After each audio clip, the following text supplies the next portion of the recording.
بسم الله الرحمن الرحيم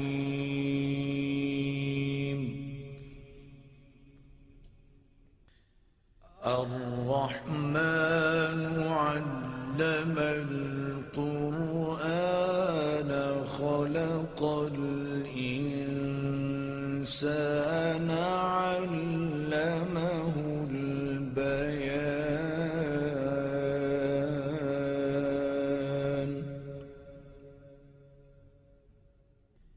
الشمس والقمر بحسبان والنجم والشجر يسجدان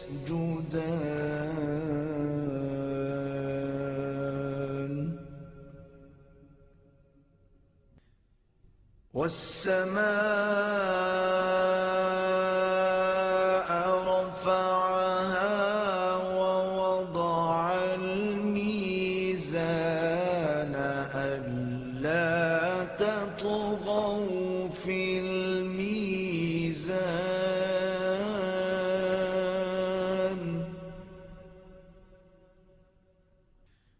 وأقيموا الوزن بالقسط ولا تخسروا الميزان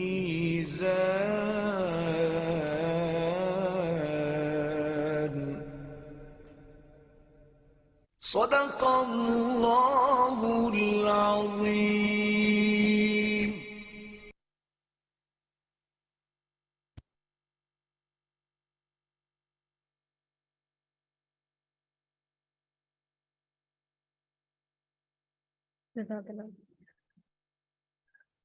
So we are all gathered here today for Comstech International Seminar on infection-related features of microorganisms.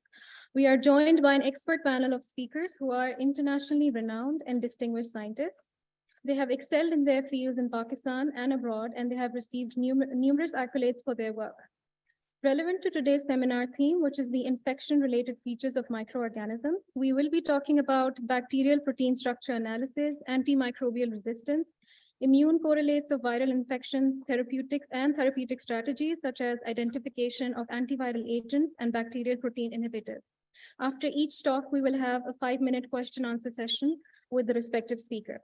We hope that today's event will be a great learning and networking opportunity for you all.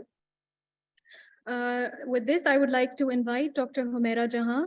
She's an associate professor at Dr. Panjwani Center for Molecular Medicine and Drug Research at International Center for Chemical and Biological Sciences at the University of Karachi, for her welcome remarks, please. Thank you, Maha. In the name of Allah, the Beneficent, the Most Merciful, Honorable Coordinator General, Comstech, and Learned Director, International Center for Chemical and Biological Sciences, Tabas Vice President for Central and South Asia, Mustafa, peace be upon him, Prize Laureate, UNESCO Chair on Medicinal and Bioorganic Natural Product Chemistry, Distinguished Professor Dr. Muhammad Iqbal Chaudhary, Distinguished Delegate from Sweden, ladies and gentlemen, Assalamu alaikum and very good morning. On behalf of the organizing committee of Comstech, I'm pleased to welcome distinguished speakers and valued guests at the inauguration of this important event. Infectious diseases are a serious threat to public health. Currently, the world is facing serious challenges to combat increasing burden of infectious diseases as they are the leading cause of illness and death throughout the world, and some malpractices in the use of antibiotics. The enormous diversity of microbes combined with their ability to evolve and adapt to changing population, environment, practices, and technologies creates ongoing threats to health. In such a discouraging situation, innovative and empowering community-based strategies and understanding the valence factor at the present a need of this era. The efforts of Comstech are much appreciated in this context for organizing this important international seminar, Infection-Related Features of Microorganisms. Ladies and gentlemen, Comstech, the Ministerial Standing Committee on Scientific and Technological Cooperation of the OIC, Organization of Islamic Cooperation, is a platform for knowledge and information sharing among the institutions of OIC member countries Comstech is in the spirit of empowering sustainable growth in science, innovation, and technology. The Comstech's major focus is on collaborative efforts to face the common challenges, promote knowledge and technology, exchange policy development, and join actions among OIC countries and other nations.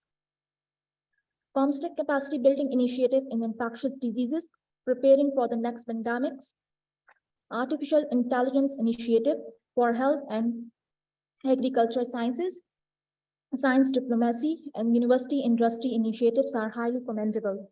The excellence of the Comstech is globally recognized, and impacts of its services for the OIC member countries is far beyond the scope of these short remarks.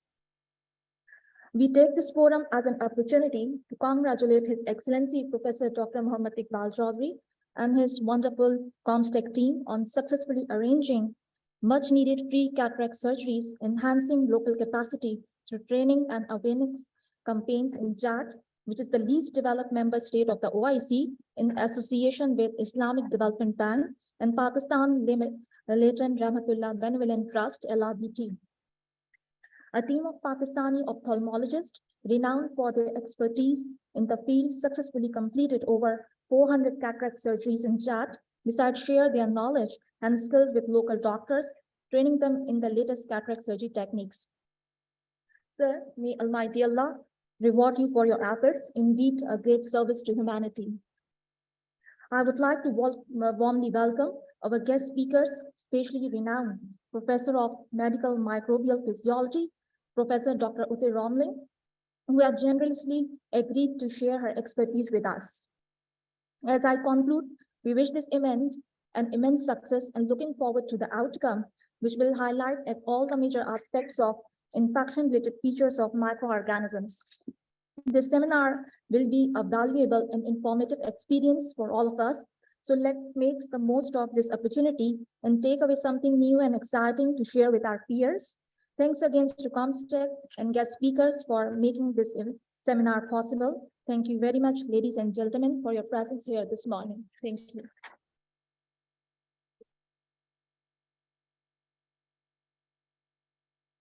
Thank you very much, Dr. Humera. Next, I would like to invite our guest speaker, Professor Dr. Ute Romling. She's a professor at the Department of Microbiology, Tumor and Cell Biology at Karolinska Institute in Sweden for her opening remarks, please.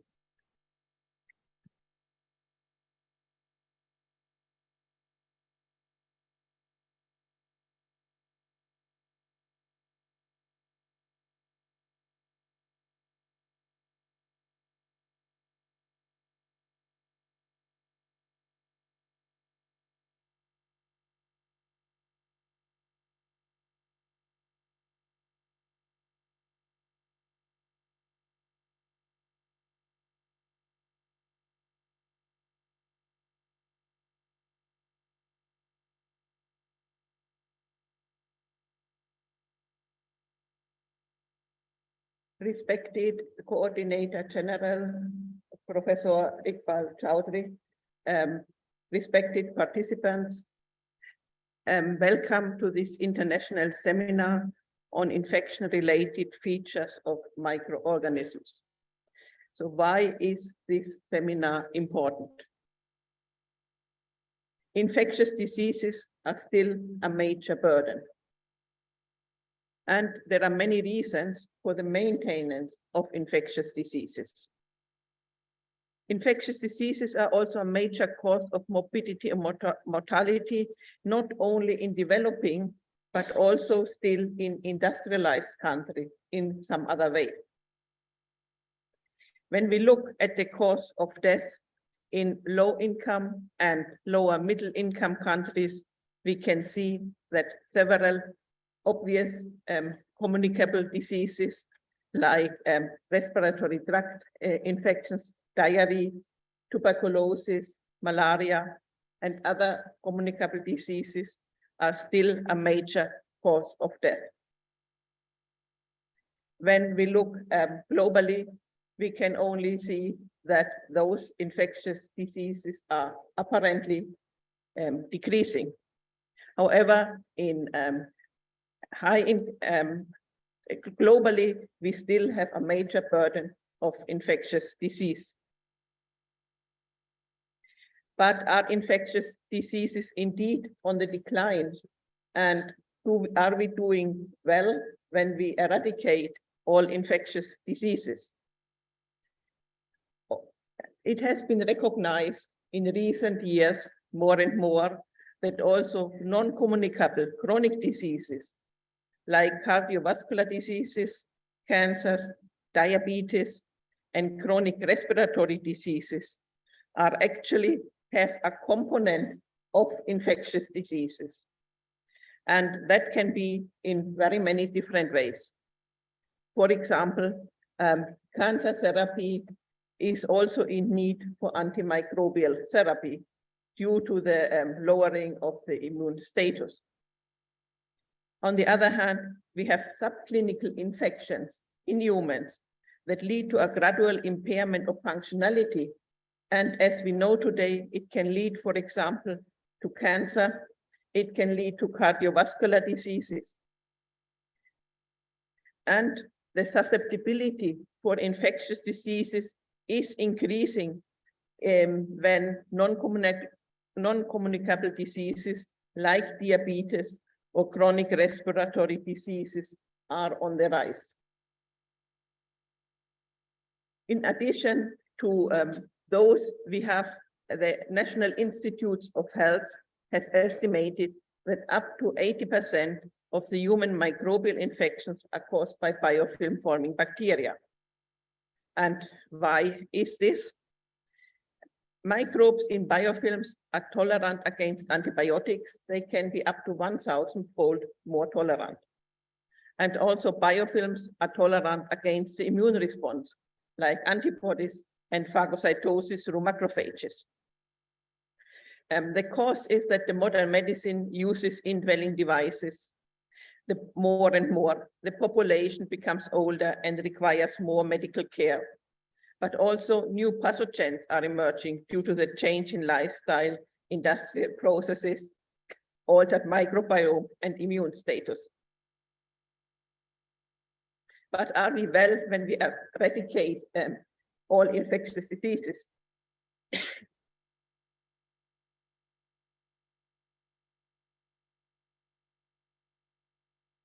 And now I would just take a critical eye on the eradication. As you may know, there is the hygiene hypothesis that will emerge allergy and autoimmune diseases. So how are we going to do well in a healthy immunostimulatory microbiome upon eradication of infectious diseases? We have to find the balance between these two states. And in context with that, we have also emerged, what I have said before, we have these emerging infectious diseases. Those can be manifold. According to the National Institutes of Allergy and Infectious Diseases in the United States, outbreak of previously unknown diseases can of course occur. Then known diseases that are rapidly increasing in incidence or geographical range in the last 2 decades have also been observed. And there is a persistence of infectious diseases that cannot be controlled. And those are, for example, a number of viral diseases like HIV and SARS, but also bacterial diseases like Borrelia burgdorferi, Escherichia coli, and Candida auris. Emerging diseases, but then we have also re-emerging infectious diseases. And those can be caused by a breakdown in public health measures, like a sanitary breakdown, and that leads to the emergence of cholera. We have new strains that develop of known disease-causing organisms, and there are many examples of this also in industrialized countries. And last but not least, most important at the moment is the overuse of antimicrobials. Overuse of antimicrobials leads to multi-drug resistant strains, like, for example, penicillin-resistant Staphylococcus aureus, but also malaria, tuberculosis, and other influenza and mainly bacterial diseases are on the rise due to those breakdown in measurement and breakdown in antimicrobial in antimicrobial tolerance. Here are the global examples of emerging and re-emerging infectious diseases, and they are manifold all over the world. They do not only occur locally, as it is shown here, but many of them, like the antimicrobial resistance threats, occur globally. The World Health Organization in 2020 has identified certain challenges for the next decades. And among these challenges, like elevating health in the climate debate, delivering health in conflict and crisis, and as you can read, many other ones include the fight against infectious diseases. Just one last personal remark. My collaboration with Pakistan started a long time ago. I have trained 2 master students, 1 PhD student, and 1 postdoctoral researcher in my research group at the Department of Microbiology, Tumor and Cell Biology, Karolinska Institute in Sweden.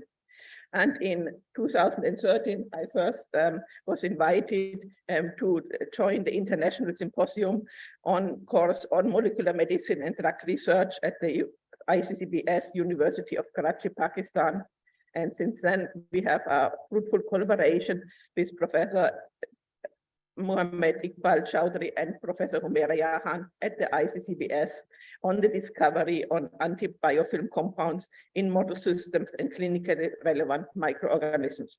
And just now, 1 PhD student had graduated and 1 PhD student and MPhil student is ongoing. Thank you very much, all of you, for your collaboration and for all this support.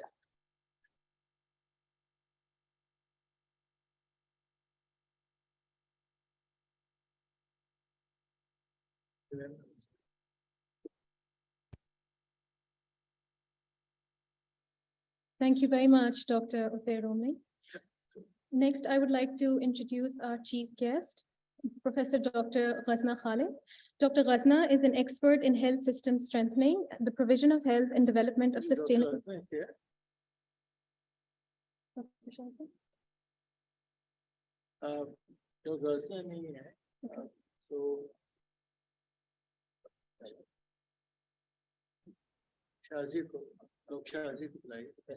My apologies. I would like to request Dr. Shazia, our honorable chief guest today, for her welcome address, please.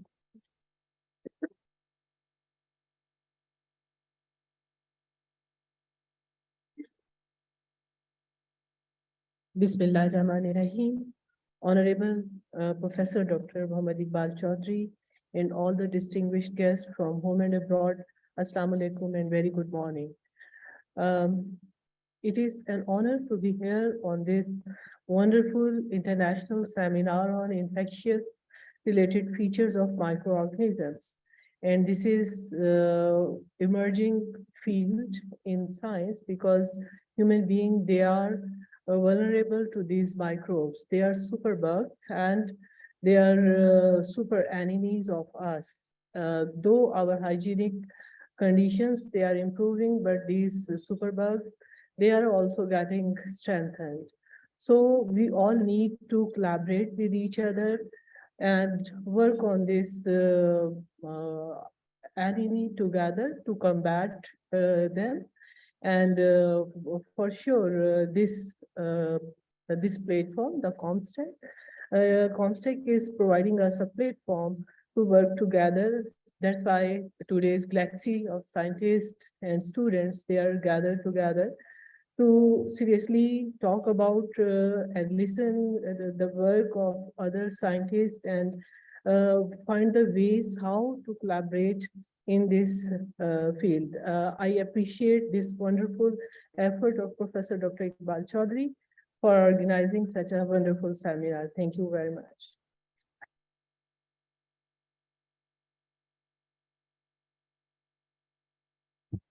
Thank you very much, Dr. Shazia.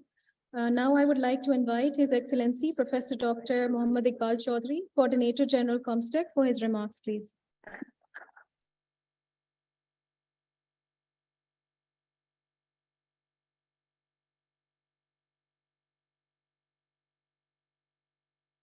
Bismillahirrahmanirrahim. Assalamu alaikum.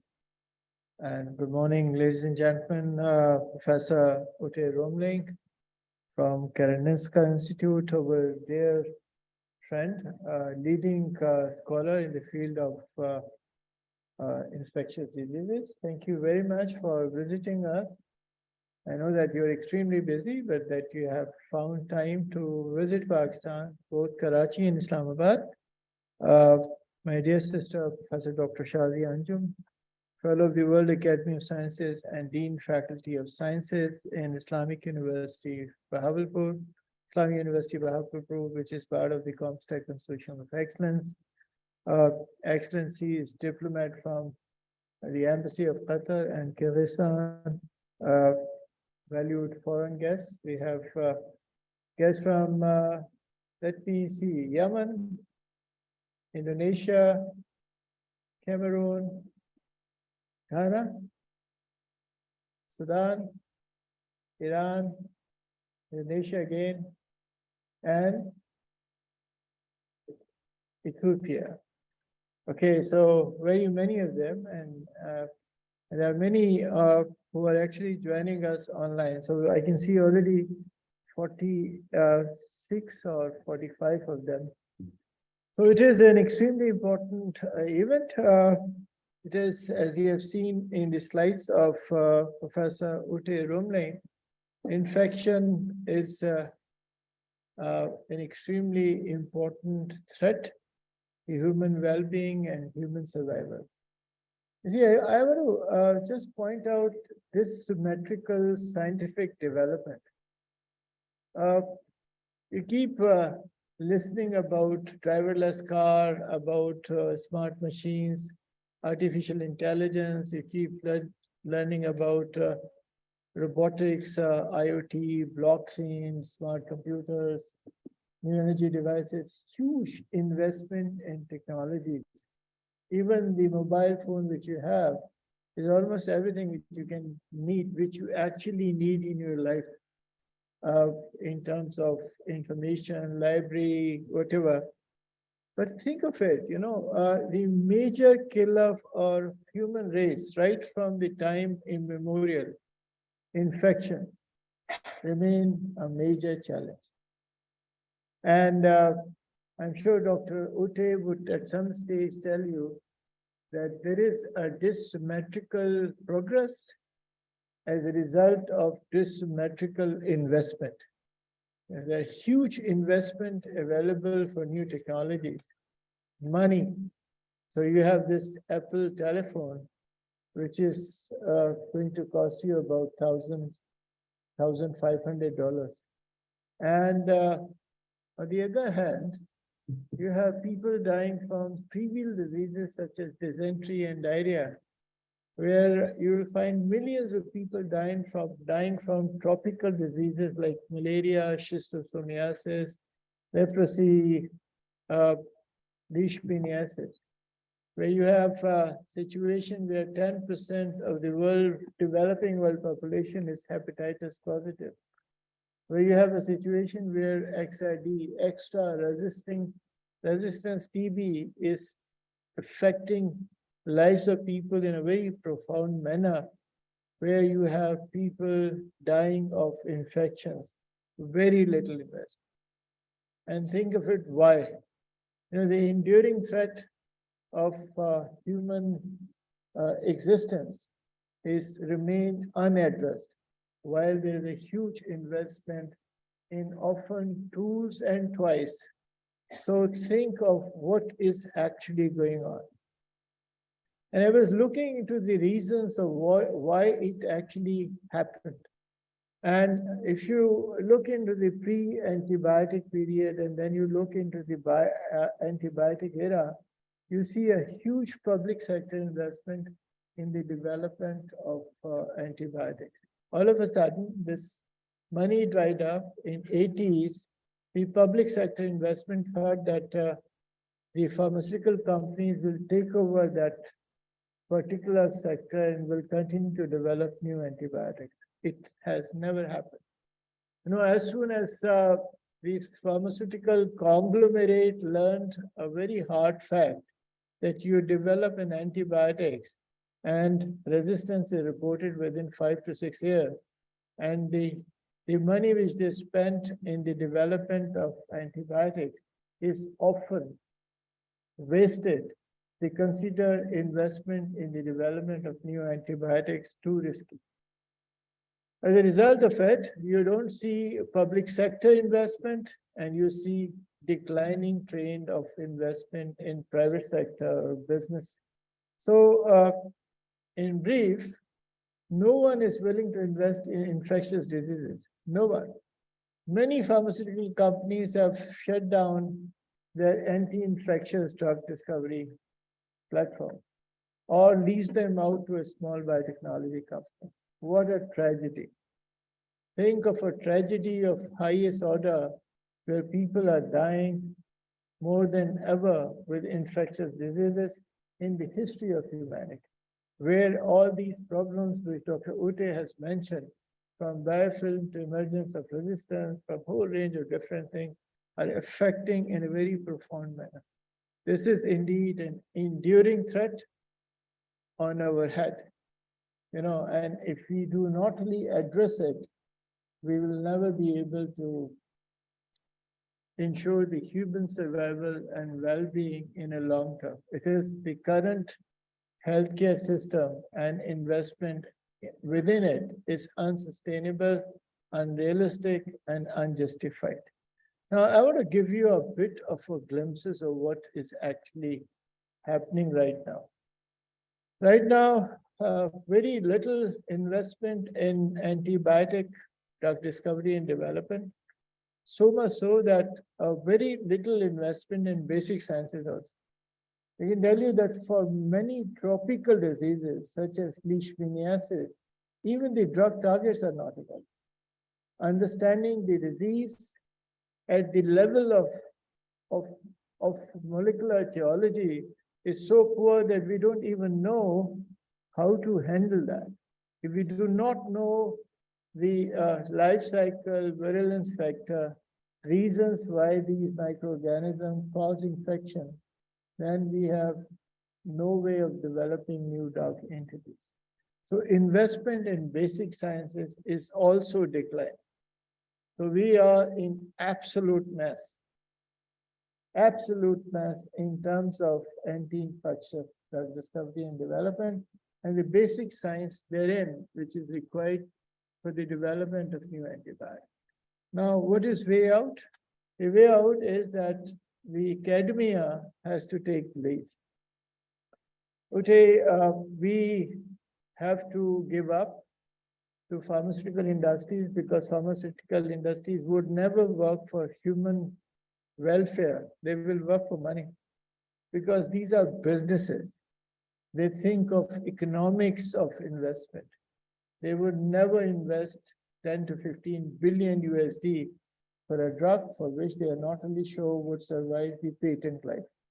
So the academic institution has to actually take the lead and work towards the development of new antibiotics, as well as the science behind that. Number two, there is a need of a collaborative research where risk and investment can both be shared. So there is a need of collaboration between the small biotech companies, charities, academic institutions, and research institutions who work together for a cause of developing new drugs for infection. And if we don't do that, I see a very bleak future. Now, today we are celebrating the World Environment Day. And Ute has already mentioned about the impact of climate.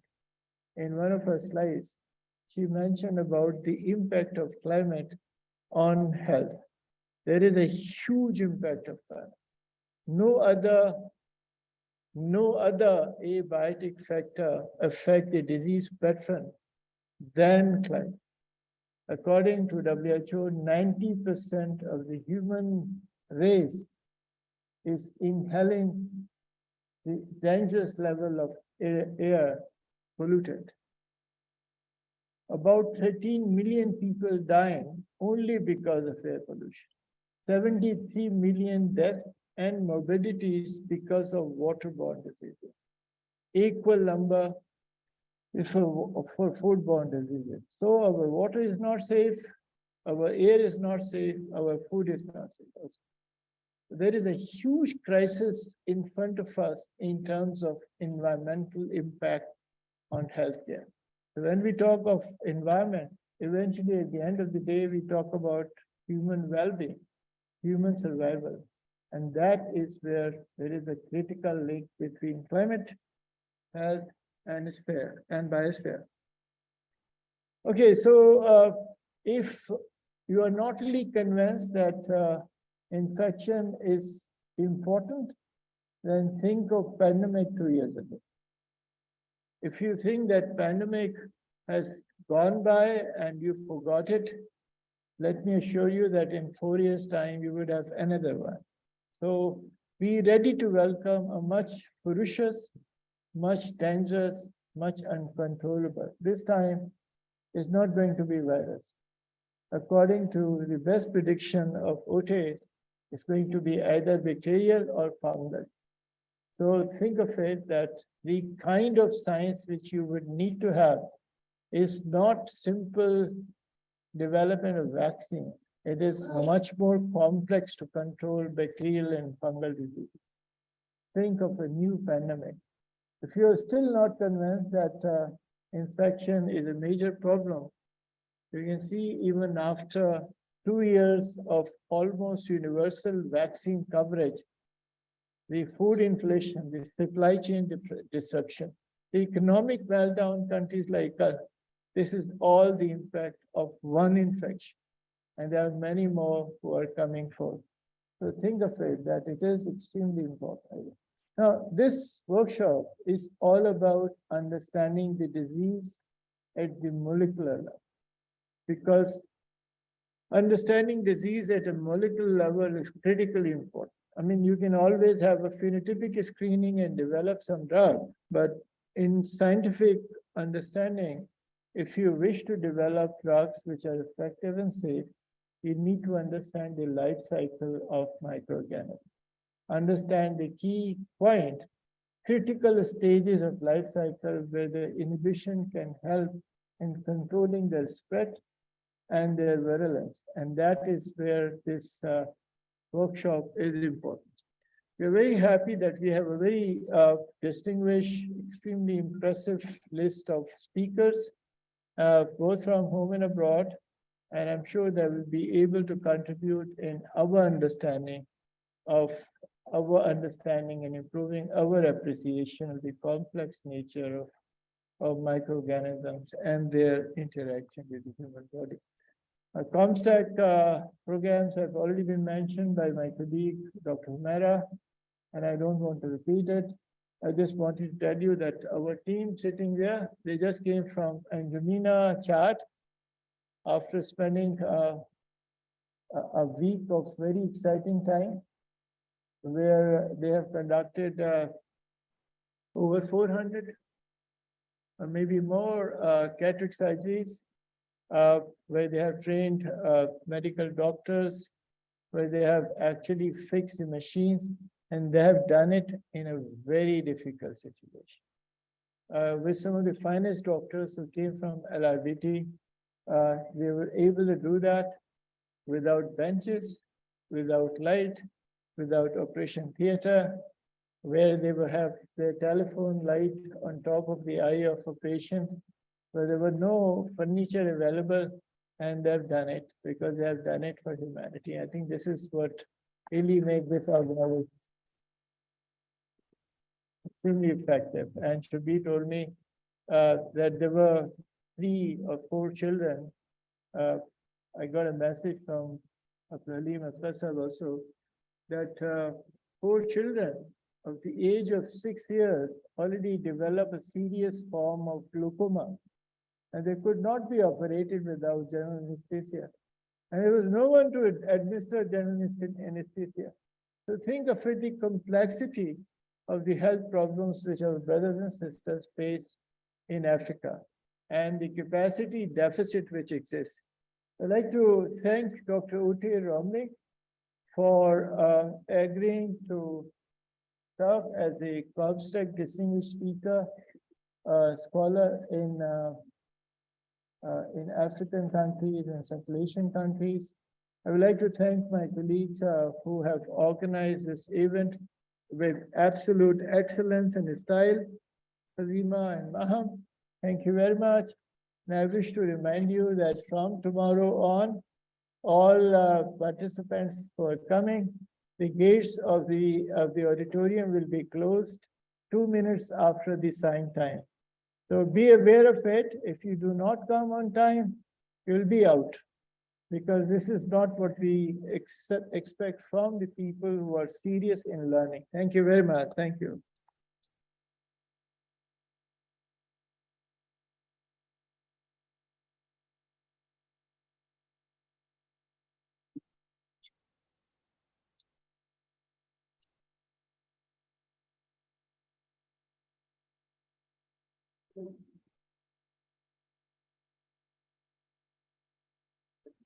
Thank you very much, Dr. Iqbal. I would like to request Professor Dr. Iqbal Chaudhry to kindly present the Science and Technology Innovation Profile of Qatar to the Excellency from Qatar.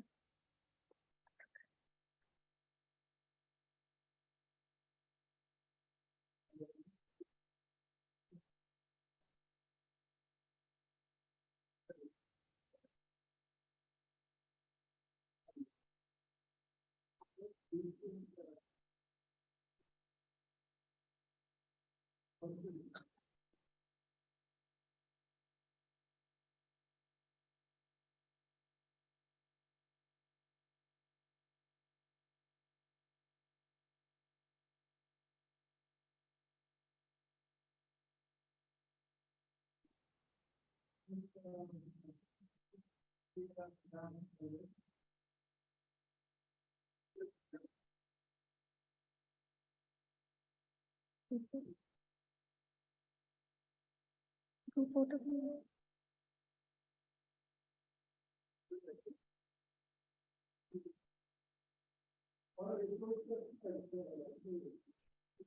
I would like to request the speakers and the excellencies to please come on stage for a group photo, please, and the international students, please. So our international participants, brother excellency, Shazi Aji, sorry, very sorry.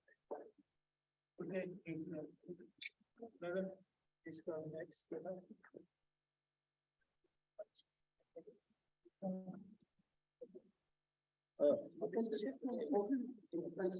And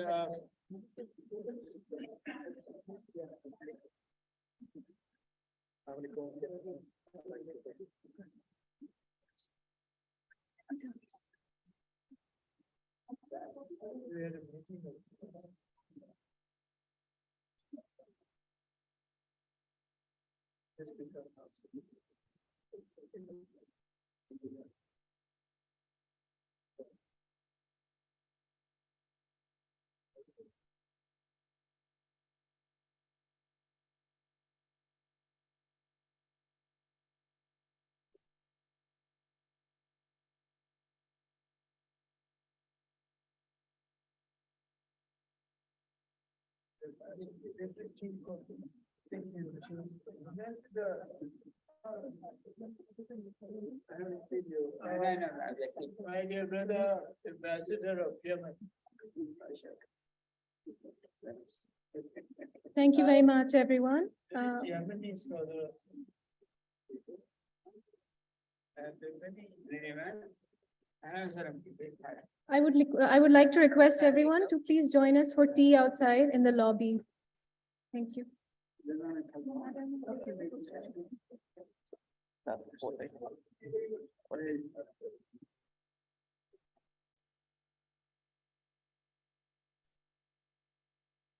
All right, welcome back, everyone.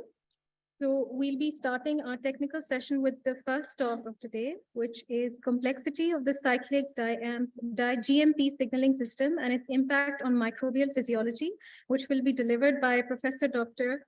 Utte Romling. She's a professor at the Department of Microbiology, Tumor and Cell Biology at Karolinska Institute in Sweden. Please, madam.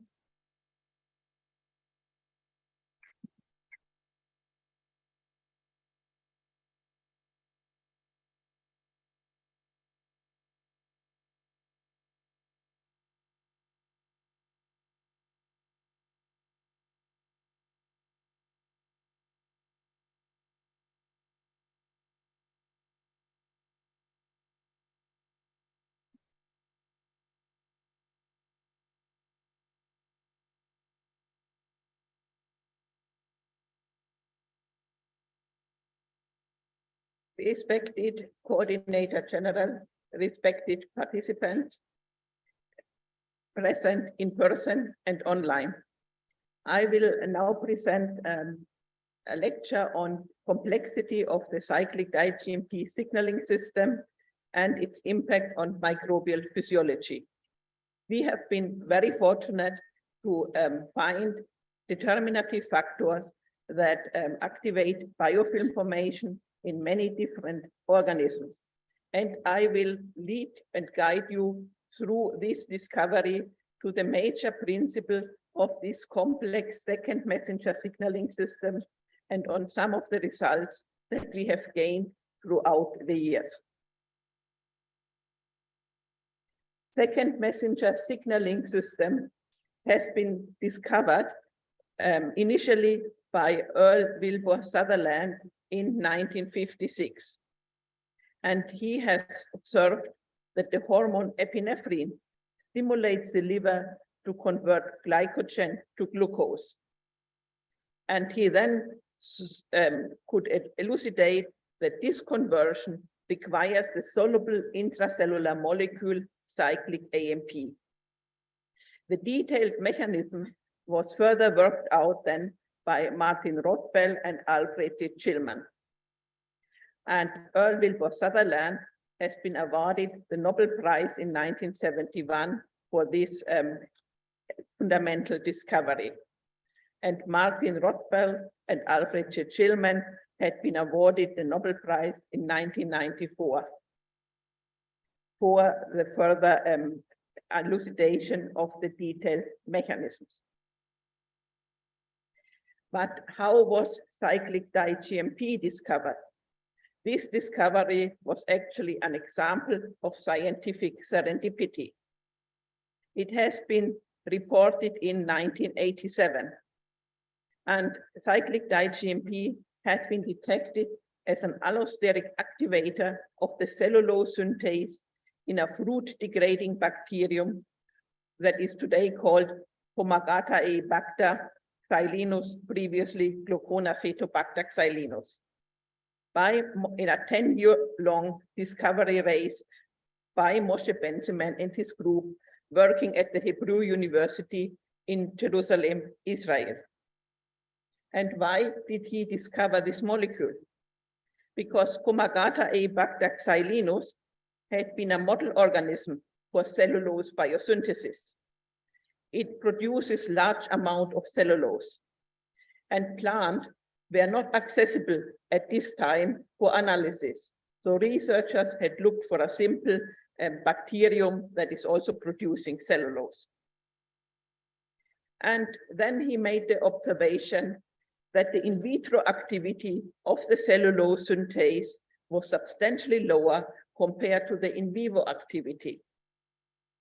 And as a conclusion, a soluble factor, subsequently identified as cyclic GMP, is required that activates the catalytic activity of the cellulose synthase, and that was missing in the in vitro assays.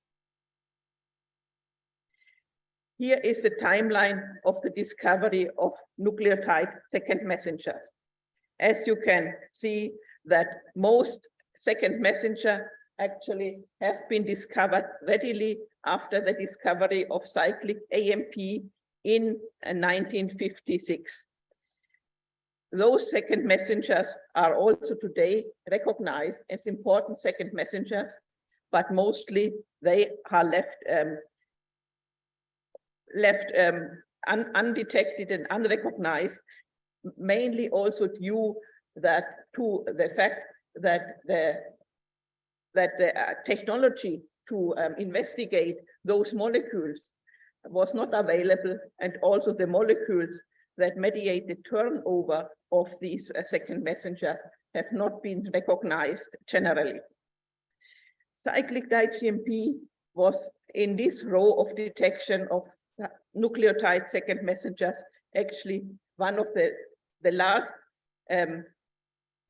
one, but it was the first cyclic dinucleotide that has been discovered in 1987.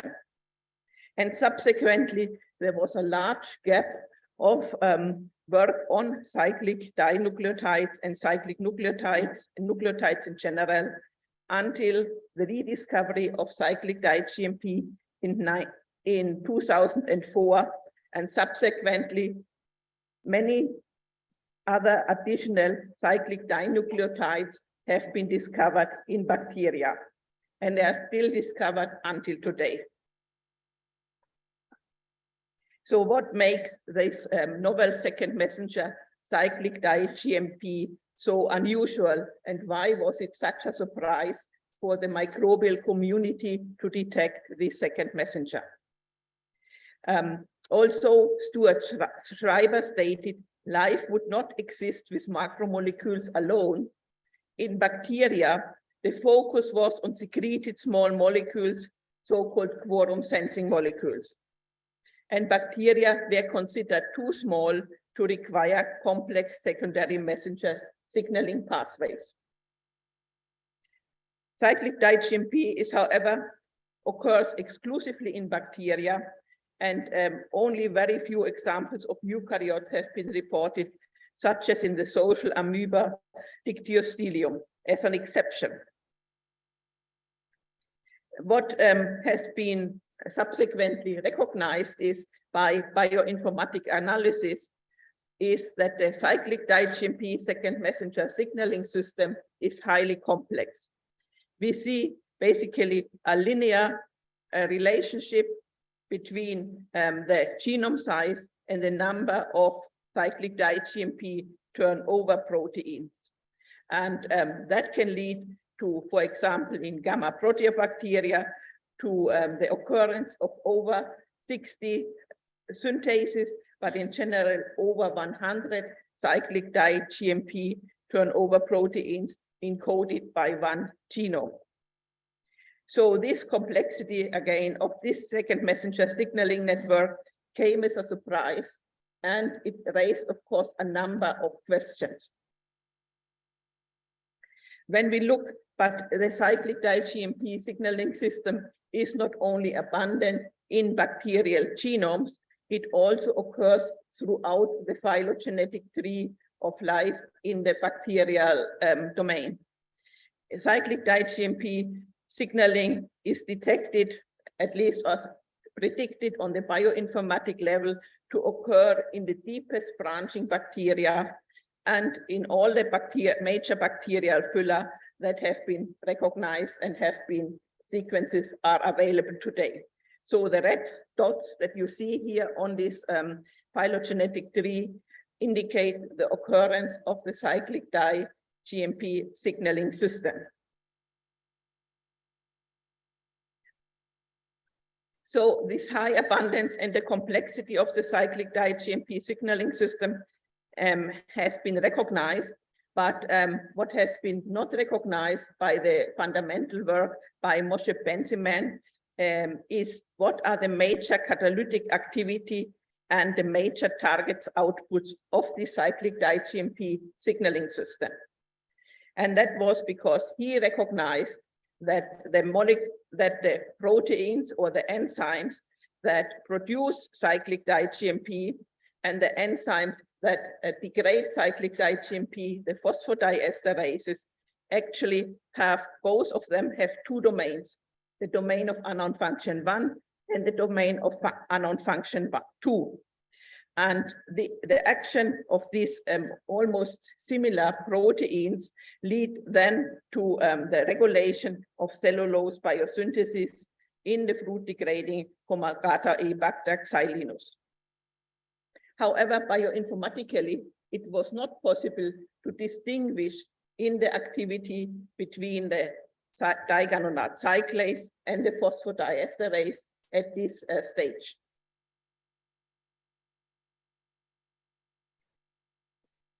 We have discovered some time ago recognized a biofilm model in Salmonella typhimurium.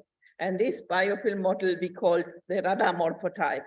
And RADA stands for red, dry, and rough. As you can see here on the right side, the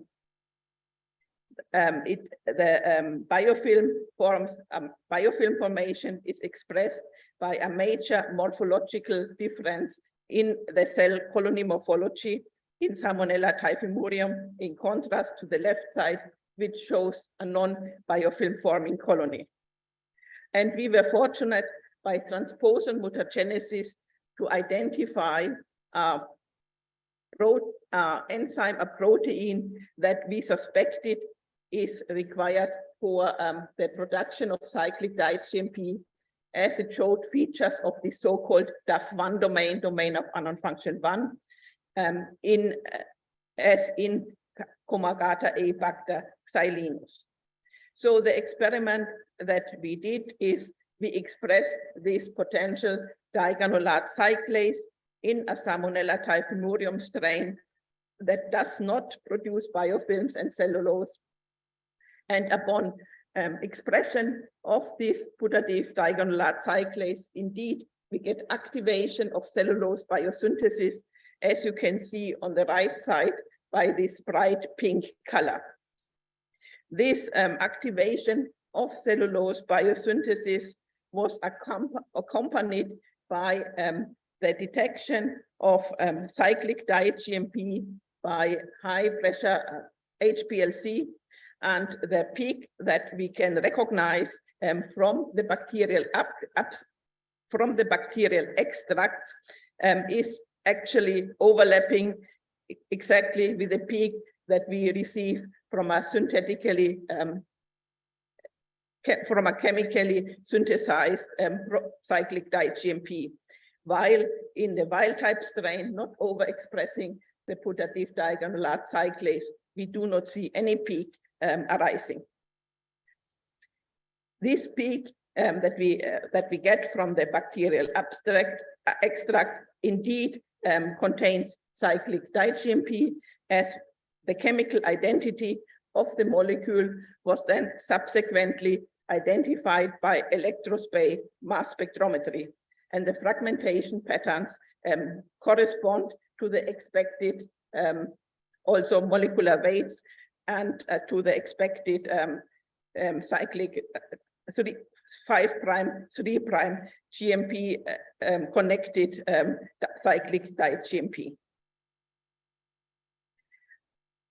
To elucidate also the biological function of and the physiological function of this novel second messenger in bacteria beyond cellulose biosynthesis, we expressed the diganolate cyclase that I have shown you before in Salmonella typhimurium in different biofilm models, and we also expressed the phosphodiesterase YHJH in these different biofilm models. And what we kept in different biofilms models, including Salmonella typhimurium, Escherichia coli, and Pseudomonas aeruginosa. And what we could see consistently in these biofilm models is that the diganolate cyclases enhances biofilm formation, and the expression of the phosphodiesterase decreased biofilm formation, irrespectively whether we have cellulose as an extracellular matrix component or the extracellular matrix components of the bacteria consisted of different exopolysaccharides. So this was a kind of global observation on a global level. And on the other hand, when we then express the digonolate cyclase and the phosphodiesterase and investigated another fundamental behavior of bacteria, namely motility, we could see that the digonolate cyclase ADRA restricts motility, while expression of the phosphodiesterase promotes motility. And also this effect on motility was not restricted to Salmonella typhimurium, but occurred in the other bacteria, in commensal bacteria and nosocomial pathogen Pseudomonas aeruginosa in a very similar way. So again, this was a very general pattern of regulation of bacterial behavior by this signaling molecule. And that lead us to the hypothesis that cyclic diGMP is an ubiquitous second messenger in bacteria and ubiquitous regulator of the sessility motility lifestyle switch, actually on the single cell level, but this was an hypothesis. So when we have high cyclic diGMP, we promote sessility, and when we have low cyclic diGMP, we promote several types of motility. And that has been shown up to date now in all the gram-positive and gram-negative bacteria where this second messenger signaling system has been investigated.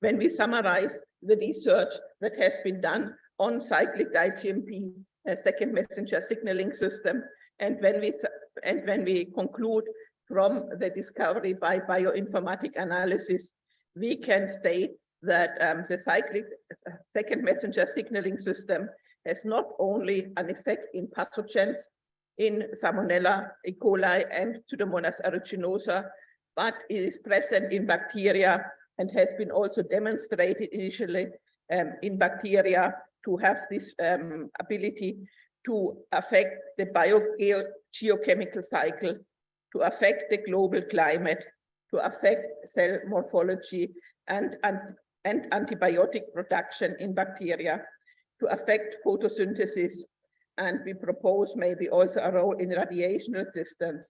It has been shown to regulate corrosion, and of course a major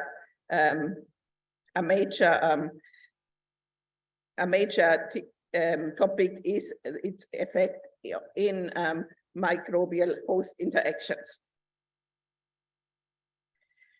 As a clinical impact of biofilm formation, as we know and as it been already stated, is that biofilm formation is a virulence factor in chronic infections.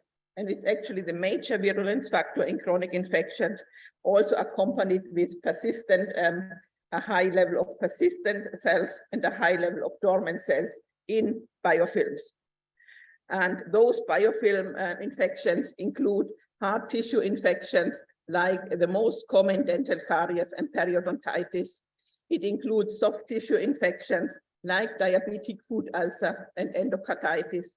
It includes mucosal infections, like chronic and recurrent urinary tract infections. And it includes especially foreign body associated infections, biofilm formation on stents, pacemakers, prostheses, and externally on urinary tract catheters, for example, contact lenses, is a major problem.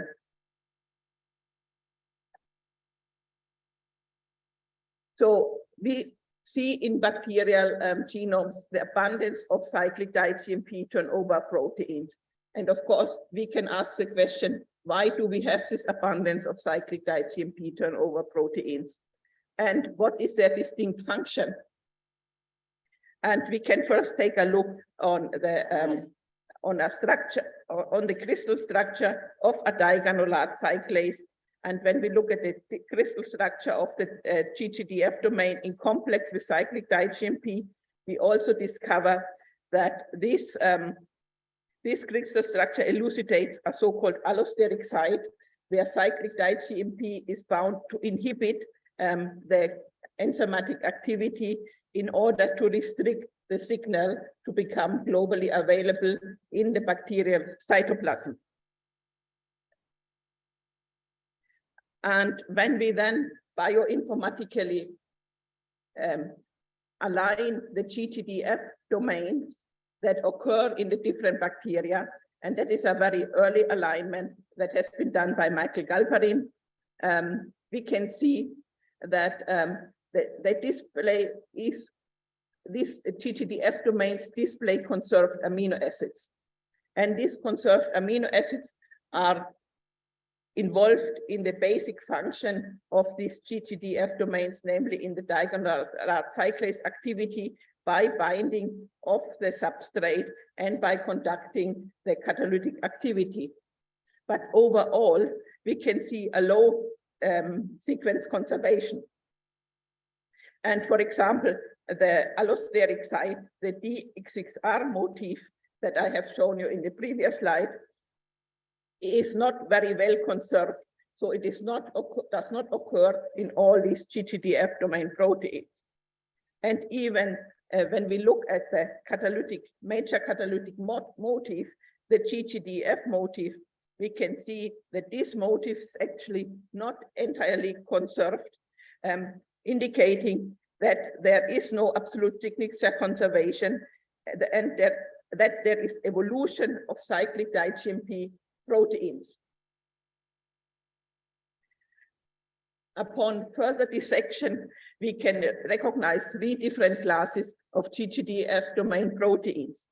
In the class 1, we find proteins that maintain conserved signature motifs, and where experimentally it was demonstrated that catalytic activity can occur. And upon investigation of those proteins, it has been recognized that, for example, the GTDF domain, the GTDF motif does not need to be absolutely conserved, but it is flexible.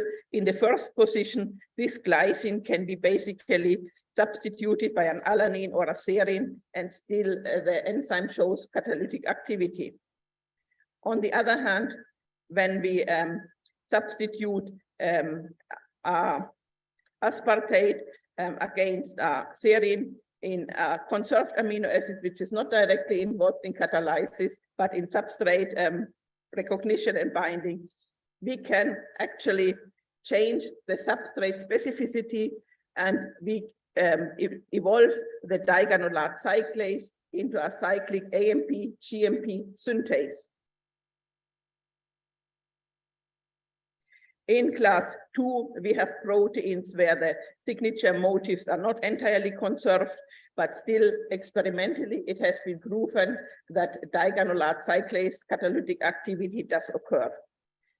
Class 3 proteins contain proteins that have entire signature structure, signature motif conserved. However, in this case, we cannot detect catalytic activity. And it contains also proteins that have the GTDF catalytic motif not conserved, and where we know today that they do not serve as diagonal cyclase, but they have acquired a different functionality that is equally important in the regulation of the cyclic diGMP signaling system. On a phylogenetic level, there is phylogenetic overall conservation. We can, despite of that, observe that the cyclic diGMP signaling system can be variable. For example, the cyclic diGMP signaling system almost disappeared in the Morganellacea family of the order Enterobacterialis of the phylum Pseudomonadota. In this case, most of the investigated model species do not possess a cyclic diGMP signaling system, and only remnants are seen, for example, in Proteus species. On the other hand, as the cyclic diGMP signaling system is also subject to horizontal transfer, we can observe in Streptococci that many streptococcal species have acquired the cyclic diGMP signaling system, with exception of the human pathogens Streptococcus pyogenes and Streptococcus pneumonia.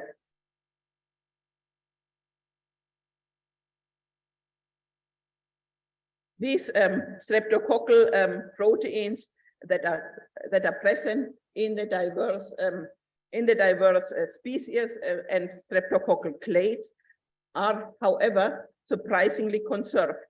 We can see that the domain structure is almost identical in the diverse clades of streptococcal. However, despite this conserved domain structure, we can see a high sequence diversity within the cyclic di-GMP turnover proteins among these digranulate cyclases. But when we then look at the bioinformatic analysis, also we have a horizontally transferred system and only a single digranulate cyclase present in the streptococcal species. The bioinformatic analysis suggests that these GGDF domain proteins are functional. And indeed, we have then expressed one of these proteins exemplarily in model systems in Salmonella typhimurium, and we could see that indeed those GGDF domain proteins are digranulate cyclase and produce the second messenger cyclic di-GMP.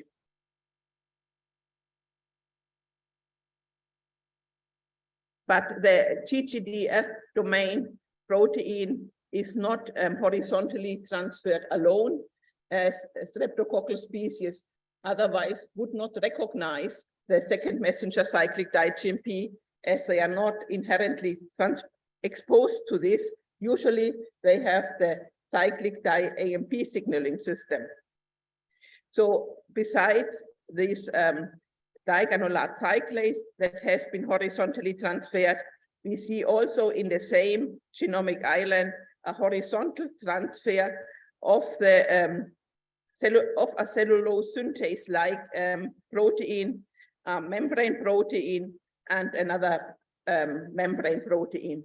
So we propose that actually in streptococcal species we have the acquisition of a novel biofilm island, and that this biofilm island is actually present to produce the exopolysaccharide cellulose. Cellulose production and activation by cyclic di-GMP signaling is actually a very ancient, and as we can see from this example, also a very conserved regulatory case.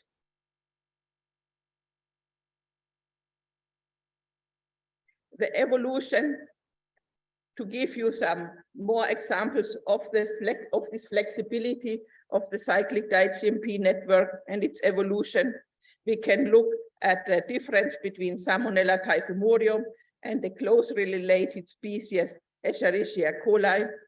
And as we can see on the phylogenetic level on the left side is that Escherichia coli contains many more cyclic di-GMP turnover proteins than, for example, Salmonella typhimurium. So what we can observe also in this context is that as soon as we have a restriction of the ecological niche, for example, also when we have human adapted pathogens like Salmonella typhi and also Shigella species, we see a dramatic reduction of the cyclic di-GMP signaling system. What we can observe, on the other hand, is that within one chromosome, we have a high diversity, as already mentioned, of the GGDF domain protein.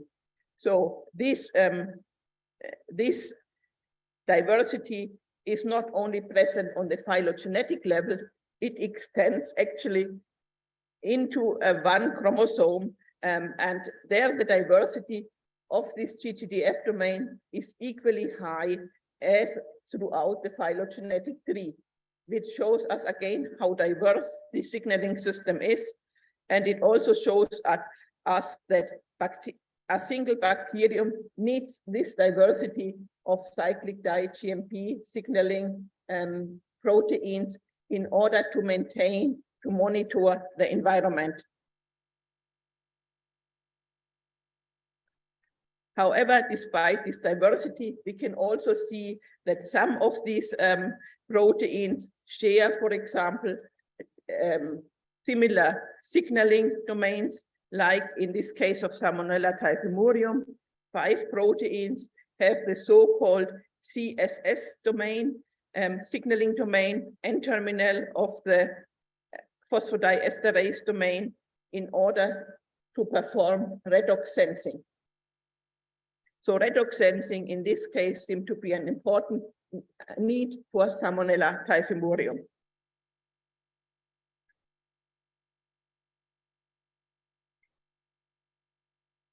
We also investigated a phenotype in Escherichia coli, and this phenotype is related to biofilm formation that is occurring constitutively in contrast to biofilm formation that occurs highly regulated. Frequently, microbes experience regulated biofilm formation, but upon exposure to the immune system or also upon exposure to antimicrobial therapy, they can develop a biofilm phenotype in order to protect them from the actions of the antimicrobials, as biofilm formation provides antimicrobial tolerance. And we have observed that in commensal and urinary tract infection, Escherichia coli strains, we see to a relatively high frequency constitutive biofilm formation that occurs throughout the phylogenetic tree within the E. coli species. And in order to investigate the molecular cause of this enhanced biofilm formation, we correlated the single amino acid substitutions in cyclic di-GMP turnover proteins with the upregulated biofilm phenotype. And what we could observe is that we have 2 amino acid substitutions in our cyclic di-GMP turnover proteins that are determinative for loss of functionality. And to guide you through this complex slide, on the left side, you can see here the biofilm phenotype, and this is a non-biofilm phenotype. And here we express different cyclic di-GMP, the same cyclic di-GMP turnover protein, but with different amino acid substitutions.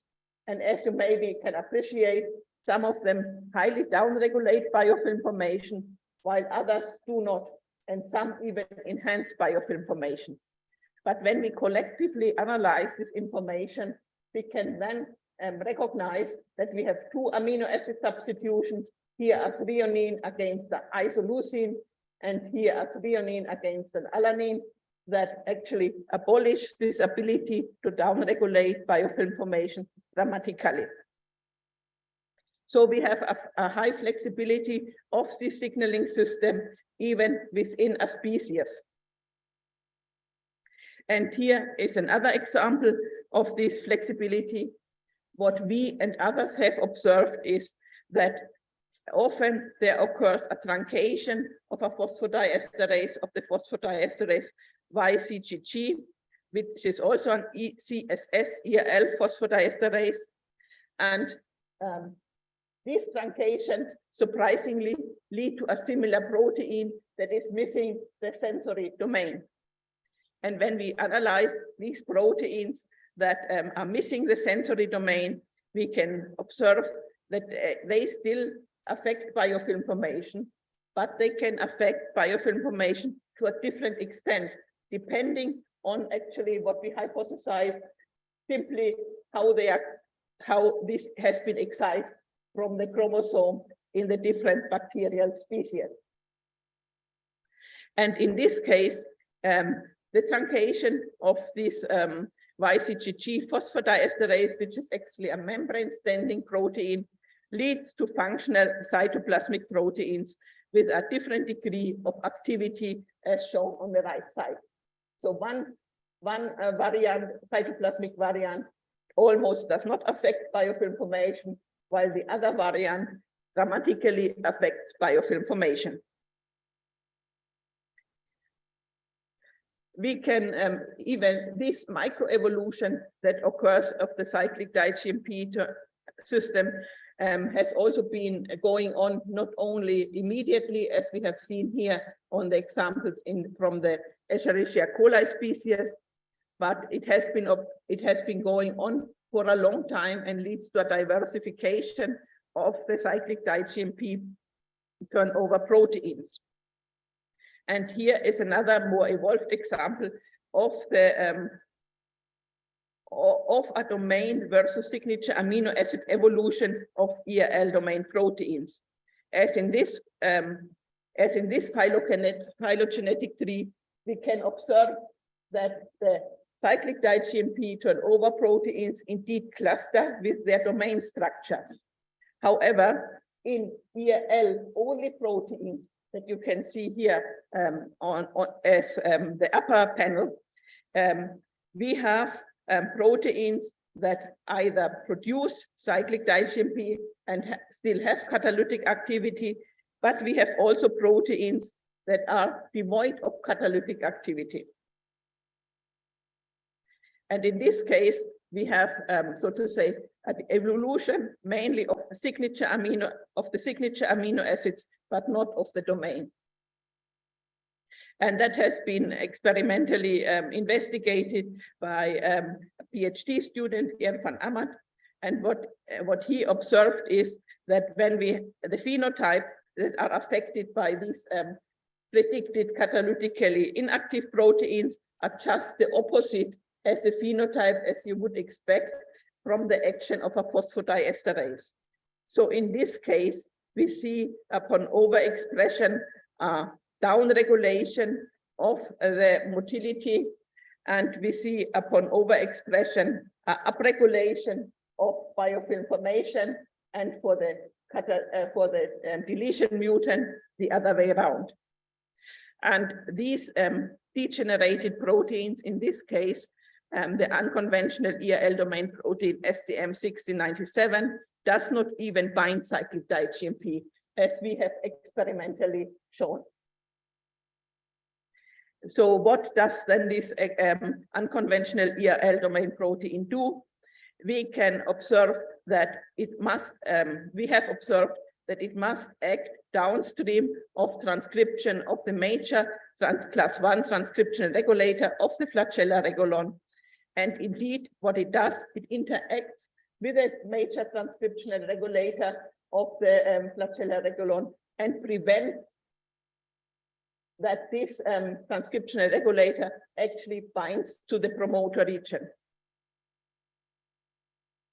And to extend the functionality of these unconventional ERL domain proteins, we can also observe that this protein and the second protein, which has no catalytic activity and no cyclic di-GMP binding activity, acts additively on virulence.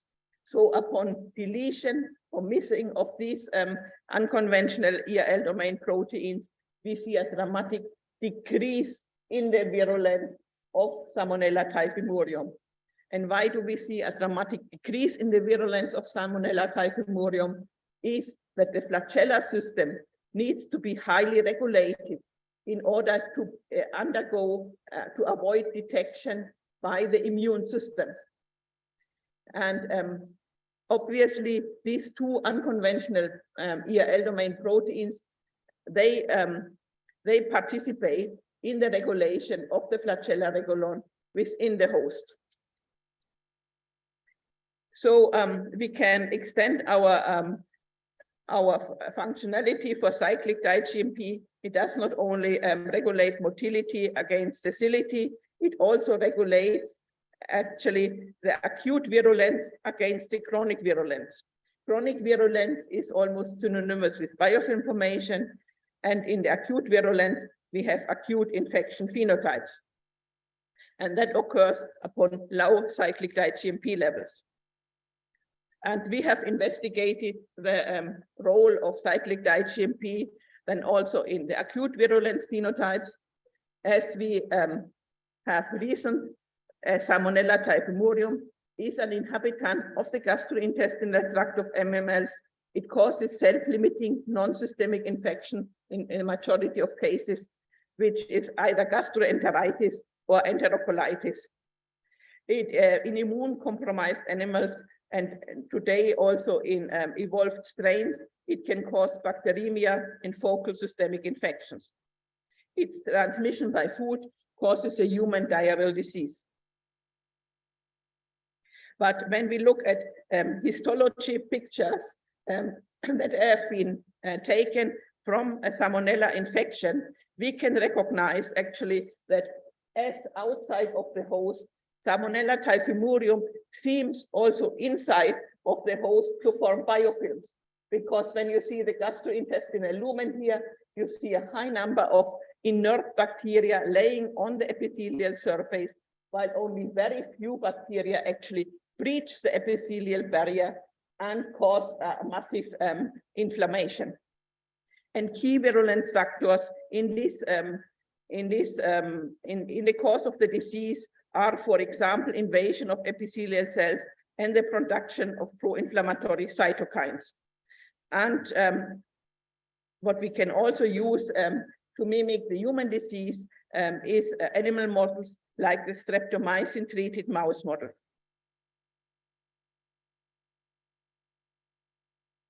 So how did we investigate whether Salmonella typhimurium has, whether cyclic diet-GMP has an effect on acute virulence?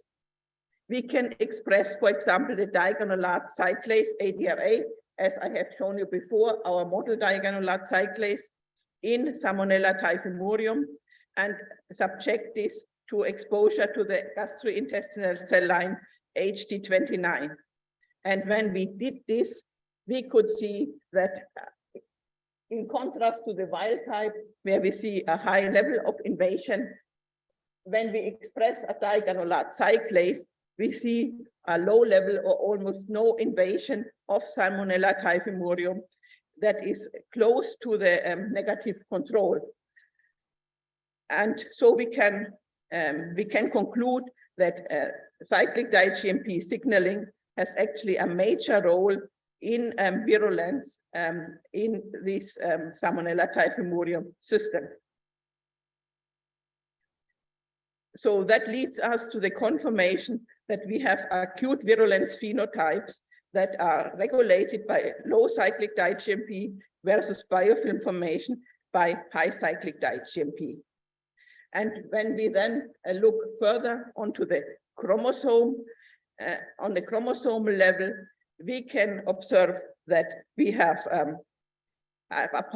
and when we investigate all the cyclic diet-GMP turnover proteins that are present in Salmonella typhimurium, that is not only one protein, but we have in total 21 proteins present in Salmonella typhimurium. But we can see a general expected effect, as we have observed by overexpression of our model diagonalate cyclase. So what we can see that when we delete different diagonalate cyclases, so we produce an environment with low cyclic diet-GMP, we see actually a decrease in the invasion. And of course, this decrease in the invasion is now not dramatic. It is for each and every individual protein relatively incremental, but it's statistically significant. And on the other hand, when we delete a phosphodiesterase, we create in the bacteria a level of high cyclic diet-GMP. And indeed, when we then look at the invasion phenotype, we can see, according to the prediction from the overexpression level, we can see that upon deletion of phosphodiesterases, we see a a downregulation of invasion in comparison to the wild type. And when we then take the entire panel of cyclic di-GMP turnover proteins of Salmonella typhimurium, we can observe conventional and unconventional effects of cyclic di-GMP signaling. The unconventional effect, of course, can, for example, be caused by a lack of catalytic activity and by action of the protein through protein-protein interactions, as we have observed in the case of STM 69 and 1967, as I have presented to you before. So, but what you can also appreciate here maybe is that almost each and every of the cyclic di-GMP turnover proteins has indeed an effect on this invasion phenotype, which is of course, you can argue that this is just a laboratory phenotype in the cell culture system, but when you dissect all these processes, this phenotype is already very complex and is composed of very many different steps. So cyclic di-GMP. So how does then cyclic di-GMP act on the virulence phenotypes through the cyclic di-GMP signaling system? And there is not only one mechanism, as we have found out, but there are several mechanisms that play a role. One of the mechanisms is that upon high cyclic di-GMP concentration in the cytoplasm, that leads to high biofilm formation. And when we have high biofilm formation, we inhibit invasion, but this can be then recovered by deletion of the biofilm components. When we delete major biofilm components, a transcriptional regulator and the cellulose synthase, we basically recover the invasion phenotype despite of high cyclic di-GMP levels. The type 3 secretion system is a major virulence factor of Salmonella typhimurium. It is a needle-like nanomachine that delivers effector protein into host cells. And these effector proteins manipulate host cell physiology to, for example, trigger uptake. And under specific growth conditions, effector proteins can be secreted into the medium. This secretion of effector proteins occurs in different waves. We have an early, middle, and late wave. But we use this feature of the type 3 secretion system to secrete effector proteins into the medium to monitor the effect of the cyclic di-GMP signaling system. And what we have observed using a model effector protein that is called CypA as an example is that CypA, which is a major effector required for host cell invasion and in vivo enterocolitis. So this is a major factor that determinative for virulence. What we can see is that the secretion of the effector protein of the type 3 secretion system is regulated by cyclic di-GMP turnover proteins. And they are, so to say, regulated in a concerted way again when we delete digranulate cyclase and create a low cyclic, as we expect a low cyclic di-GMP level, we see higher secretion of cyclic di-GMP turnover protein, while we create an environment with high cyclic di-GMP levels by deletion of phosphodiesterases, we consistently see diminished secretion of effector proteins. But to our surprise, when we then constructed a mutant in the catalytic center, and that you have always to do in order to connect the signal directly to the output, to the target output, then to our surprise, we saw that the abolishment of the catalytic activity of digranulate cyclase equally as abolishment of the catalytic activity of phosphodiesterase actually has no effect on the secretion phenotype. And that means that in this case, not only the small molecule itself, but the protein scaffold is required to conduct this regulatory feature in order to regulate secretion of the CYP-A effector into the medium. So in conclusion, we can connect here actually biofilm formation with acute virulence and show the major role of cyclic diet-GMP.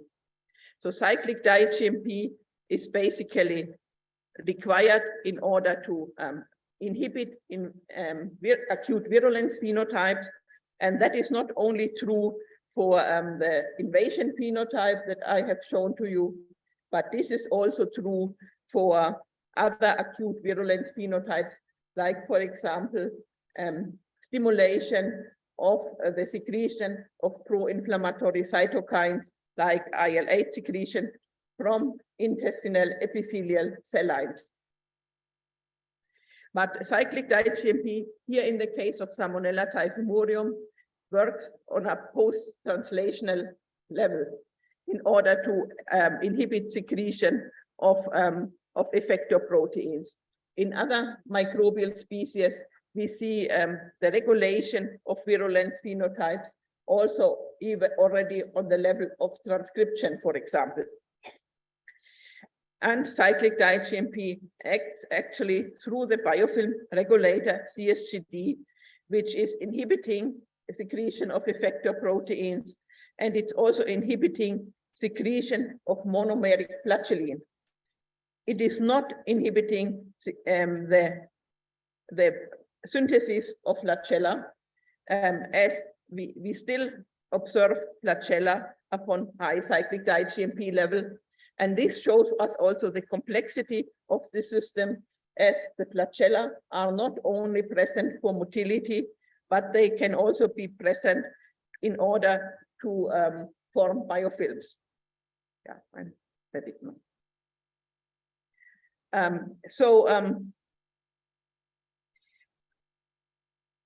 In order to conclude, I would like to thank all my collaborators, all the students and postdocs that have been involved in this study.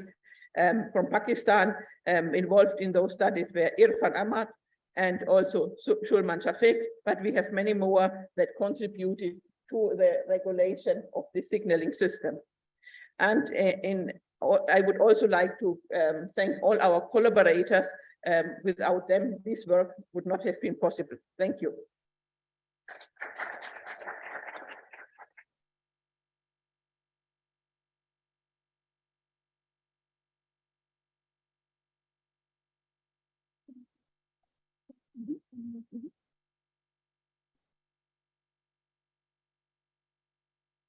Thank you very much, Professor Dr. Ruthe, for a very comprehensive presentation and talk. So now the forum is open for the question and answers. I would request our in-person participants and the virtual participants to please ask questions if you have any from Dr. Ruthe. Do we have questions here in the audience?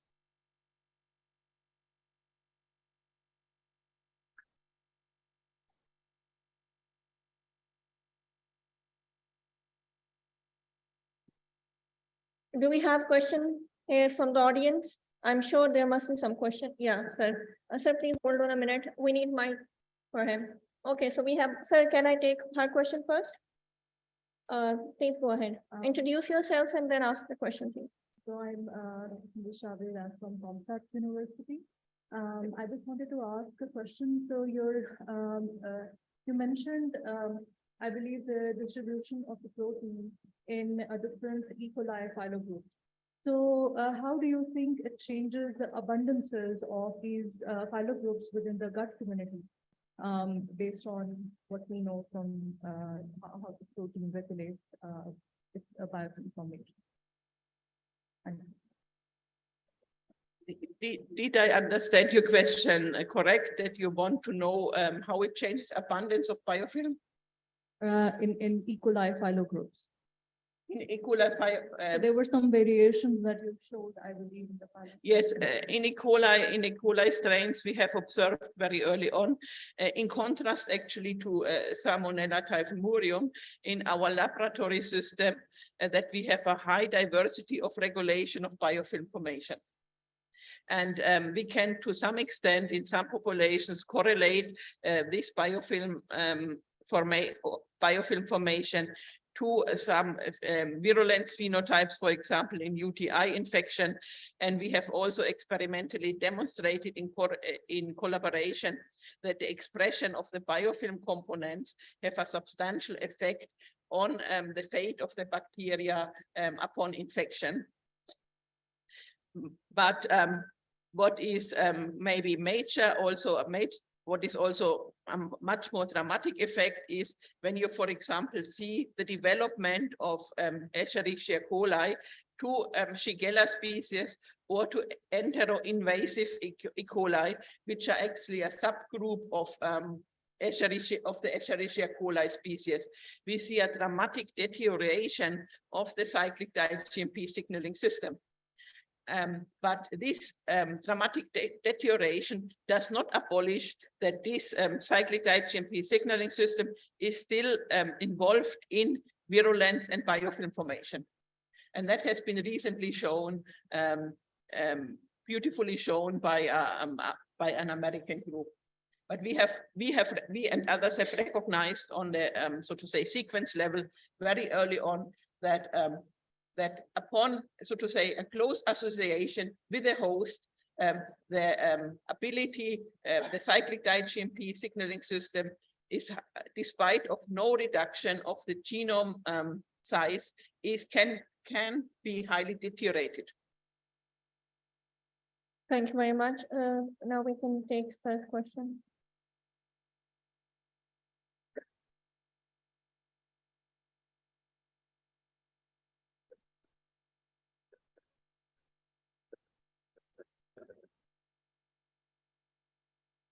Yeah, I'm Dr. Nazim Hussain from Frontier in Plant Science. So my question is about the mutant generation. How did you generate the mutants? Which technique you use for that? It was very fortunate in this case that we work with a well-investigated organism like Salmonella typhimurium and Escherichia coli. And for those organisms, researchers had developed very straightforward manipulation techniques throughout the years. And the most recent manipulation technique, which has been very successful, was the so-called one-step gene inactivation that is based on the expression of a recombinase, a viral or phage recombinase in Salmonella typhimurium and Escherichia coli. So this allows us to readily construct mutants. And are you also working on the CRISPR technique for generating the very target specific mutants? CRISPR technique. We have so far not applied the CRISPR-Cas technique, as we were satisfied with the recombinase technique. And I'm not sure that that the CRISPR-Cas technique is sufficiently developed in order to reliably create mutants in bacteria, as this system is highly effective. It's highly effective, and it means that it has to be very tightly regulated in order that we achieve only the mutations that we would like to have, but not off-site mutations. Thank you. Do we have another question, madam? Thank you very much, Professor Ute, for excellent talk. I would like to ask, it's a general question. What do you think, what you comment about developing good antibiotic against MDRS? What are the gaps that we are still unable to develop an antibiotic against MDRS?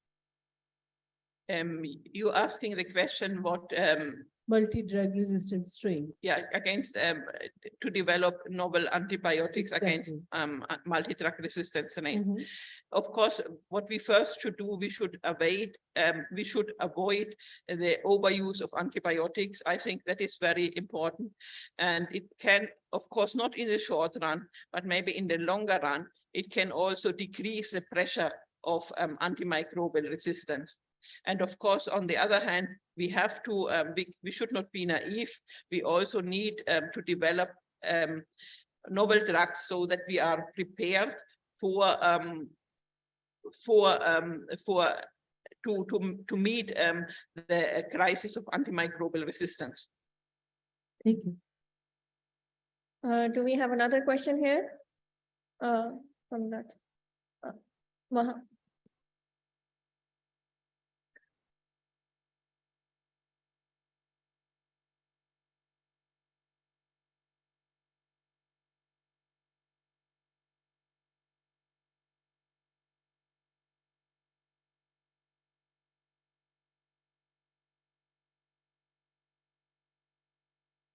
Can you?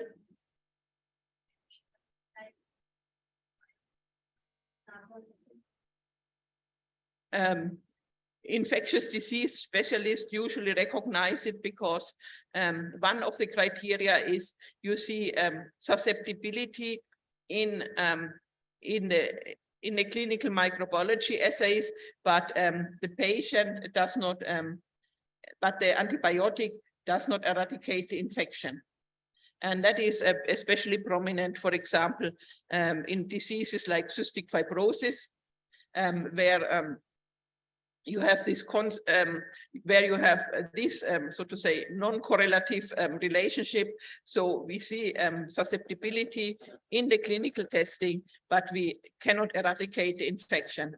And that is one of the criteria that where clinicians then recognize that here we have a biofilm infection, or we have an infection in a niche where antibiotics do not reach. Another criteria is that in several instances, in some infections, we cannot even cultivate the organism. So because they are in biofilm, we don't have planktonic cells, and the biopsies or the samples that are taken are not sufficient to recover the organism. And in this case, even it has not been recognized as an infectious disease or as an infection by a microbe. But of course, according to experience, then clinicians know that so there is it must be a bacterial infection. So this leads to also an underestimation. There has been guidelines developed how to recognize biofilm infections by active clinicians, in order to that we can see the panel and not underestimate the burden of infectious diseases. One last question from Professor Dr. Athia.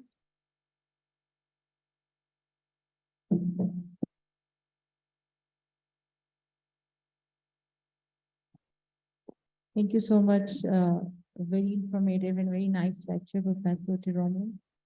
I would like to ask, is there any anti-biofilm agent, for like antibiotics are for the broad spectrum, most of the cases. So is there any anti-biofilm agent for treatment of many organisms? And the second question, if the clinician need to give the anti-biofilm agent and antibiotics together, or how would be their treatment regimen?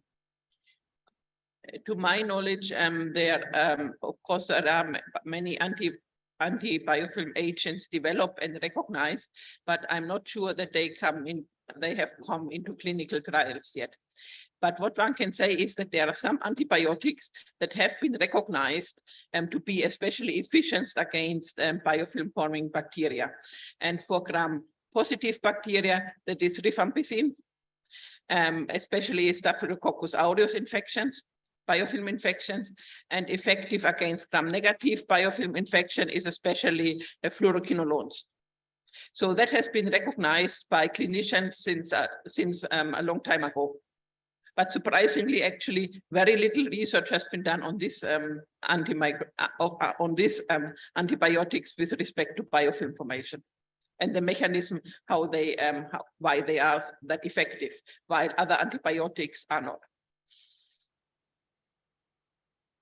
Thank you very much. Thank you very much, Professor Rutte, for a very interesting talk. So moving on to our next speaker, we have Professor Dr. Atiyatul Wahab. Professor Dr. Atiyatul Wahab is a professor at Dr. Panjwani Center for Molecular Medicine and Drug Research, International Center for Chemical and Biological Sciences, University of Karachi.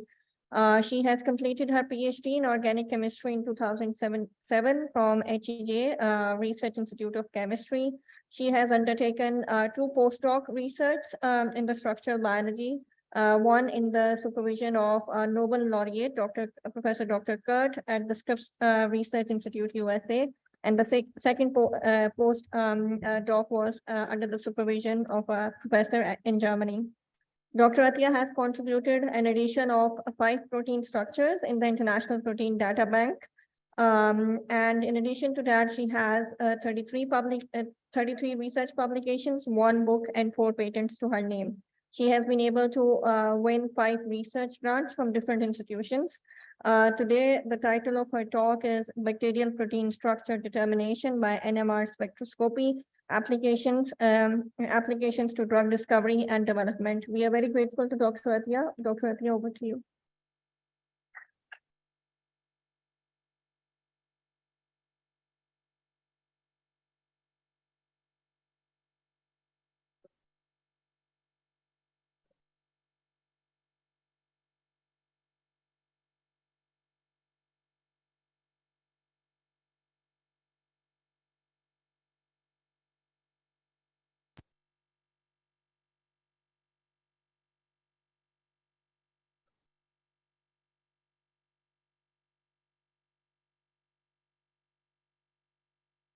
Thank you so much for Ms. Kazima for your kind introduction.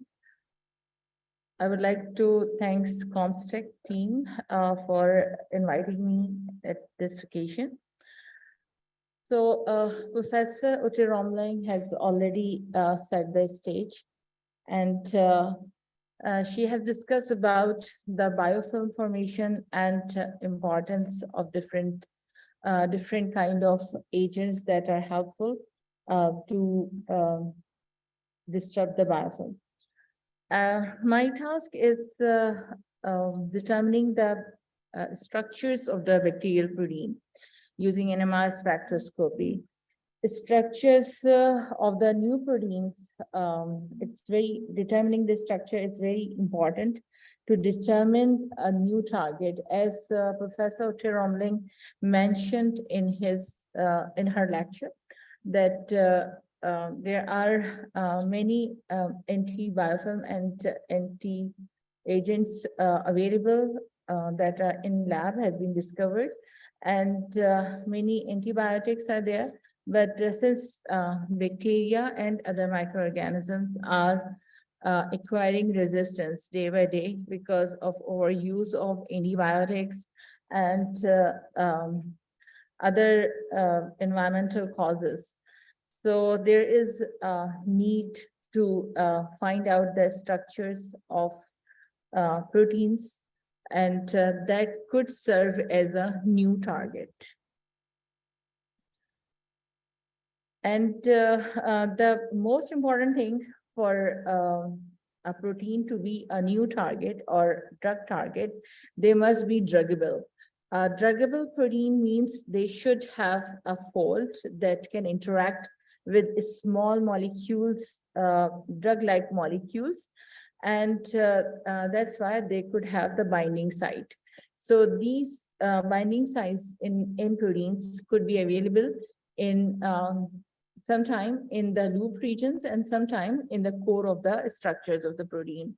So it depends, but we can determine the actual binding site. And then once we have the three-dimensional structure of the protein, then we can easily understand the target protein and drug or drug candidate or small molecule interaction that could further lead to the identification of new hit. And there are not much information available in terms of the protein structures as compared to the number of genes that's been identified. And once we have the structure of these proteins, so we can not only determine the binding site of a small molecule with the protein, but also can have the mutations, and that can change its function, mutations in the protein. And we can also easily identify which amino acids or residues are interacting with the small molecules. And then we can determine the regulatory purpose or the structure purpose of these proteins with reference to the small molecule. There are several methods that has been mainly used for the structure determination of the proteins. NMR is one of them, X-ray, single crystal X-ray, and now cryo-EM. X-ray, most of the proteins that are deposited in protein data bank are through X-rays. And now cryo-EM is also available, but NMR has some advantages over the other, because in X-ray, we can't see the loop regions, which are very flexible. While in NMR, we have this option available that we can see and interact the ligand with the loop regions as well. And more than that, NMR we can use in close to physiological conditions. So that can mimic to identify the ligand and protein interaction. And there are many NMR experiments that are available in NMR experimental files that can be used to identify these interactions. And one of the main approach is fragment-based drug designing, which identify the small molecules, usually up to 300 mu, so that has closely small molecule that can further modify to have a bare molecule, a candidate or hit. So these fragment-based approach is now very successful using NMR spectroscopy. And this approach, using this approach, there are 4 drugs that has been approved, and there are tens of drugs that are already in clinical practice. So NMR spectroscopy is a tool which we can use for the structure determination, ligand binding and dynamics, and metabolic profiling and drug lead optimization. And here in this presentation, I'll be discussing about one of the major tasks during my research is determining the structures of bacterial proteins and to annotate for its function. In NMR spectroscopy, the protein structure determination using NMR spectroscopy has different dimensions, and it has 4 major groups in which and it requires a separate experience and expertise. Number 1 is the sample preparation. And then the data collection of NMR experiments, then sequential and assignment of the protein, and then the structure generation and validation. So after selection of the protein, we have to do gene engineering and cloning, expression of the protein, and then which also require labeling of the protein. Since NMR is very insensitive technique, so we need to at least label carbon with the carbon-13 and nitrogen with N15. And then purification and buffer optimization. Once we have the NMR sample in our hand, then we can take it to the NMR lab and then record different experiments. The first step is the proton NMR, which is the most simplest one to identify if the protein is folded and not well folded or oligomerized. And proton NMR along with the 15 and HSQC, these two experiments are used as the initial experiments if to select if the protein can be taken to the structure determination or not. It has a size constraint as well, NMR specifically. So, and once we have once we decide the protein is good in shape, for example, in this slide, you can see there are 3 different spectrum. These are the proton NMR experiment, and it doesn't require any labeling, it's just the proton. And here we can see this structure, which is protein A. And since the peaks are very well diverged and not very sharp signals are here, so it shows that protein is well folded. And we could see some peaks in the amide region, and there are peaks which is below 1 ppm. And here in this one, these kind of the spectra, which the signals are very broadened, are usually when the protein is aggregated or oligomerized. And this kind of sharp signal shows that the protein is non-globular in nature. And similarly, this is 15 and HSQC. So in the y-axis, we have chemical shifts of nitrogen, and the proton are on the x-axis here. And here, these are the 2 dimensions, not the axis exactly, but just to make it simpler. So here, these are, since each amino acid is connecting with the other one with the amide bond, so NH is there. So here, all the NHs which are present in the protein molecule, we can see. And if they appear like this, so it means this protein is folded, but they have some unfolded region as well.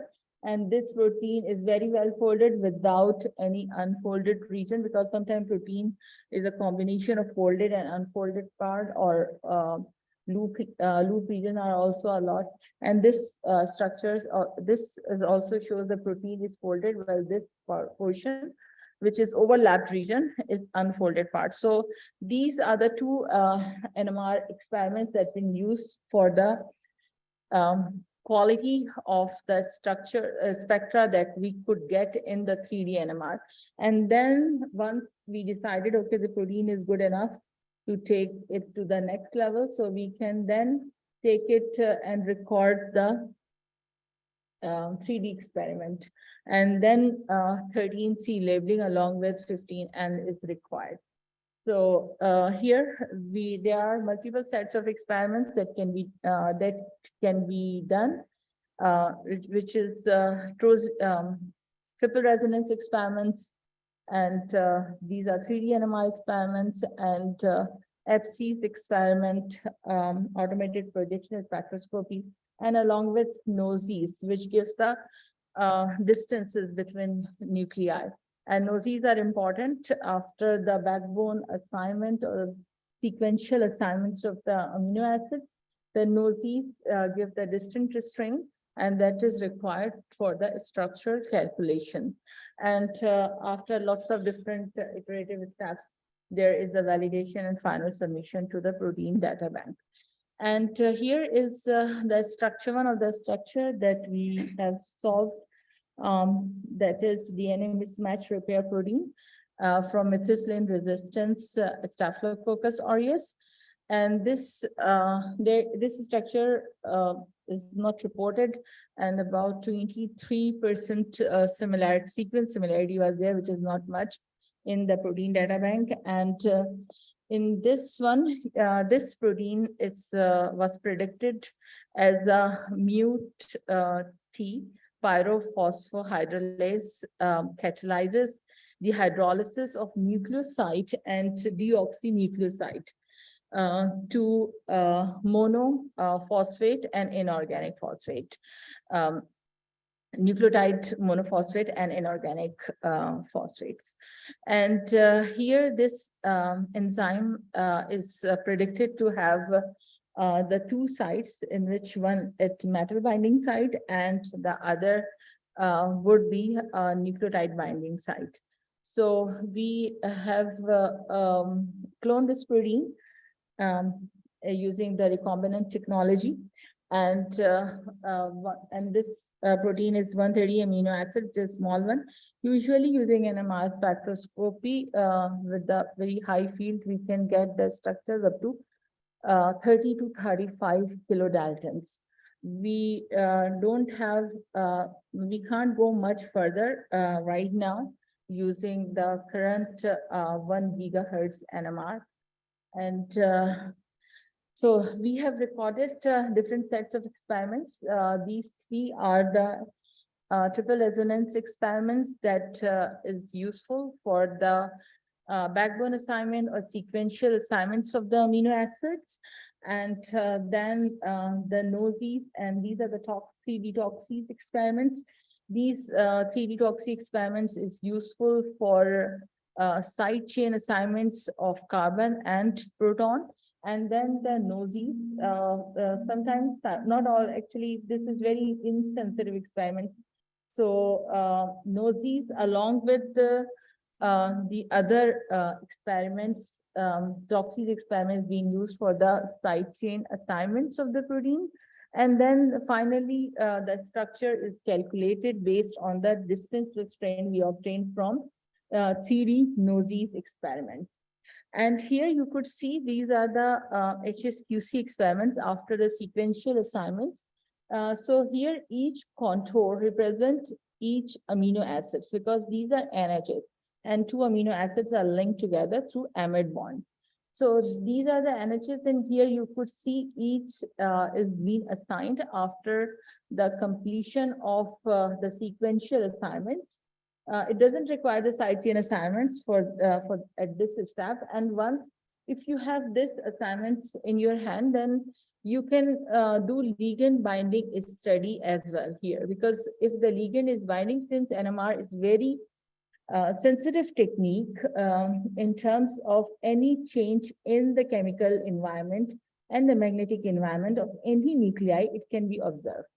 So here, if a ligand binds with any part of the protein, then you can identify, okay, this residue is binding with the ligand, then there will be a change in the chemical shift. And these are the NHs of the side chain. So all NH which are present in the molecule appear in this experiment. So after many different steps, these are the final structure of the protein, and these are usually, it is in NMR, it is presented as the ensemble of 20 conformers, and these are the representation with the side chain. And here the binding studies, as I have shown you, using the HSQC experiment, we have done the binding studies, and we could identify this this purple region is the binding of AMP and ATP binding site, and the green region, these amino acids are involved in the binding of magnesium ion. we have done actually the binding with various metals and along with the monovalent and the divalent ions and trivalent ion, but we could only find the change in the chemical shift with magnesium. So that shows that protein is binding with the magnesium ion. And similarly, we have done the HSQC experiment with all the different type of nucleotides, and we could find the binding with AMP and ATP. So these are the general structural statistics of usually 20 NMR conformers.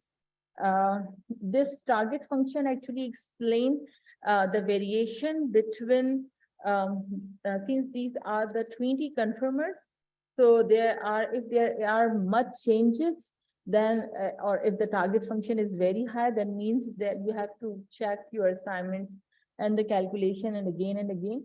So there is not much variation, so it's a good one. And similarly, Ramachandran statistics are important to see that how many residues are in the allowed and additionally allowed region. And most importantly, the root mean square deviation of the backbone is 0.6 angstrom, which is really good. And similarly, these are the other protein structures that we have. I explained one in detail. So the other is the similar kind of experiments that we have done. It's another protein, which is a galactitol specific 2B component of methicillin resistant Staphylococcus aureus. And this is the part, this particular protein is part of the sugar transport system. And this E1 and E2, these are the two systems of sugar transport that are involved in bacteria. So this particular protein is from E2B, this component. So here you could see that the electron transfer is from here to H2A, then H2B. If we can inhibit or have something, we can exclude this one. So the sugar transport can be stopped, and stopping the sugar transport means could be lethal to the bacteria. So here, these are different sets of experiments that we have recorded as a small protein of 92 amino acids. And these are the proton NMR, which shows this very well folded structure. And again, these are the HSQC. And these are the 20 ensembles of, that's a stereo view. And that stereo view are usually taken if you really want to see the 3-dimensional structure in slide or in the page. So these are the two images which are same, but it's just a little bit tilted. And with the focus of your eyes, you can see the 3-dimensional structure. So here, these are the side chain and the structure of the protein. And there is only one difference in the sensitive and resistant strain, that I67 is replaced by V67 in MRSA 252 strain. And these are the structural statistics. And we could see using different structures that are reported, and there is not much overlap in the structure, and the structure which is already reported from different strains there is not much similarity, and the sequence identity is very, very low. So there is another structure of the protein from Bordetella bronchiceptica, and this was the unknown family structure protein, and this protein is 15.2 kilodalton protein. And now these are the structural characteristics, and this is the chemical shift of carbon alpha minus carbon beta, and then it's plotted against sequence. And those regions, here you could see these are the alpha helices and these are the beta sheet. And this protein also has some loop region. Here you could see this is these are 20 NMR conformers. So different, another NMR experiment, which is heteronuclear NOE, we have recorded. And it shows that these are the loop regions clearly, that when the relative intensity of the peak is plotted against the sequence of amino acids.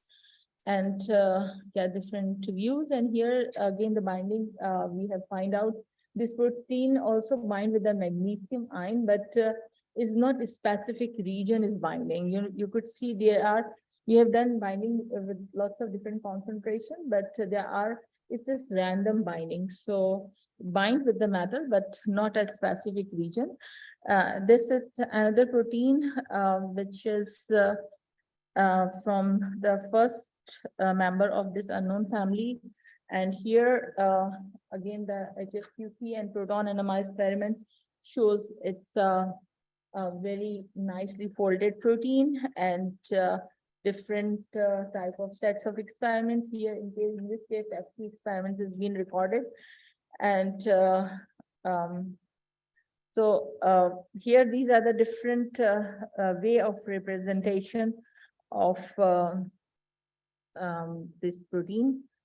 Usually, these sausage diagram shows that this is a kind of flexible part, and these are very conserved part. And these are surface charge distribution. So NMR is a technique which is robust for the structure determination. And though it has limitation of its size of the protein, solubility of the protein, and but it has a very great strength and capacity to find out the interaction of protein with ligand. And I would like to acknowledge different funding agencies, the Searle Company, HEC, Pakistan Academy of Sciences, for the support. Thanks for your attention.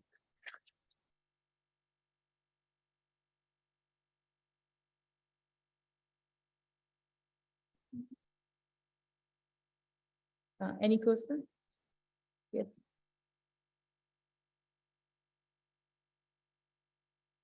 My name is Wasim Ahmad Bhatak. I asking a question. Any mass spectroscopy also used to determine the structure of bacterial protein structure, and the mass spectroscopy also used to determine the viral and fungus protein structure. Yes, it's a protein structure from either source. Yeah. So it could be human as well. So any.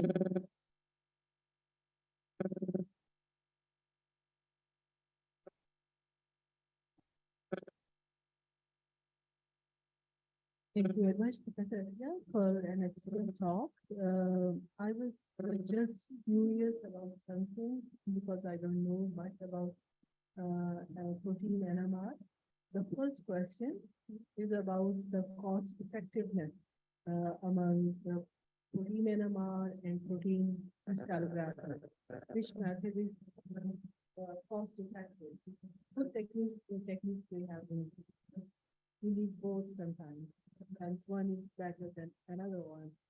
What about the cost effective? Which one is more cost effective? Thank you so much, Professor Shansi Anjum.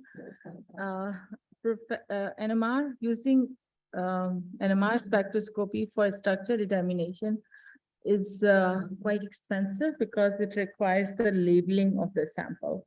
So at least doubly labeled sample, or sometime if the protein is bigger, triply labeled sample means deuterium label is also required. So in terms of cost, definitely X-ray is cheaper, but there are many proteins that cannot be crystallized. And that also, X-ray also has its own limitation. And NMR, but there are many proteins, in terms of size, X-ray doesn't have that any kind of limitation, but in NMR there is, so far we still cannot determine the structures of protein bigger than roughly 35 kilodaltons protein, which means around 350 amino acids. But in X-ray you can find out more, but and doesn't require labeling. It's just the crystallization is the bottleneck in X-ray. And for crystallization, yeah, definitely investment of the robot is very important because lots of different buffer conditions is required to be screened, maybe 1,000 or maybe 2,000 buffer conditions. Maybe in one of the buffer condition, the protein may crystallize. And that also robot investment in a robot is also a big challenge. Otherwise, everything can be done manually, but it requires lots of time. Am I allowed to ask another question, please? Yes. Okay. My second question, you answered half of it, that labeling, isotopic labeling of protein. So first protein is isolated, then you, how do you label it? You have to synthesize it again. Okay, so we use recombinant technology. So means we clone the desired gene in a vector. And there are many vectors commercially available. One can design their own required vectors as well. So we, in most of the cases, in the most simplest way, if, for example, if we are talking about the bacterial protein, so whatever the bacteria we are looking for, we isolate the genome of that particular bacteria and design the primers, because the sequence for the NMR, structure determination of NMR, we need to have the sequence of the protein. We cannot determine the sequence of the protein. It's very hard. We need to have the sequence. So we can design the primer accordingly of our desired protein that we would like to clone, and then do the PCR, purification of PCR and the PCR product, and then ligation of into the desired vector, and then the transformation in the cloning bacteria or cloning strain. Usually different strains of E. coli engineered strains are available. So cloning strain that give more number of the clones inside it, and then transform it to the expression strain. So once we have this machine available, so we then grow this bacteria in the label media, in which glucose, 13C labeled glucose would be the only source of carbon for the growth of bacteria available, and 15N labeled ammonium chloride would be the only source of nitrogen, and that is required for the bacteria. So when the bacteria grows, so it's like the normal procedure of the growth of the bacteria, and then we centrifuge it, lysed it, so whatever available inside after lysis, it comes to the solution. And after again centrifugation, the protein content need to be separated. So we need to do cloning. So it requires complete molecular biology setup.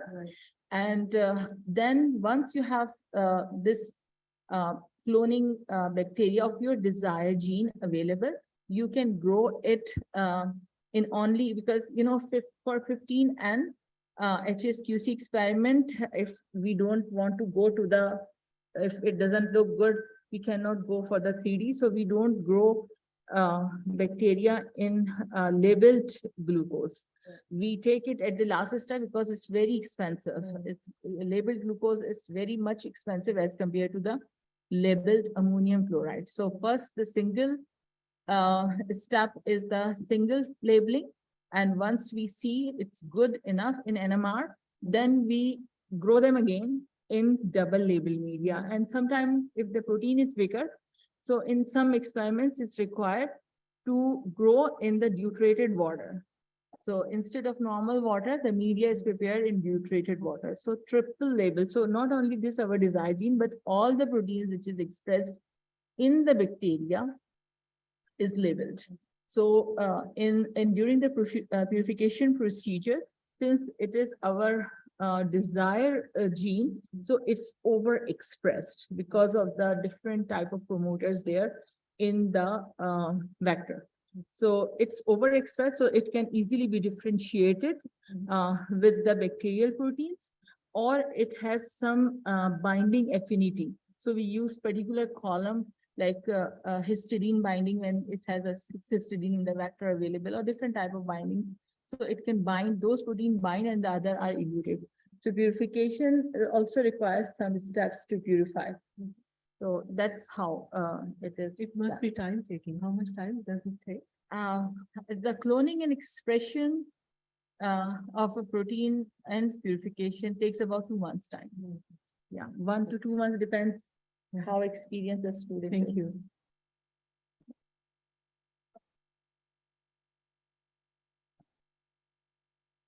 Thank you so much, Dr. Tia, for a very informative presentation. I just have a quick question. Do you think that the membrane-bound proteins, because they are considered as the nasty ones, so do you think that NMR is a good option for purification of membrane-bound proteins? Yes, it's again a bottleneck, one of the bottlenecks that people are still facing. But membrane-bound protein, many structures of membrane-bound protein have been reported using NMR, and membrane we need to use detergents to solubilize the membrane protein. So there are different type of detergents and that can be used, and then the structures of the membrane protein can also be solved.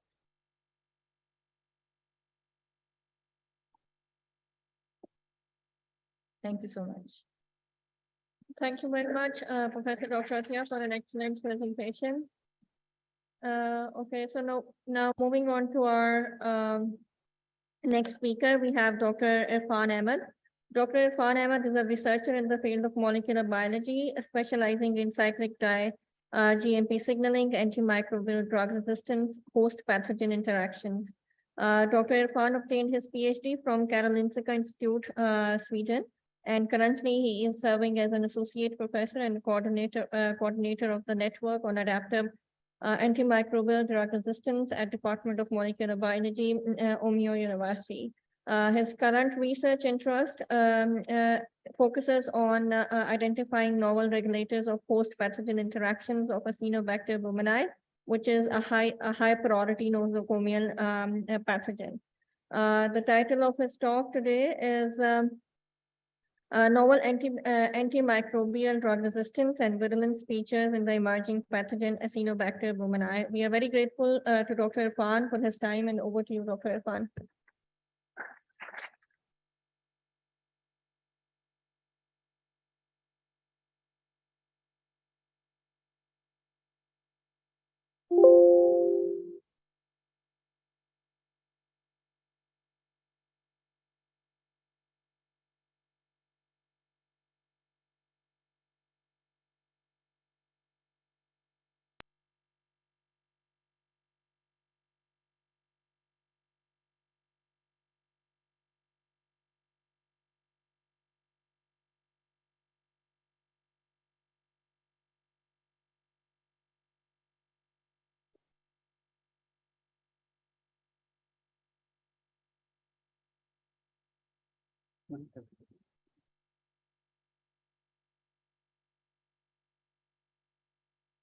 Assalamu alaikum. Thank you for audience for coming. So I will talk more about one more specific pathogen, human pathogen, Acinetobacter baumannii, that has recently emerged as one of the most common hospital-associated infections, especially in developing countries. And recently, World Health Organization has classified microorganisms based on the priority list against which there is necessity to develop more antibiotics because of the emergence of resistance, rapid emergence of resistance in those microbes. So Acinetobacter baumannii is placed on the top in that list. So because it acquires resistance very rapid as compared to other pathogens, and so far, most of the isolates circulating around are usually extensive drug resistant.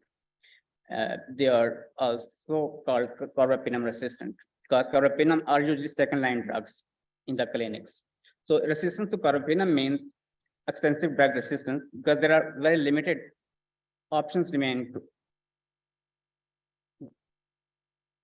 Sorry, Dr. Irfan, to interrupt you. So Any of the participants who traveled through the car AMY 075?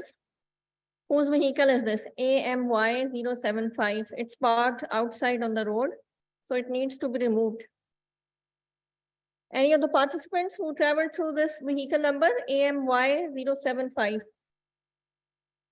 No one? The car will be lifted by the authorities outside. Okay, all right.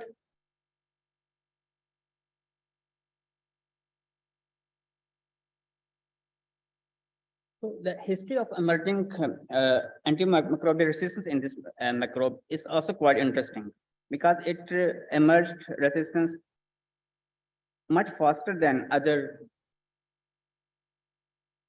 pathogens.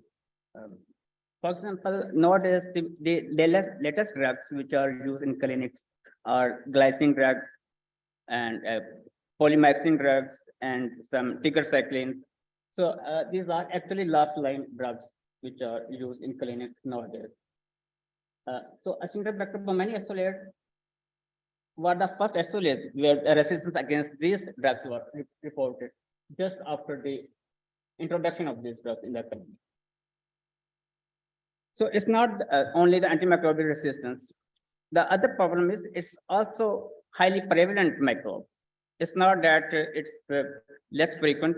It is highly prevalent. Clinical microbiology reviews, that was one of the most prestigious journal in the microbiology. They reported this Southeast and South Asia as the hotspot regions of this infection. And even in this region, if we further zoom, then we can see from this map very easily that Pakistan stands among those countries where it is prevalent top. So it is actually one of the top most prevalent countries with respect to the infections of Acinetobacter baumannii infections.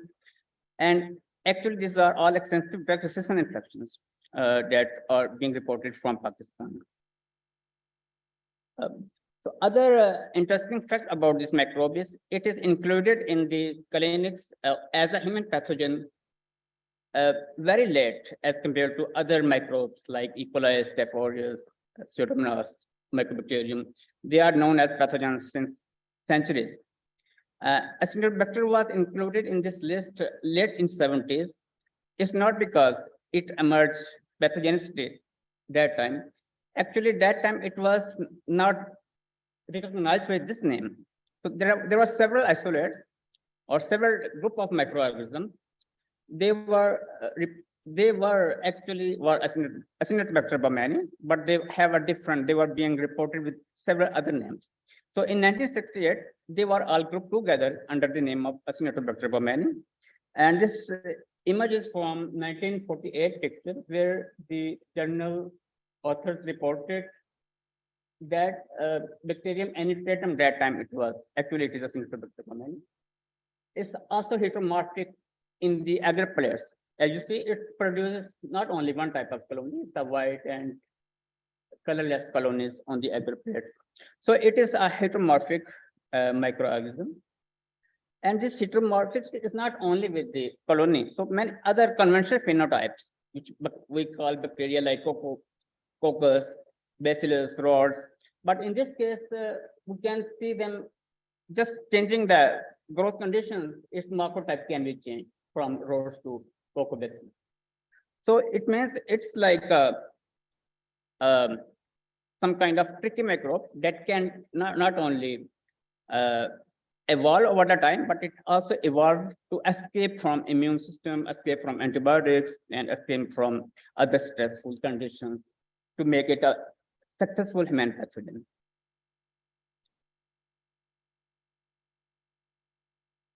So when I started to work on this pathogen, I started actually from Pakistan, where I investigated several hospitals in Pakistan to estimate the frequency of hospital-associated infections in Pakistan. As we see in this clinical microbiology review, we actually confirmed that Acinetobacter baumannii infections were actually in the top of the list. Around 36% of infections were Acinetobacter baumannii, more than other very famous microbes. And more alarming things were around 90% of these isolates were carbapenem resistant, 89.7. But luckily, they were all cholesterol resistant. And then we were interested to investigate whether this pathogen, this microbe circulating in Pakistan, is from a single colon, or it's an outbreak from a single isolate, or it's a diverse group. Actually, in worldwide, there are two international clones that are known to cause infection in hospital.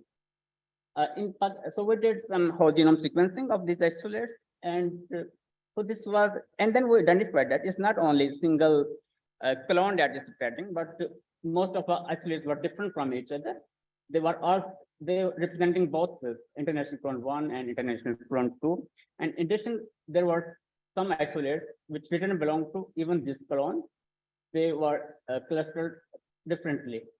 And this clone for sequence type 158 was previously reported only in Middle East and then in Pakistan. Unique feature of this clone was that several antibiotic resistant genes were found to be horizontally transferred as so this is kind of unique group of Acinetobacter isolates were found in Middle East and in Pakistan that has additional antibiotic resistant genes which were make them more resistant to especially carbapenem drugs. And then we continued this survey, and in recent years, actually we found also cholesterol resistance. That was not in 2014-15, but in last few years, there are quite a good number of cholesterol resistance. So cholesterol resistance in excessive drug resistance isolates means it's near to pen drug resistance. So there is only 1 or 2 drugs.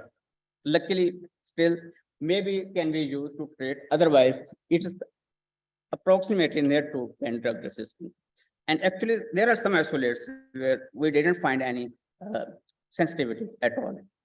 So that is quite an alarming situation with this microbe, especially in Pakistan. And then we further investigated some phenotypic, at molecular level, some phenotypic characteristics of these isolates as reported in 1948. We could confirm that isolates circulating nowadays, even in Pakistan, they also have this phase variation in colony morphotypes. They could be opaque and translucent. The same isolate could be at one time opaque and other time translucent on the agar plates. And also there is kind of diversity in the production of extracellular matrix and extracellular matrix pili between isolates. So there is a quite diversity between isolate to isolate in terms of production of virulent structure, especially with pili.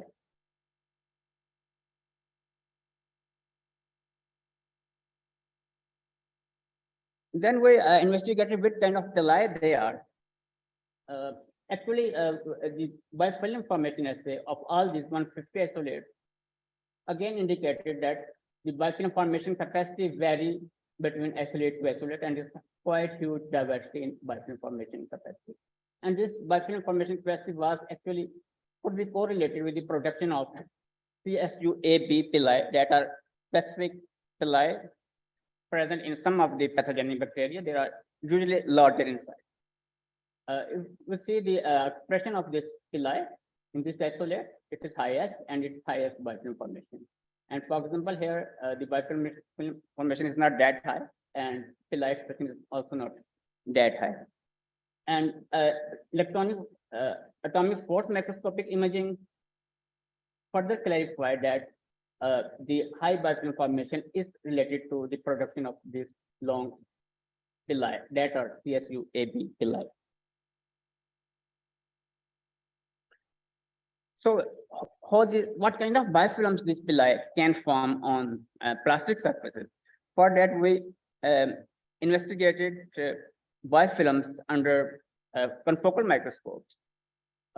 biofilms formed by this bacteria is actually in the form of large patches instead of whole plate is covered. So there are patches of biofilms.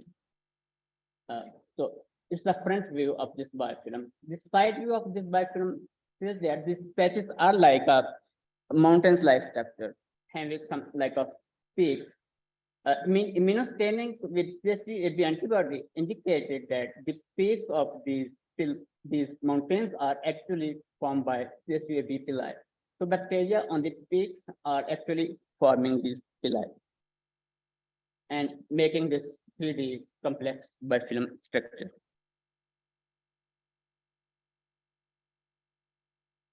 So to see the effect of or the advantage of this biofilm with bacteria, as known that bacteria within biofilms are tolerant to antibiotics, but it's not with all kind of biofilms. There are some fragile biofilms, they are not sensitive. So this CSU-AB mediated biofilm formation, actually, we see how it protects bacteria from like the antibiotic colistin, that is the actual antibiotic in the clinics, that the only actually antibiotic that's used in the clinic. So when we treated this biofilm with colistin and estimated the effect of colistin at single cell level by propitium iodide. Propitium iodide is the dye that binds only dead cells. So live cells don't bind this dye, and we can see this red fluorescence. So the biofilm, the cells within these patches remain live after the colistin treatment, as compared to the cells which are outside of these patches. They were more red. So CSU-AB mutant, since it didn't form any patches, so all of these cells were died after colistin treatment. So it means this CSU-AB mediated biofilm formation, these patches protect bacteria from the effect of colistin, as shown in these patches. And this biofilm is CSU-AB pili mediated, not any other pili. There are some other pili, for example, type 4 pili, as that is not involved in this biofilm formation as well. So it was biofilm formation, and also for a bacteria to cause infection, the first step is to attach with host cell. So if the microbe can attach with host cell, well, it means it can cause infection, it can spread disease. So that is host pathogen interaction. First interaction is actually an important step in that disease. Then we investigated the effect of these CSU pili on the adherence with host. And we use this human cell lines, lung cell lines, F595 as the model for this interaction. The virulence strain of Acinetobacter baumannii that binds very well with epithelial cells. Mutant didn't bind, or very less binding. And the other pili mutant, type 4 pili mutant, also bind very well. So it means CSG pili also very important for the first interaction of bacteria with host. To further verify whether they are directly bind to epithelial cells or indirectly involved in this interaction, we did some electron microscopy of the bacteria attached with epithelial cells. And we could see very clearly that bacteria need or use some pili to attach with cells. Whether these pili are CSU pili, for that we did again confocal microscopy of the cells attached with a bacteria and use the CSU-B antibody, and that tell us that when the bacteria are attached with the cell, they express CSU pili. So these CSU pili actually directly involved in binding of bacteria with epithelial cells.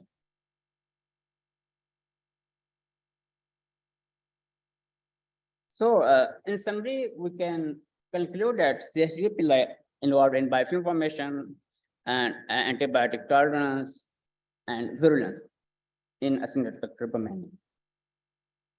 That is important because it's really this bacteria is very underexplored in terms of virulence factors, because it was introduced in the clinics very late as compared to other bacteria.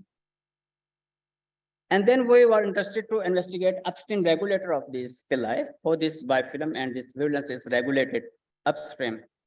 As Uday Romling explained the principles of cyclic diGMP signaling, that is actually play a major role in the regulation of biofilm formation and virulence phenotypes. And then we investigated in Acetylcysteine. There is a network of around 11 BGDFEL proteins, that cyclic diGMP metabolism proteins, that could potentially involved in the regulation of biofilm formation. And the mutants of these proteins in Acetylcysteine revealed that there is a network of proteins that could inhibit biofilm formation and promote biofilm formation, and same with the motility. So it is a complex network. So I will not go into the details of this. Yeah, but then we investigated the effect of this cyclic diGMP signaling in the virulence. Again, we tested these mutants of this cyclic diGMP metabolism protein for adherence with epithelial cells, and we identified, for example, several proteins, but with the pronounced effect, one of the proteins, that mutant was could tightly bond with epithelial cells. And with scanning electron microscopy, see that this mutant expresses a bit more pili that help it to attach more tightly with epithelial cells.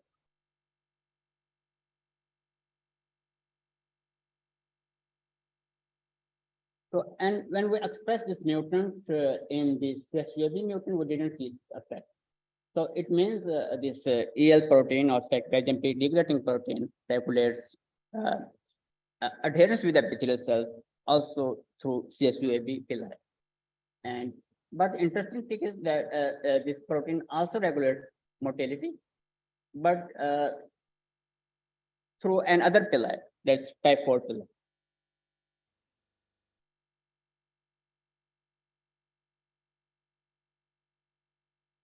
So in mouse model, we tested the effect of these mutants, and where we see that mutants that could bind tightly with the epithelial cells actually is attenuated in mice, as we didn't see the colonization of this mutant in the lungs, liver, and spleen of the infected mice.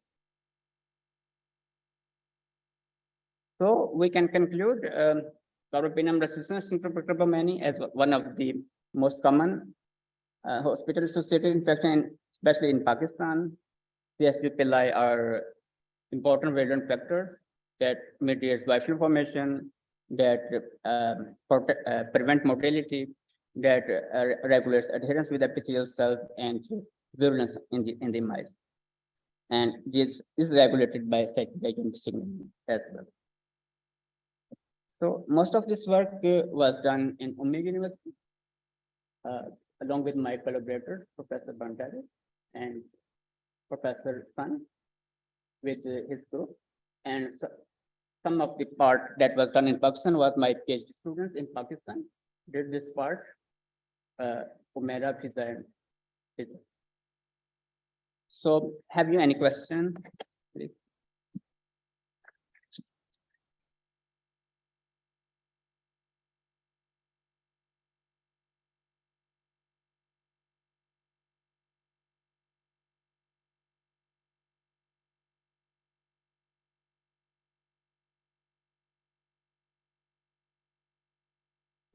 So I just wanted to ask you that you showed that there is a effect of the CSU pili in adhesion ability of Acinetobacter. Did you also check for invasive ability? Or Invasion? for invasion? Yes. Actually, Acinetobacter doesn't have any type 3 separation system or any machinery to help to invade directly. So it's not actually well established as the intracellular pathogen so far, but there are few reports suggesting that some fraction could go intercellularly through some unknown mechanism, but it's not actually well established intracellular pathogen so far. So mostly they remain on the surface or destroy this surface and then lead to hemolysis of the cell. So it is known that it invades into the interstitial spaces between the, so that. Yeah, there are some reports that say that it helps some cases go inside the cell. Yeah. Yeah, but we didn't investigate since it's not recognized as intracellular pathogen, so we didn't go further the invasion. Oh, yeah, we did this in the other eukaryotic models like amoeba, where we could see very clearly that it goes inside, survive there, and uh, replicate there, and diagnostic learning help them to colonize over inside amoeba, but not epithelial. Okay, because that could possibly contribute to some of the, down regulation of the inhibitory effects of the antibiotic treatment. Yes.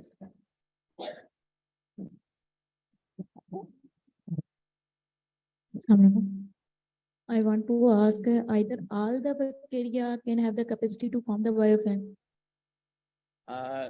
Not even even as can we see this? So no, the question is no. Answer is no, not all, but most of. Even in Acinetobacter, there are several isolates that didn't form biofilm at all, and also in E. coli, Salmonella. So even within species, there are not all isolates that are biofilm forming. So they are evolved actually differently according to their environment where they have been evolved. So that's the huge diversity. My second question is there we can develop any rapid system to detect the biofilm formation present in the patients or cannot? What's your views? So in vivo rapid system,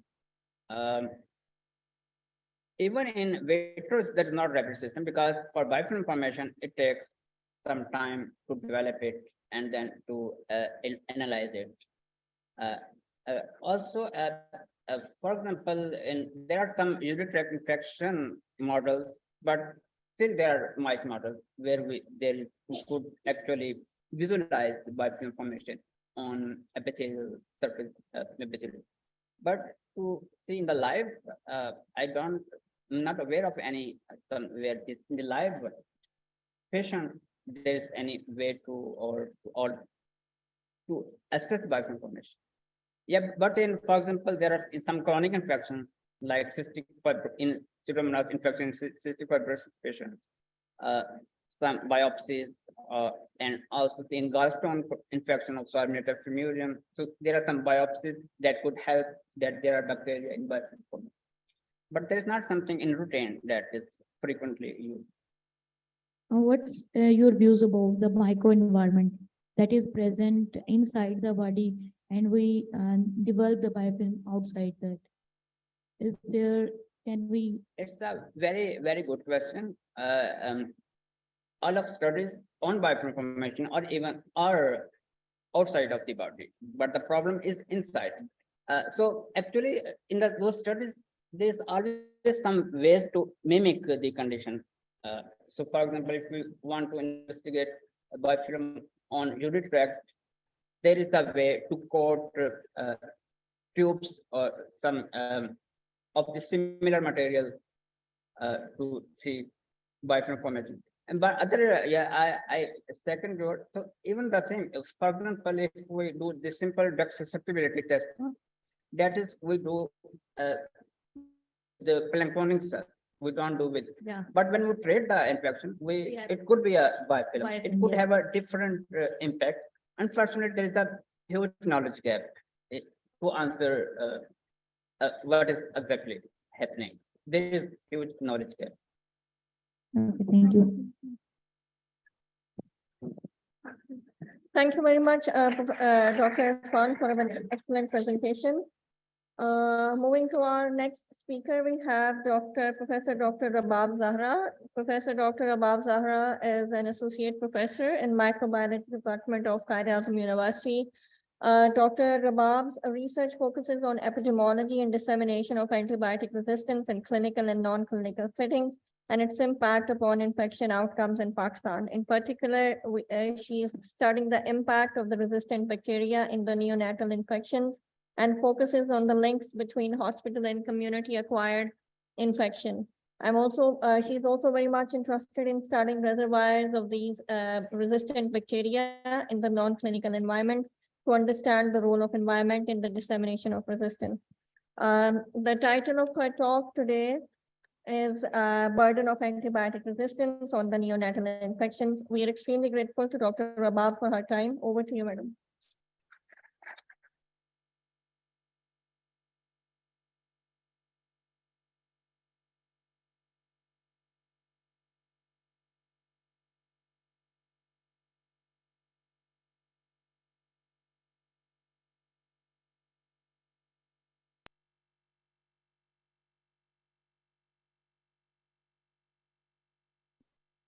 Thank you. Bismillahirrahmanirrahim. Assalamu alaikum and good afternoon to all of you. First of all, I would like to thank Comstech Secretariat for giving me this opportunity to talk to you today. Also, thanks to the previous speakers, particularly Dr. Irfan, who just also mentioned some of the problems related to antibiotic resistance. My talk is going to be a bit of a change from the previous three talks, which were very focused on the techniques and the mechanism of pathogenesis. This is going to be a bit more of epidemiology, but also taking you into this, that some of the work I will share that we've been doing, particularly in response to neonatal infections, and looking into what is the burden of these resistant bacteria on neonates. This is something pretty much by now everyone is aware. When we say antibiotic resistance, it is no more in clinical environment. It's actually everywhere, it's in every environment. But with relation to today's theme of today's seminar, I will start from this, that why we have this problem, and I'll take you through some of our work, particularly in terms of neonates, and I will end it up with what we have found, that how actually we can tackle the problem.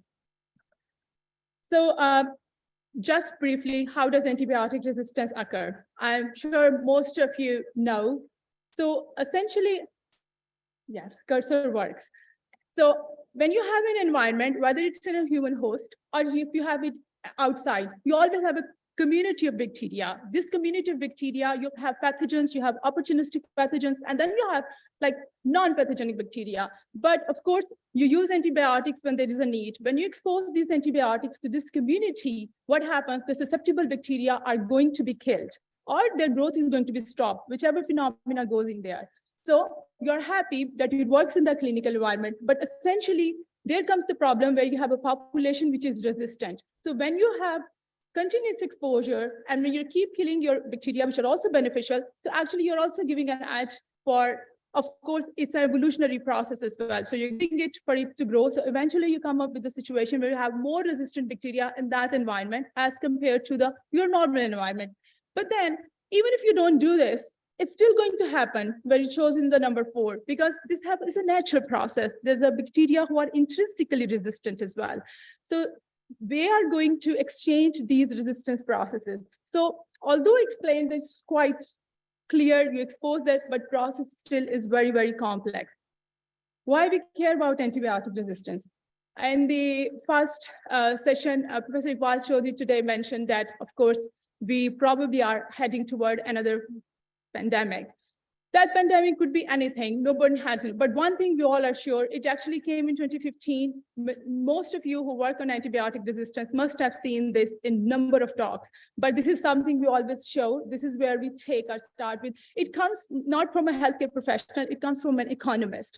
So Jim O'Neill was an economist who actually predicted the economic burden. So when we talk about healthcare, we must also see what is the burden. So there's a disease burden, but there's an economic burden. So the prediction is that, so this actually is almost now, we are going to reach a decade to this prediction, that there's so many reasons that people are going to die, but these are the predicted number of deaths. But by 2050, if we did not control this problem, the reason of people dying because of the bacteria, which are resistant to infection, is going to surpass all possible reasons.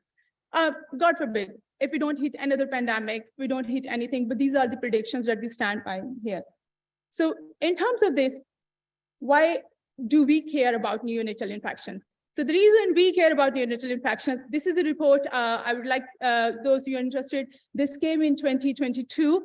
Generally, these data reports are a year behind because they have to collect the data. But this is the UNICEF report. It comes around every 2 years, so on, the latest report, and it shows you the figures for Pakistan for the neonatal mortality. I would like you to focus here. So essentially, these are the figures. I'm sorry, it's very small print, but I will show you another curve. So currently, Pakistan stands at 39 neonatal mortality per 1,000 live births. Is it good or bad? It's actually good.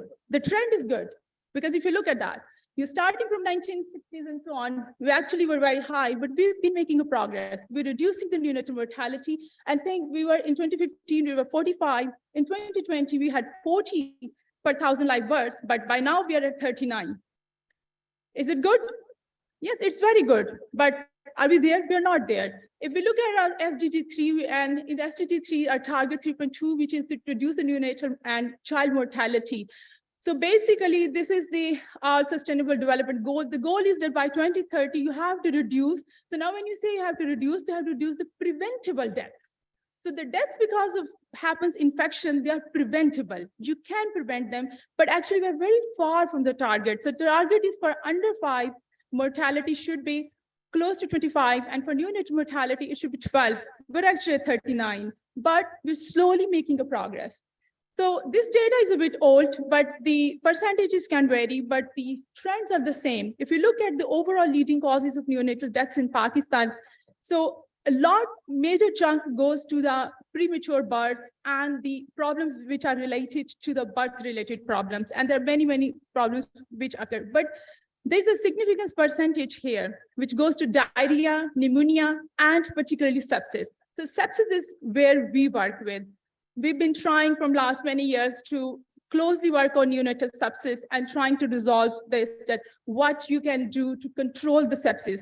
So sepsis alone is not a problem. If this sepsis happens in a baby who is premature, has a low birth weight, you actually add into the problem. So your neonatologist can probably save a child who is even born with a low birth weight, but the problem adds into this if that baby catches a sepsis. So what is sepsis?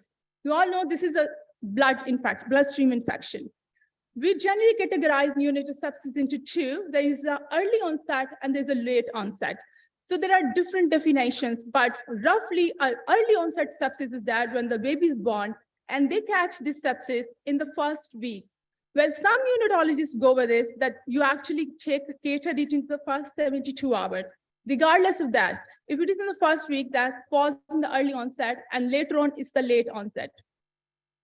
There is a data from Pakistan which actually suggests most of the neonatal deaths that happen in Pakistan, they are actually fall in the first week. So early onset is the where you really have to take care of the early onset of sepsis.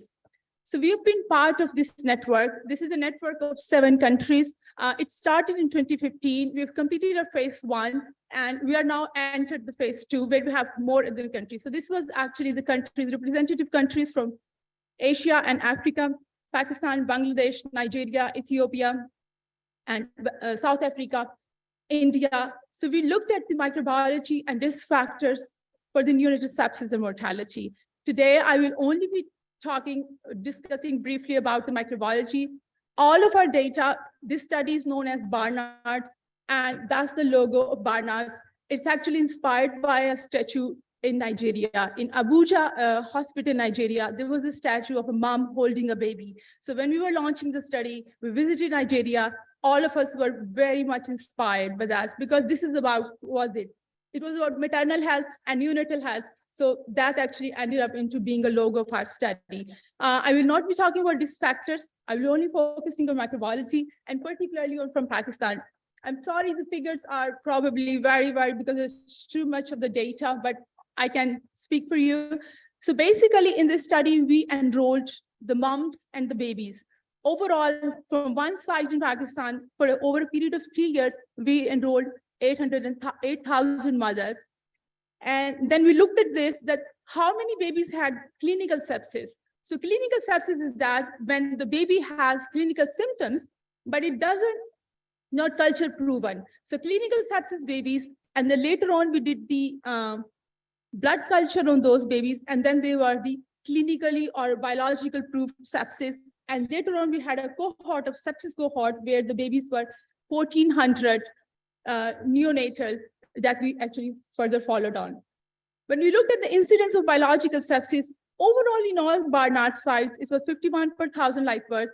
But these are very extremes. For example, in Bangladesh, it was 9 per 1,000 live births, but for us, it was 162 per 1,000 live births. But in this, when we looked at the incidence of mortality, again, it's quite variable. So for example, in Bangladesh, it was 2 per 1,000 person days, but for Pakistan, it was 8 per 1,000 person days. When you look at what are the reasons for these sepsis, it was quite diverse. Excuse me, I'm sorry, can I have some water, please? Thank you. So it was quite diverse. So bacterial causes of sepsis overall, if you think of this, there were lots of that. There were roughly total 74 bacterial species which were responsible for the sepsis. But here we mentioned only the top 10, where Klebsiella pneumoniae is the top most pathogen, and then Serratia, and then Klebsiella michiganensis. Interestingly, if you see, Pakistan has a maroon color here, so we take much share of the Klebsiella michiganensis. And I will explain, and we'll try to look into the much details. Pretty much all of the data of Barnard's phase 1 has been published. This data was published when we characterized all of this. So now this represents the bacteria species which are only focused on Pakistan side. And if you see here, we have Burkholderia, Klebsiella, and interestingly, because initially we always thought Klebsiella pneumoniae is the one which is causing the sepsis.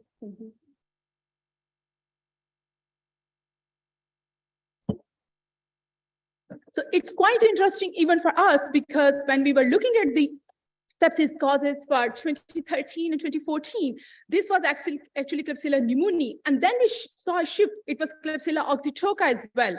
And quite interestingly, because this sampling period was roughly 16, 17, and 18 years for the 2018, and here we again saw a shift. So then we looked further details into this, what's going on at this particular site. This graph only shows the antimicrobial susceptibility patterns. It's quite crowded. I will explain more of this, what's the implications of this data and how we have looked into this data. These are lots of the antimicrobial susceptibility pattern that you'll see in most of the epidemiological studies. And as you can see, to no surprise, there are lots of resistance patterns to the third generation sphelosporins, also to your penicillins and so on. But we also looked into the gram-positive pathogens. So I would like to just mention here that in terms of sepsis, actually gram-positives are not given too much importance. There have been a very big study, ANISA study was done on pediatric infections, and most of the studies, they actually say that these are the just commensals and these are the contaminants. But basically we just have published on this, and I would, those who are interested, I would like you to actually go through and actually we do understand that we should not ignore Staph aureus and also other staph species, particularly when it comes to neonatal sepsis. It might not be true for adult sepsis, but the things are a bit different when you're working with the neonates. For Klebsiella pneumoniae, as we mentioned, we looked at some of the genomics, and it's quite interesting that most of the Klebsiella, there was a big cluster of Klebsiella pneumoniae, which was ST15. So this study did not include just the sepsis. We also wanted to understand that how a baby who is just born gets the sepsis. So what are the reasons? So we looked at the maternal factors. We also looked at the environment. So we had lots of swabbing, which was done from the environment of the baby, from the mother, and also from their environment. So we did find the cluster. So this is over a time period. So we found the ST15, they were quite diversely present. You keep seeing this this sequence type, but there were certain time periods where they were quite clustered. So we have worked more on this, and we'll be actually publishing this in our environmental implications data. But if you look at this Klebsiella pneumoniae, all of them, they were quite similar as well. And interestingly, they had lots of genes, representatives to lots of beta-lactamases and ESBL genes. And this was, of course, no surprise. And then we had a big cluster of Klebsiella michiganensis. And this was over 100 isolates of Klebsiella michiganensis, which came in a year period. This was, of course, an outbreak. And we've been working closely with clinicians. We've been reporting this data to them over and over again that basically it reflects there were good IPC practices which are needed for our hospitals. As Dr. Irfan was mentioning, the hospital-acquired infections. So of course, there are a number of ways to control them. So good infection prevention control policies are needed.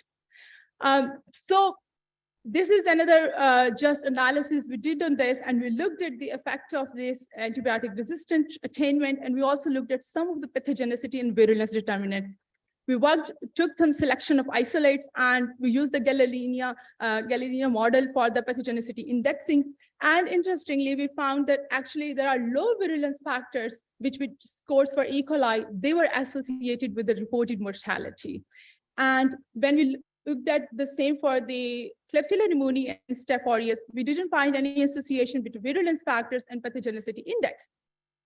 Now, this is a bit complex. One would expect, why is it so? So this actually highlights it that in order for in the hospital, in order for your patient to not be able to care, it's not actually the pathogenicity of the bacteria, it's actually your treatment failure, which is actually contributing to the mortality. But again, this could also be an indication of this, that there could be reason that these E. coli, they did have their pathogenicity, but we all understand there's a mechanistic approaches, there are regulation approaches, so, and strains are different as well. So there isn't much that we can always be. So basically, this result doesn't indicate that the low virulence is linked with higher mortality. It simply indicates there are strain-dependent differences, but at the same time, it also highlights that if you do not have adequate antibiotics, you actually can fail even with a low virulent bacteria, and this is what we show here. This is in the same study. And actually, this is very significant result. I would like to spend a bit of a time here. So we took a cohort of the neonates. We wanted to understand that you have a mortality. There is sepsis. So what can you actually infer from this? So essentially, from last like 10 years, even previously we did a study, we always wanted to link it with the clinical outcome. So we questioned on all the sites which empiric therapies were being used, which combinations were being used. So now those of you who work in antibiotics, we know that WHO has antibiotics in access, watch, and reserve lists. There are 60% of antibiotics which are considered in the access list, but then you have watch list, and then you literally have your reserve list. So for the management of neonatal sepsis, WHO recommends that you can simply use ampicillin and gentamicin combination. And now this is very interesting. Much of the empiric therapy guidelines that we use, we actually take our data from the high income countries. But the studies suggest if you compare your low middle income countries and high middle income countries, you have different bacteria coming to sepsis. You have more GBS and Listeria for HMIC, but for the LMICs, you have different bacterial population causing the sepsis. So that ampicillin might work for your Listeria and your GBS, but it doesn't work for this. So interestingly, there were 4 combinations. There is ampicillin, gentamicin, cefotaxime, amikacin, then amoxicillin, amikacin, and then piperacillin, tazobactam. So when we normalize this cohort in terms of sex, in terms of clinical factors, and we looked at we followed these babies for the 60 days of life. And then we looked at the survival rate and the probability of this. So it was found that the good combination of empiric therapy with the good survival rate, that was actually ceftazidime, amikacin. And the least was piperacillin, tazobactam, and amikacin. And then we tried to look into this, what are the factors which actually influence the use of this antibiotic? There is cost, there is availability, and of course, there are the guidelines. So through this study, we actually recommended, of course, that WHO needs to revise the empiric treatment regimens for LMICs, number 1. Number 2, when you look at the cost, it's also the availability. In Ethiopia, didn't have a very good access to the ceftazidime, but in other regions, there were always variations.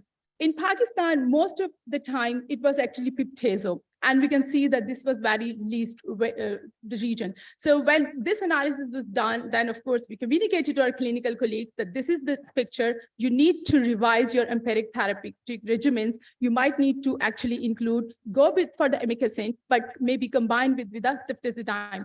Although ceftazidime is on the watch list, on the WHO antibiotics list. So the point, so this is the latest, but actually this kind of correlates with a very earlier study. It came in 2015. It was a smaller group of the study, and we did it in Children's Hospital Lahore, where we looked at the NDM1 positive infections in neonatals. And just to sum it up, we actually found it's very hard to get the clinical data when you are working in the clinical settings, because many times they're lost to follow-up cases. But we managed to look at the follow-up at these 12 patients, and we actually found, regardless of the organism type, they were resistant or they were not resistant. Out of 9, the 4 died because of the inadequate therapy. So basically, I understand that when we talk about the infections and we talk about controlling the infections, wherever it is actually needed, that you know the mechanism of infection, you know the new antibiotics are the need, but I think it is equally important that you keep on revising the antibiotic therapeutic regimens. So this is my last slide. So basically, to align with this, what is more important to look at? You should be caring about virulence, you should be looking about the resistance. There's no straightforward answer. They both go hand in hand. You cannot ignore the virulence. You cannot ignore the resistance of the bacteria. Actually, to be honest, in much clearer terms, it's actually the resistance of a bacteria that one should be more concerned about, in the sense, because you might be able to treat a highly pathogenic bacteria, but what if you're not really able to treat just a very low virulence bacteria? So their relationship is both positive and negative, and the relationship is also direct and indirect. And there are a number of factors which influence the resistance and the virulence potential of this bacteria. It includes the bacterial species. As Dr. Irfan was mentioning, bacteria biofilm formation is a strain-dependent phenomenon. We've been seeing this. It's even within the same species that even different clones reflect differently. It's the mechanism of resistance, it's virulence, and the ecological niche. One thing might work for one organ, one site, it might not work with other, and also which host we are talking about. I would like to also just wanted to show some images of my wonderful group. I have had lots of students over the years, and the work that I just presented and the lots of work I do, of course, it's not I do, they do. I only just present, and the wonderful group I have had over years. And also would like to acknowledge our funding agencies who help us to do the research. Thank you, and happy to take questions.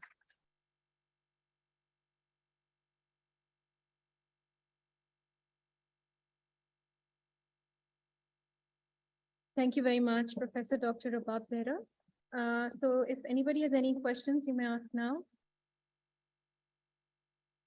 Yeah, thank you, Dr. Rabab, for very interesting data and wonderful talk.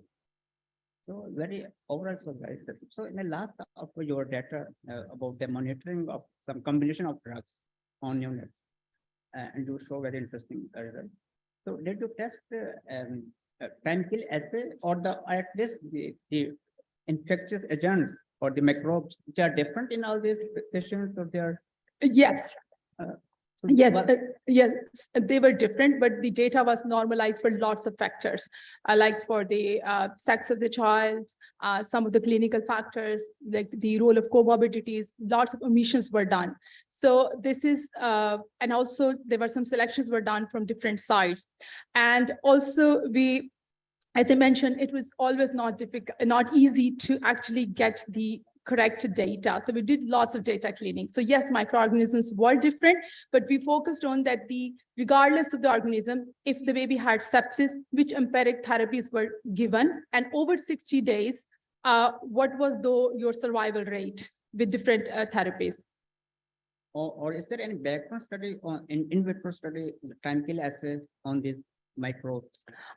No, that is actually in the plan. I just mentioned this is our first. We started in 2015. We've done this lots of. We've learned a lot along this. So we are actually just now stepping into the phase 2 of this as well. We're actually in our phase 1 in Pakistan, we had only 1 site, and with this in Pakistan now we have 5 sites. And again, some multinational. In Pakistan, we have 5 sites, but then we have this time Egypt, Sierra Leone, Ethiopia, Nigeria, India. So we are stepping into the second phase. And in that, all the loopholes that we had in this, We have lots of sub-studies in it, particularly looking into the role of microbiomes and also doing some DBS to looking for the pharmacokinetics of the drug. So basically also trying to look into the role of antibodies that are transmitted from mother to the baby and how those can have some influence for management of sepsis, particularly in the first week of life. So it's a good question, but there are lots in the pipeline. So last comment, just comment. Was it a bit tricky to get ethical permission for this kind of Ethical permission for?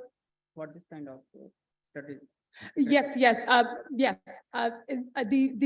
we have local ethical approvals, and for the phase 2, our ethical application is in the National Bioethics Committee. It's gone through first round.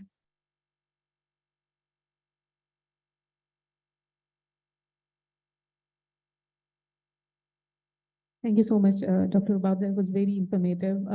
I don't know if it's a question or comment, but as you mentioned that based on this study, we should always ask or look forward to WHO to revise the guidelines.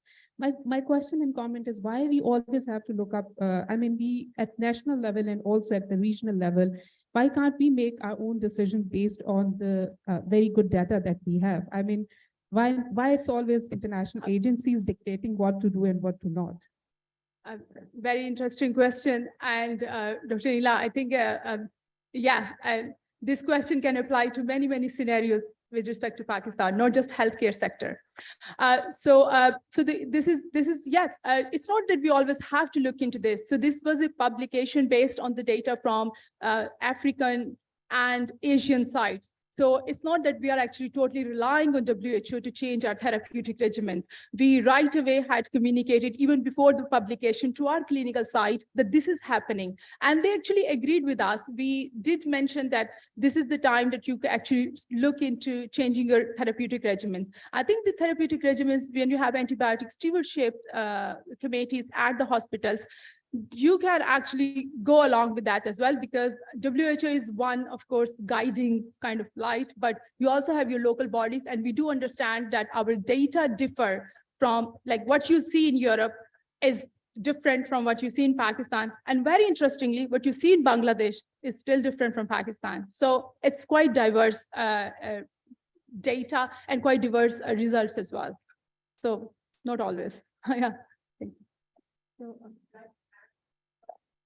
yes.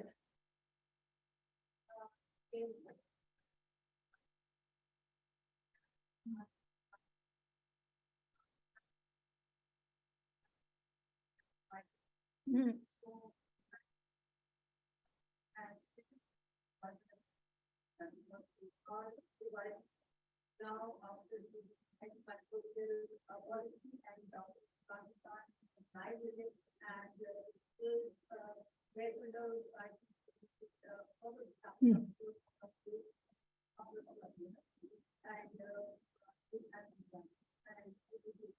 Yeah, Pakistan has a national action plan on AMR, and we're also signatory to International Health Regulatory Agency. So, and there is a very, like, I think, big focus on AMR in Pakistan. It's being done under the platform of NIH. Dr. Ubab, if I may have one question. So did you see any difference between early onset and late onset sepsis in terms of the profile of pathogens that are responsible for each category? Not really. In terms of pathogens, this is not really early onset and late onset. They were quite similar. And then I haven't, as it mentioned, though anyone who is interested, we have published pretty much all data by Barnard's by now. There's only one environmental aspect which is being worked on. There isn't much of a big difference in terms of pathogens. And surprising, I would expect to see a variation. We were quite surprised by lots of results as well, because we looked at the baby rectal swab data as well. We tried to correlate it with the maternal factors. We tried to correlate it with the maternal rectal swabs, all those. And you would be surprised, even in the first week, the babies had organisms with lots of resistance genes. And this is also, again, as I said, there are a number of loopholes. And we do understand there were some gaps in the data collection at some critical points. So we can't really make a very conclusive comment. rectal swabs or vaginal swabs? We did rectal swabs. Of course, as Dr. Irfan mentioned, there are lots of course, reservations and ethical considerations. It was easy to do rectal swabs, and actually we wanted to correlate it with the microbiome. And although fecal samples should be taken, but rectal swabs have also been considered good samples when you try to look into the gut microbiome. Because I would expect in the early onset, if you expect vertical transmission, then you would take a vaginal swab to correlate. Yes, and we also looked into the differences in the cesarean deliveries and vaginal deliveries. And as you mentioned, there were many risk factors which have been looked at.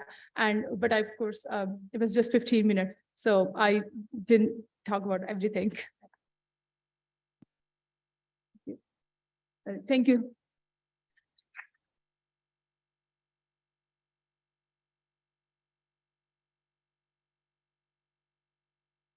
Thank you very much, Professor Dr. Rubab Zera, for this wonderful presentation. So I would like to invite our next speaker, Professor Dr. Anila Javed. She is an associate professor and head of research at Ataur Rahman School of Applied Biosciences, National University of Science and Technology at Islamabad. Dr. Anila?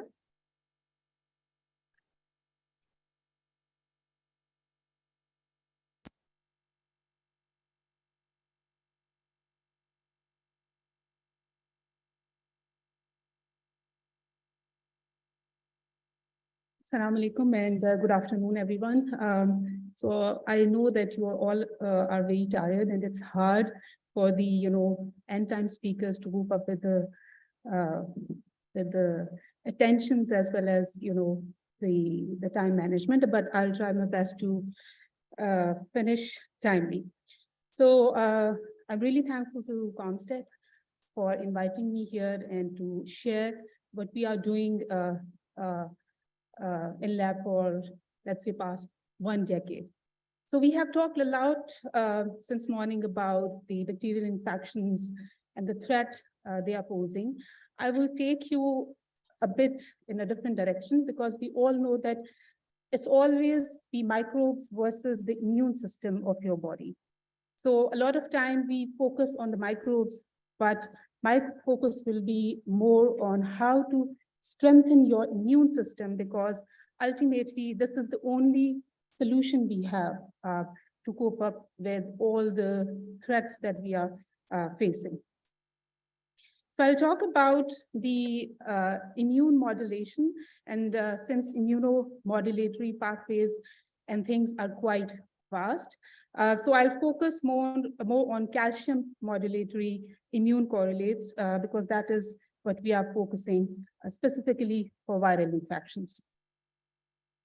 So you all know that immune system is really a diverse and a very complicated network of all the different types of cells, tissues, organs, substances, cytokines, etc., etc. And all these immune correlates actually work in a very coordinated manner to give you a very strong immune response against the pathogens. So calcium is one of the major factors that your body is always in need of. And you all know that 99% of this calcium is basically present in your skeleton, and a very little 1% is present in rest of the body, mainly in intracellular as well as extracellular compartments. And this little 1% is playing a very critical role when it comes to the immune modulation and immune system. So calcium plays a very critical role, not only for the survival and expansion and proper functioning of your immune system, but it also plays a major role in a lot of other physiological functions of your body. So I'll focus mainly on the immune system. And you will be surprised to know that in Chinese medicine long ago, and still in some part of China till now, gypsum has been used to cure fevers. So this actually shows you how much this 1% calcium in your body is playing an important role. So hypocalcemia, as you all know, is associated with a lot of things going wrong in your body. So there are two important phenomena going on when your body is actually faced by any kind of threat, be it a microbial infection of any type, virus, bacteria, fungal, etc., or it could be cancer in your body. So whenever your body is in a threat or your cell is in a threat situation, there is an interplay, a very intricate interplay between ROS, that is reactive oxygen species, that actually induces the calcium production or calcium movement within the cytosol. This calcium movement or influx into different compartments of your body, including ER and Golgi, actually activates the more ROS production. And overall, this interplay between ROS and calcium homeostasis actually induces an environment that helps you to clear the infection.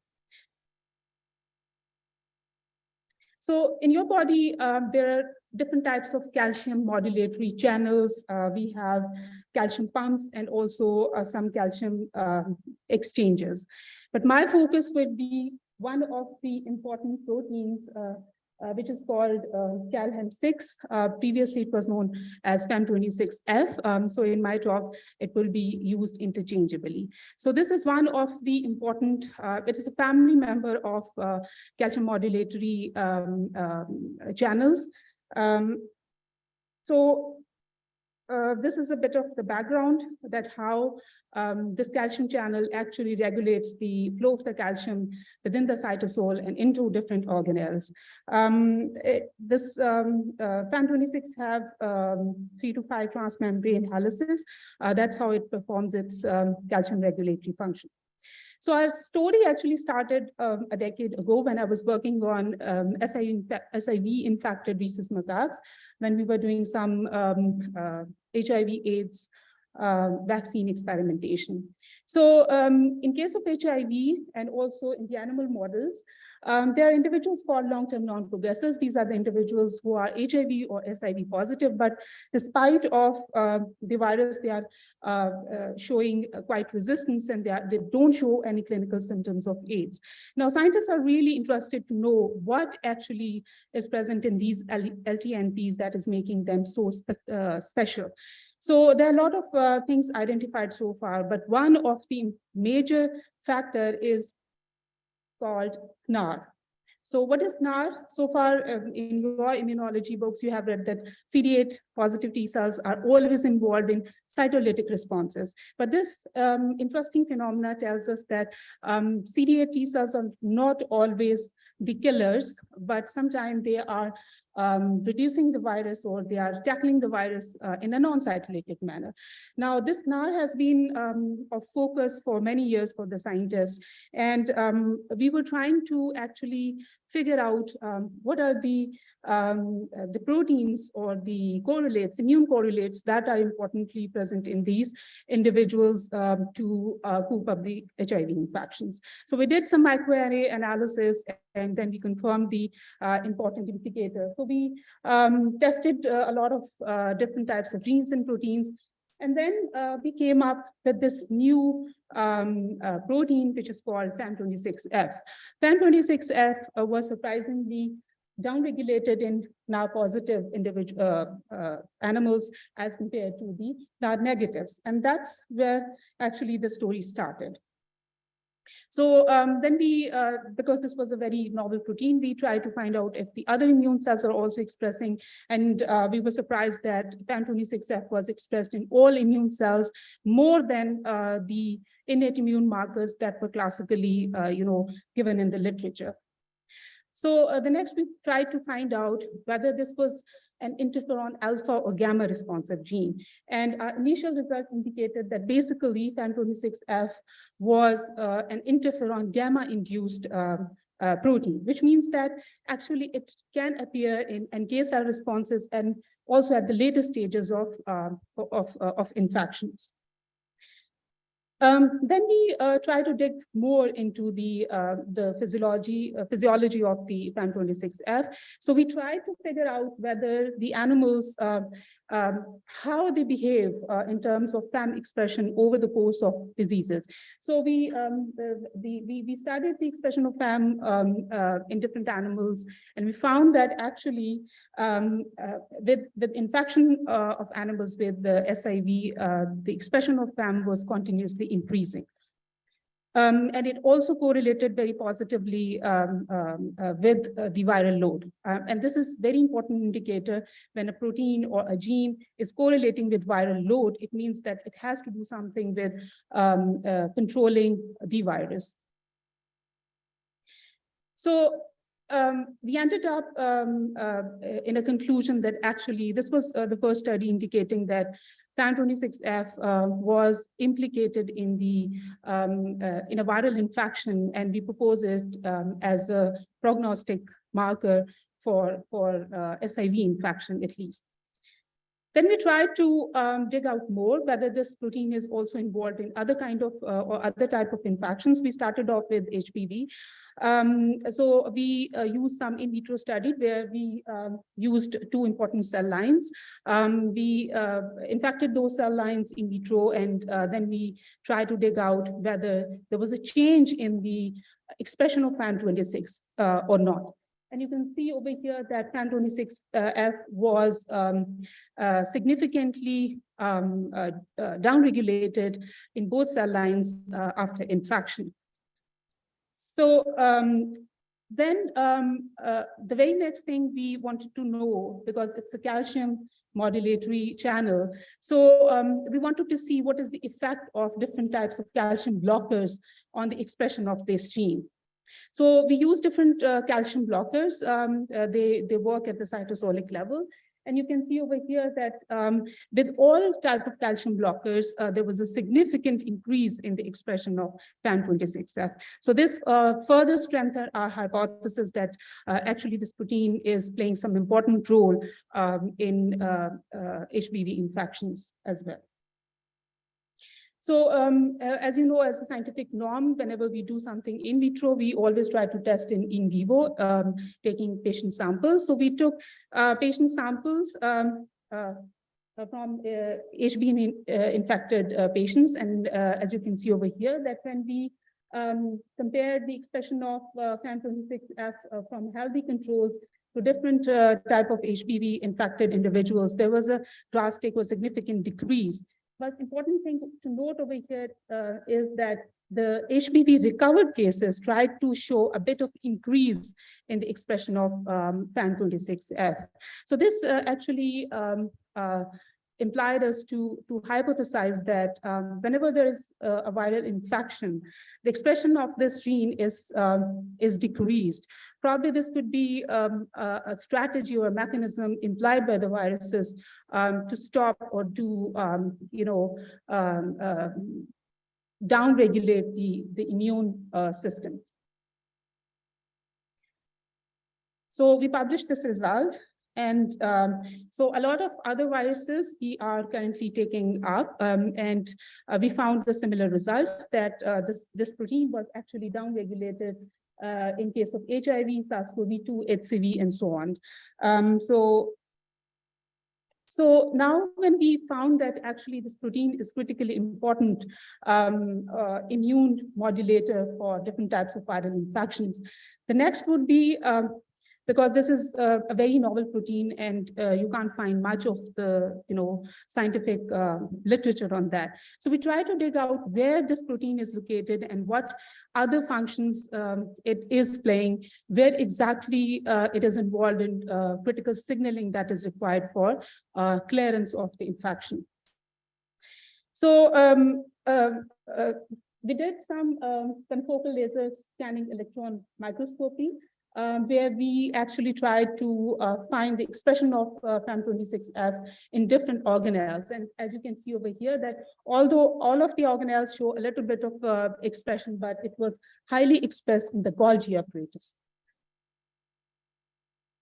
Then one of the important technique in the molecular biology is actually when you want to know what are the interacting partners for a specific protein into the cell, we always use co-immunoprecipitation. So co-immunoprecipitation, what you do is that So let's say this is FAM26F, and these are the interacting partners that we don't know at the moment, and we were trying to figure it out. So we use anti-FAM antibody, and then we use a pull-down assay using the magnetic beads, right? So at the end, you get a lysate where you have FAM along with its interacting partners, and rest of the components that are not involved in the interaction, they are washed away. And then we subjected this to a very robust MSMS analysis, where you actually get the exact proteins that are involved or that are interacting with our target protein. So as expected, we found maximum proteins that are binding with our target protein. They were belonging to the group calcium binding proteins. So we dig down. So out of these many calcium binding proteins, we selected few of the proteins. And again, we do some interaction studies using confocal microscopy. And as you can see over here, that another important protein that is called thyrodoxin, that is also involved in ROS and calcium modulation, was coming up as the key component interacting with FAM. So as you know, so this is the result of all the work that was done by PhD and MS students. So as you know, that in science, we can't make, I have hypothesis based just on few experiments. So whatever we got from our MSMS analysis in the previous study, we wanted to validate it with some stronger or more direct approaches. So one of the major approaches is you always go for overexpression as well as knockdown studies to exactly know what is going on. So we started off with overexpression of our target protein FAM26F using a plasmid and using HEC29 cell lines. And in another experiment, we knocked it down using siRNA-based inhibition. So we subjected both the samples for MSMS analysis and to see what kind of proteins are basically up or down regulated as a result of these implications. So this is where we confirmed that not only at mRNA, but also at protein levels, our overexpression has resulted in higher expression of FAM26F, while our knockdown has resulted in downregulation of FAM26F. So this was a kind of confirmation that this overexpression and knockdown is working perfectly well in vitro cultures. As I said, then we subjected our lysates to the MSMS analysis, and you can see clearly that our overexpression and our knockdown has resulted in identification of a very clear cluster of proteins that are differentially regulated in both cases. So we are currently doing some kind of bioinformatics analysis to exactly know what are these proteins. And in overexpression, there are a number of proteins that we found to be upregulated.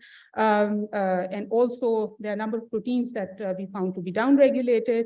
And also in the knockdown studies or experiments, there are a number of proteins that were upregulated as well as downregulated.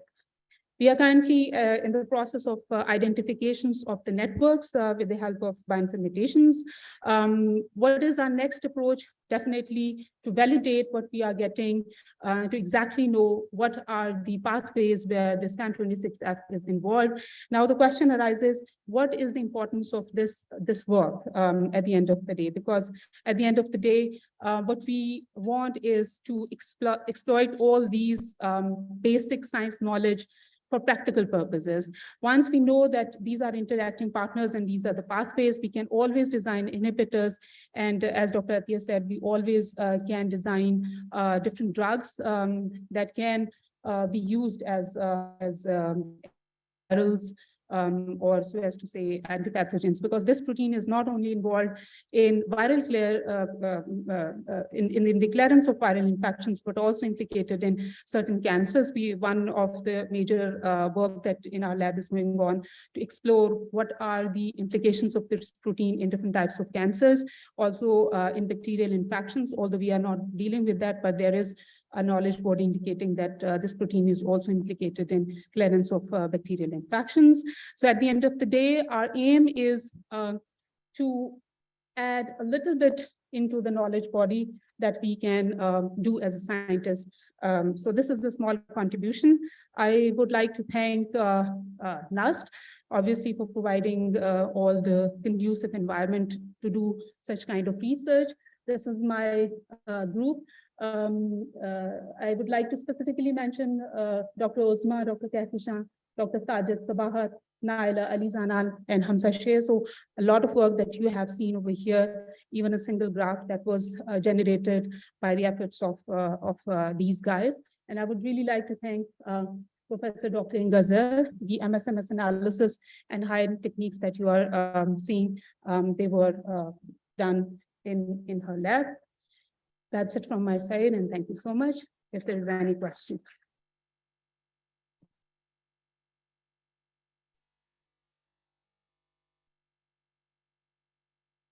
Thank you very much, Dr. Anita. If anybody has any questions.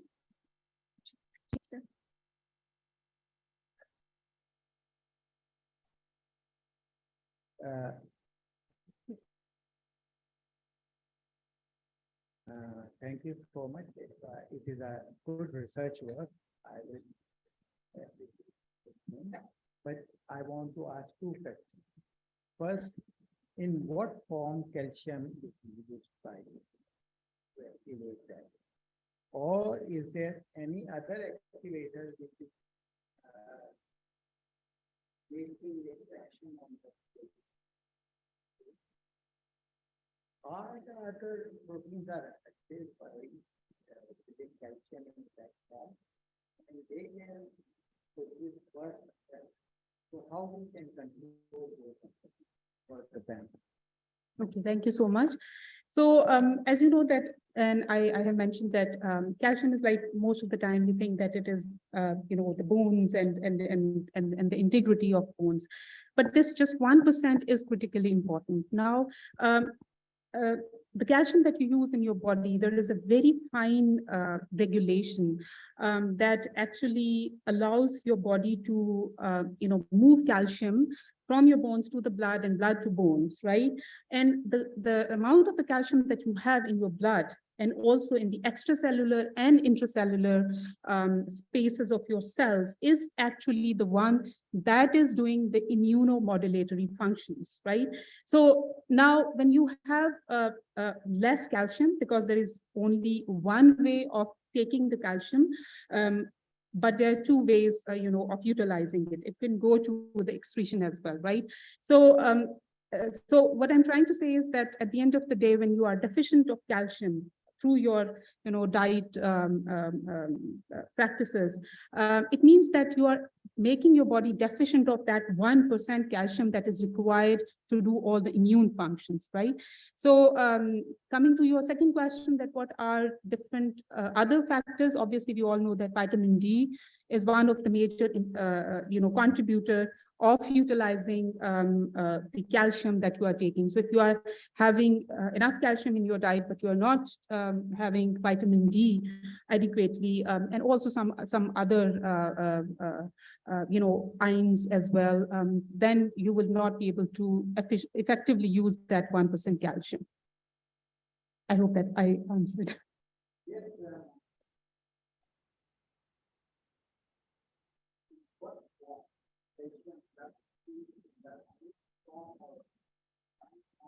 So it's always because in diet it's always calcium ionic form, and as you have seen in the case of respiratory burst and everything, even movement across different channels in the cytosol, in the organelles, it is always the ionic form of the calcium that is important, and not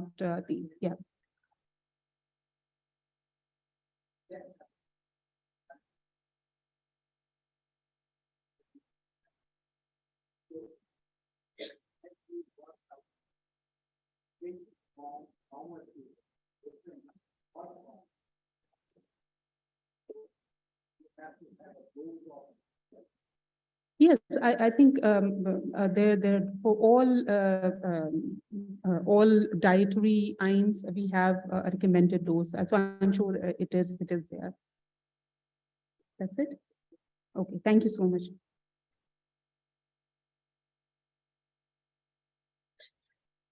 Thank you very much, Dr. Amina. Thank you for your wonderful presentation. And with this, I would like to request the participants to please join us in the lobby area for lunch and prayer break. Thank you very much.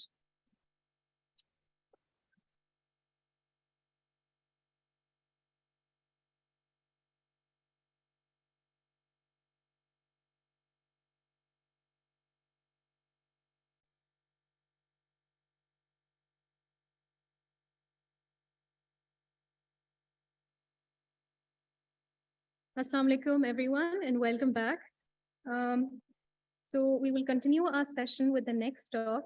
And before that, I would like to announce that because we're short on time, we will not be taking any question answers. You can ask the question answers at the end of today's session.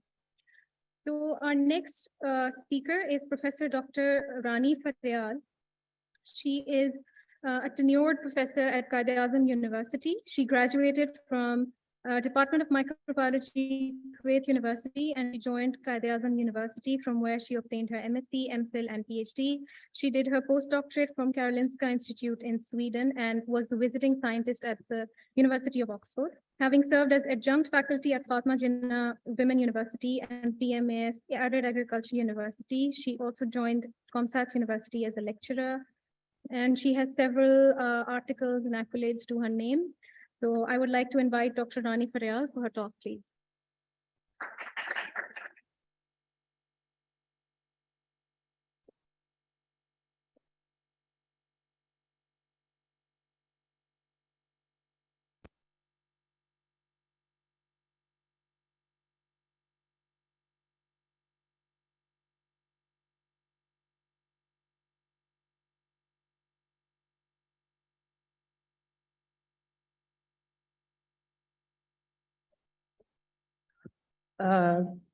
Assalamu alaikum and good afternoon, everyone. And for the people who have joined across the world, maybe a good morning to them. And I've been given 15 minutes. I hope I can finish within that time. I will just start with my topic, and which is gram negatives, and been fortunate that we had very informative and very nice session in the morning where we have heard a lot about different microorganisms. I will be talking about gram negatives. The reason is that a gram negative is a very diverse group. I can't just focus, but at the end I will be focusing on one as an example. So we have reason for it is because majority of the priority pathogens comes under the gram negatives. So I focused on this, and this project was actually conceived looking at a broader picture because in the hospital you just don't go and start with the some particular pathogen, but rather you're given an empirical therapy. And we look at this global WHO classification into these pathogens into most of them in critical. Reason is that they are antibiotic resistant and they are the silent pandemic.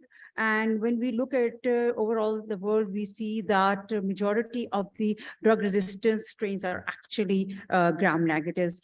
And over the time period, we see just from 1940s, we have a very quick change in the microorganism. We know that microorganism evolving themselves, but at the same time, the evolution is taking place at a very shorter time. That is the scary part over here. So what happened is that we have antibiotic resistance, and it was thought that gram negatives can be treated with carbapenem, but unfortunately, the last empirical drug to that, large resistance was seen. And then in Pakistan and worldwide, the switchover was to colistin. And unfortunately, the last resort drug, which was colistin, is also, we find, resistance. So it's just giving you a picture that in European country, you see a high percentage of resistance like Italy, but also in Middle Eastern country, and very small percentage which you see in case of Nepal. And the reason is that they haven't introduced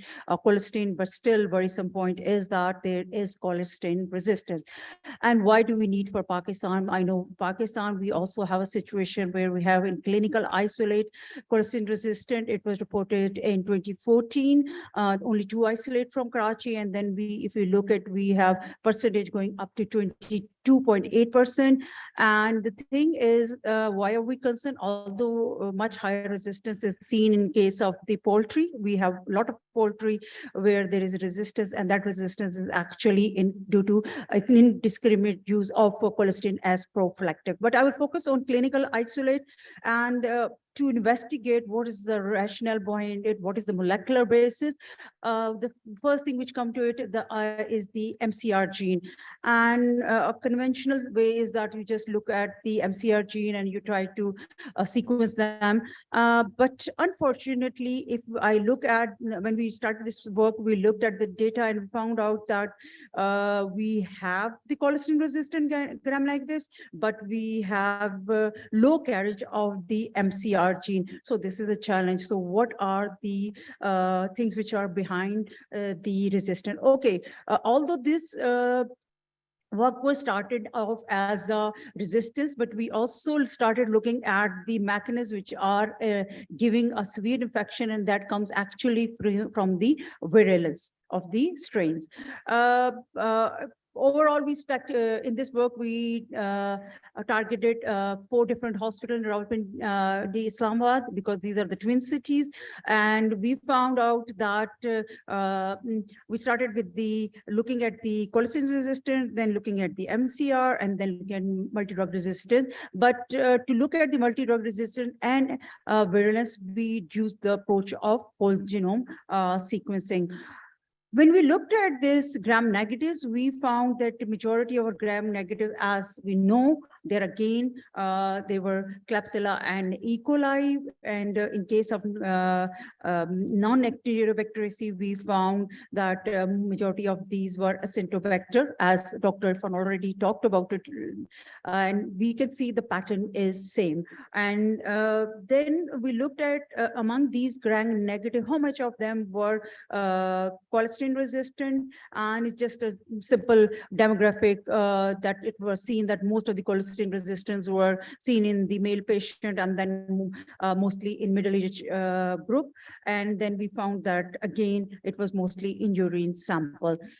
Overall, we found that in case of the Enterobacteriaceae, they were the major one. And again, Klebsiella pneumoniae was the culprit over here. And it was seen that in case of non-Enterobacteriaceae, we have Pseudomonas aeruginosa. Then we went ahead, and after looking at the colistin resistance, we focused on checking if these were multi-drug resistant, and we did find that they were multi-drug resistance. I hope we can see. So if you look at in the red, these are showing you the percentages which are in the bracket, and you can see that there is a high resistance to major classes. And on the basis of the CLSI and UCAST, these all were classified as multi-drug resistance. Enterobacteriaceae.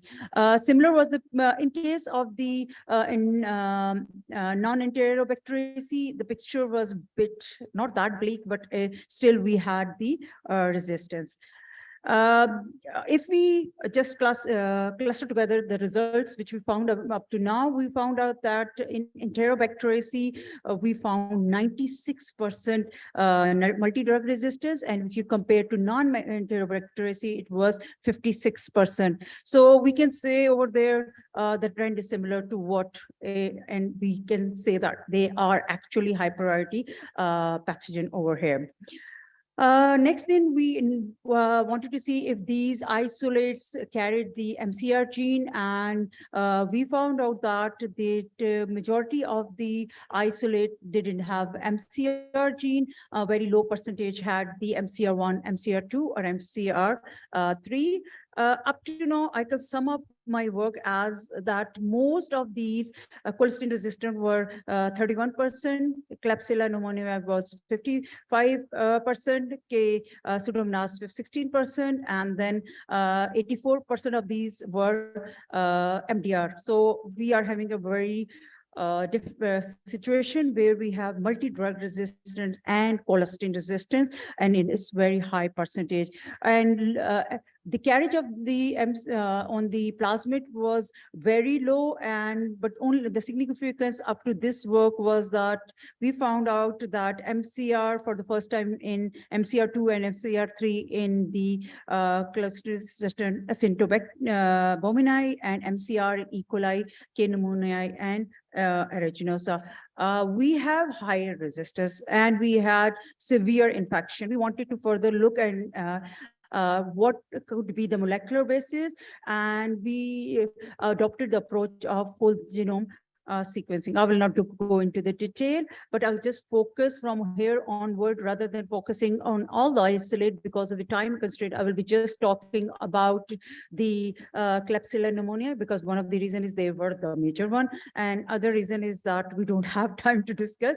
The first thing is that after whole genome sequencing, we did the multi-locus sequence typing, and at the same time, we looked at their important virulence factor, which is the capsule. I can see many faces and people sleeping already. I know you had a very nice lunch, but time to wake up because this is an alarming situation that we have a high multi-drug resistant and colistin resistant, which is actually the last resort drug. So when we focus over here,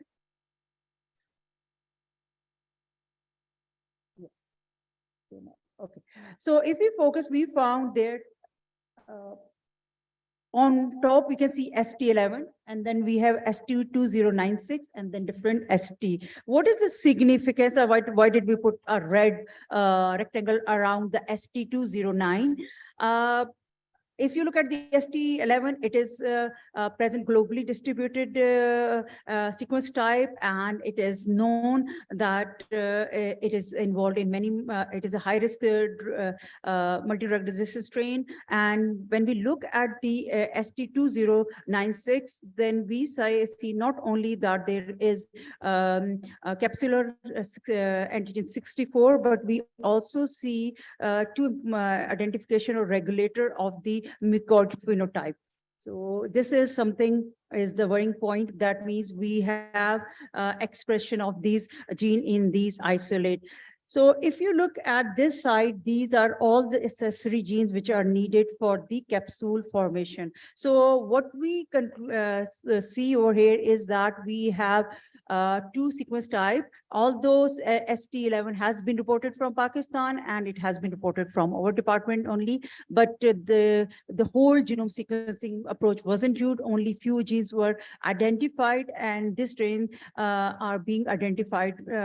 And when we look at the ST2096, it is very important because it's again multi-drug resistant high risk pathogen, and it is distributed and recently identified in India and China. After looking at the presence of the capsule and their genes, and also looking at mucoid phenotype regulator, we went to do further in silico analysis. And in these ST11 and ST209, we found interesting thing that we had multiple virulence factor. And if you look over here, we can, let's focus on these where we have aerobactin, enterobactin, salmocarnin. These are important cytophores which are needed for the virulence factor, and strain which carries these, they are classified to be virulent. Whereas if we compare with the ST11, ST11 is lacking the Aerobacter. So over here, what we are seeing is that these strains, they are harboring not only capsular gene, their accessory gene, and then we are also looking at the different centrophores and then adhesion factors which are needed to adhere to the epithelial cell and then invasion. Here two important thing is that the ST11 and ST209, they are different, and we are seeing that more virulence factor in case of the ST2096. We also confirmed that these strains, they are, although phenotypically we checked that these were carbapenem resistant, and we also looked at the genes which are there for the carbapenem, and we found that in ST209, ST209, we can see BLA-OXA1, BLA-OXA2 there. So we can see different genes which are involved in the resistance. At the same time, we have already seen that these genes have important virulence factor, and especially these virulence factors are important for classifying them as hypervirulent. At the same time, if you look at the ST11, we again have resistant genes, especially for carbapenem, and then also we can see over in the top there are resistant genes for different antibiotic. So phenotypically we detected it, and then we confirmed it by looking at the presence of these different genes. So up to this point, we have realized that ST2096 and ST11, both these strains harbor not only determinant of antibiotic resistance, but they're also carrying the different virulence factor. Next, we wanted to see that how these genetic elements are they being circulating in the local strains, or and for this, the best way that strains exchange the genetic material is by using mobile genetic element. And we looked at different mobile genetic element. We had many different insertion sequences, and then we also looked at the different plasmid, and we found two types of plasmid. One are the mosaic plasmid, and other are the hybrid plasmids. If you look at the mosaic plasmid, they are more important, and these are given in red color. So you can see over here, interestingly, in the last slide, I mentioned about the ST11 that it does not carry many of the virulence factors like aerobactin. But here, when you look at these two strains, ST type, both of them were carrying mosaic plasmid, and they were also carrying the hybrid plasmid. Mosaic plasmid are important because they are carrying both the virulence gene and the resistant gene. So over here, we have come to this part that these both strains, and if you look at ST209, it seems like this strain carries both virulence, hypervirulent features, and as well, in case of the ST11, they also have virulence features.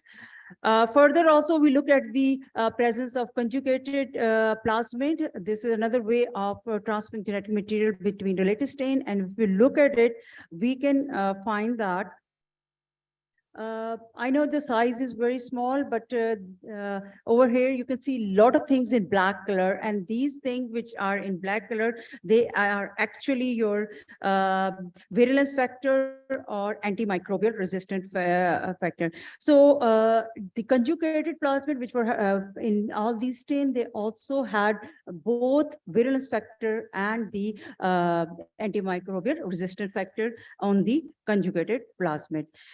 So I think so I did it in very good time, actually. The significance of this study is that after the COVID time, we realized that one of the best way and quickest way to look at the things are looking at the whole genome approach. And looking in a scenario in Pakistan where we have the multi-drug resistance and have a resort to the colistin resistance, we found out that by using the whole genome approach, we can look at not the only molecular mechanism of the colistin resistance, but we can also look at the virulence. And this whole thing led to or was proved by the presence of carbamazepinases, extended beta-lactamases, antimicrobial resistance like fosfomycin resistance, and many virulent factor like sidrophores. And we also had the capsular antigen genes and many other virulence factor. But the most important thing which we have to realize over here is that we are seeing something which is called convergence. And convergence means that the strains which was believed earlier that the hospital acquired infection have more multi-drug resistant type of behavior, or they are drug resistant. And it is believed that the strains which are coming from community, these strains are more virulent phenotype. But here what we see is that these strains, they are convergent strain, they're especially ST2096. And whereas in case of ST11, we have detected many virulence vector, and that shows that there is convergence. So this is a worrisome point, and we are going to be experiencing that along with the multi-drug resistant, we'll be also going to have more virulent strain. So there was a lot of debate in the morning that okay, we have a low resistance, and the easy way is to treat these by using the antimicrobial. But to me, if I look at these strain, I see a convergence, and that is quickly evolving. And it was a very high percentage of the pneumoniae, and also we have in E. coli as well, because this is the work which is mostly done by my student. And we saw that there is high convergence in the hospital setting, and these were coming from many different sources. So what I believe is that in this era, if you're looking for epidemiological studies, and whole genome sequence might be a good approach to quickly look, and you can look at the evidence-based therapy. But at the same time, I also believe that antimicrobial therapies which are becoming inefficient, or they are, I would sometimes say some of them are becoming obsolete. We need to look at the alternate strategy, and we need to focus on strategies where there will be not working on the resistance mechanism, but looking at anti-effective or virulence factor should be the target. So when we look at this whole scenario, my last point and take-home message is that we tend to be in an era where we think that antimicrobial resistance is the menace, and that we have to control the antimicrobial resistance by new antimicrobial agents, by new approaches like nanoparticles. But we have to think about anti-effective therapy focusing on the virulence. Last, I would like to thank you all these young minds which always inspire me, and the work mostly is being done by my PhD student Maliha Ruch. She's sitting already here in the audience. And thank you to HEC, thank you to her work which was done partially in US, but at the same time would like to thank you our university, because most of the work is actually done in Pakistan in Qaeda University. Thank you very much.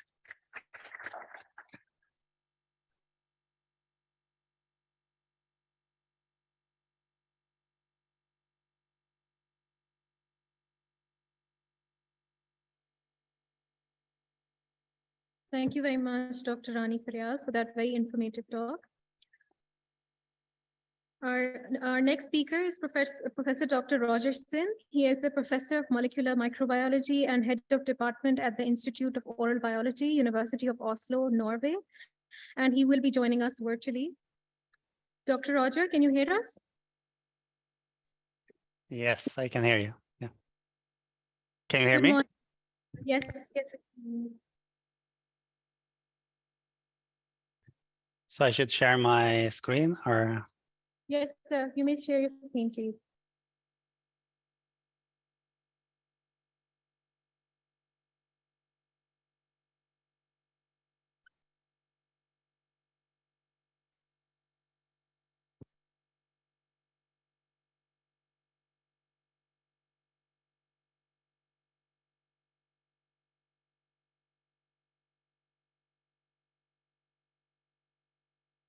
Can you see it now or? Yes, we can see it, sir. Good. All right, so should I just start or what's the program? Sir, you may start, please. Okay, thank you. So first of all, I would like to thank the organizers for inviting me. This is very exciting for me.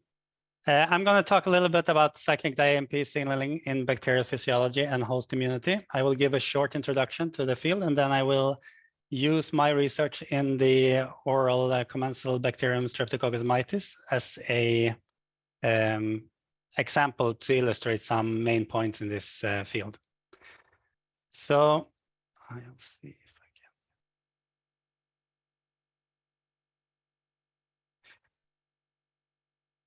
I can. Did you see it change? I just need to know what happens because I can't see my screen perfectly.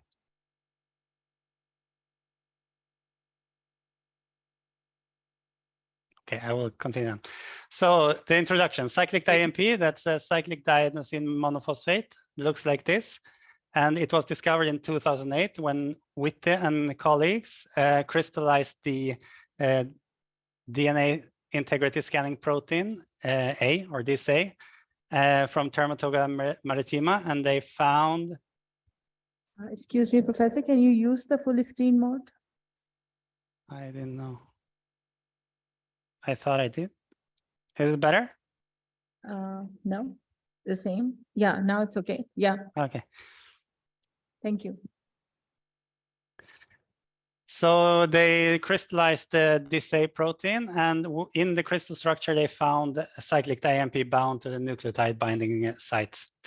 This was, of course, a new discovery, and they also continued to characterize the protein that they found and noticed that the DIS-A protein can produce cyclic di-AMP. So they localized the catalytic activity to the DIS-A-N domain, which they call it at that time. That's the green part in this octamer that we see here. And it's nowadays called DAC-A for diadenylate cyclase domain. They used the sequences of the domains that they discovered and did a bioinformatics analysis and noticed that this was a domain that was widespread in bacteria and archaea. And in this way, they predicted that it would have a broader function than only an activity in DNA scanning, integrity scanning. Cyclic di-AMP is, it is now known that cyclic di-AMP is produced by diadenylate cyclases, which are shortened by DACs, and degraded by either phosphodiesterase or degraded by phosphodiesterases either to the intermediary product, phosphoadenylyl adenosine, or directly to AMP. Some bacteria can also control the intracellular concentration of cyclic di-AMP by exporting them in drug export systems or multi-drug transporters that can transport cyclic di-AMP.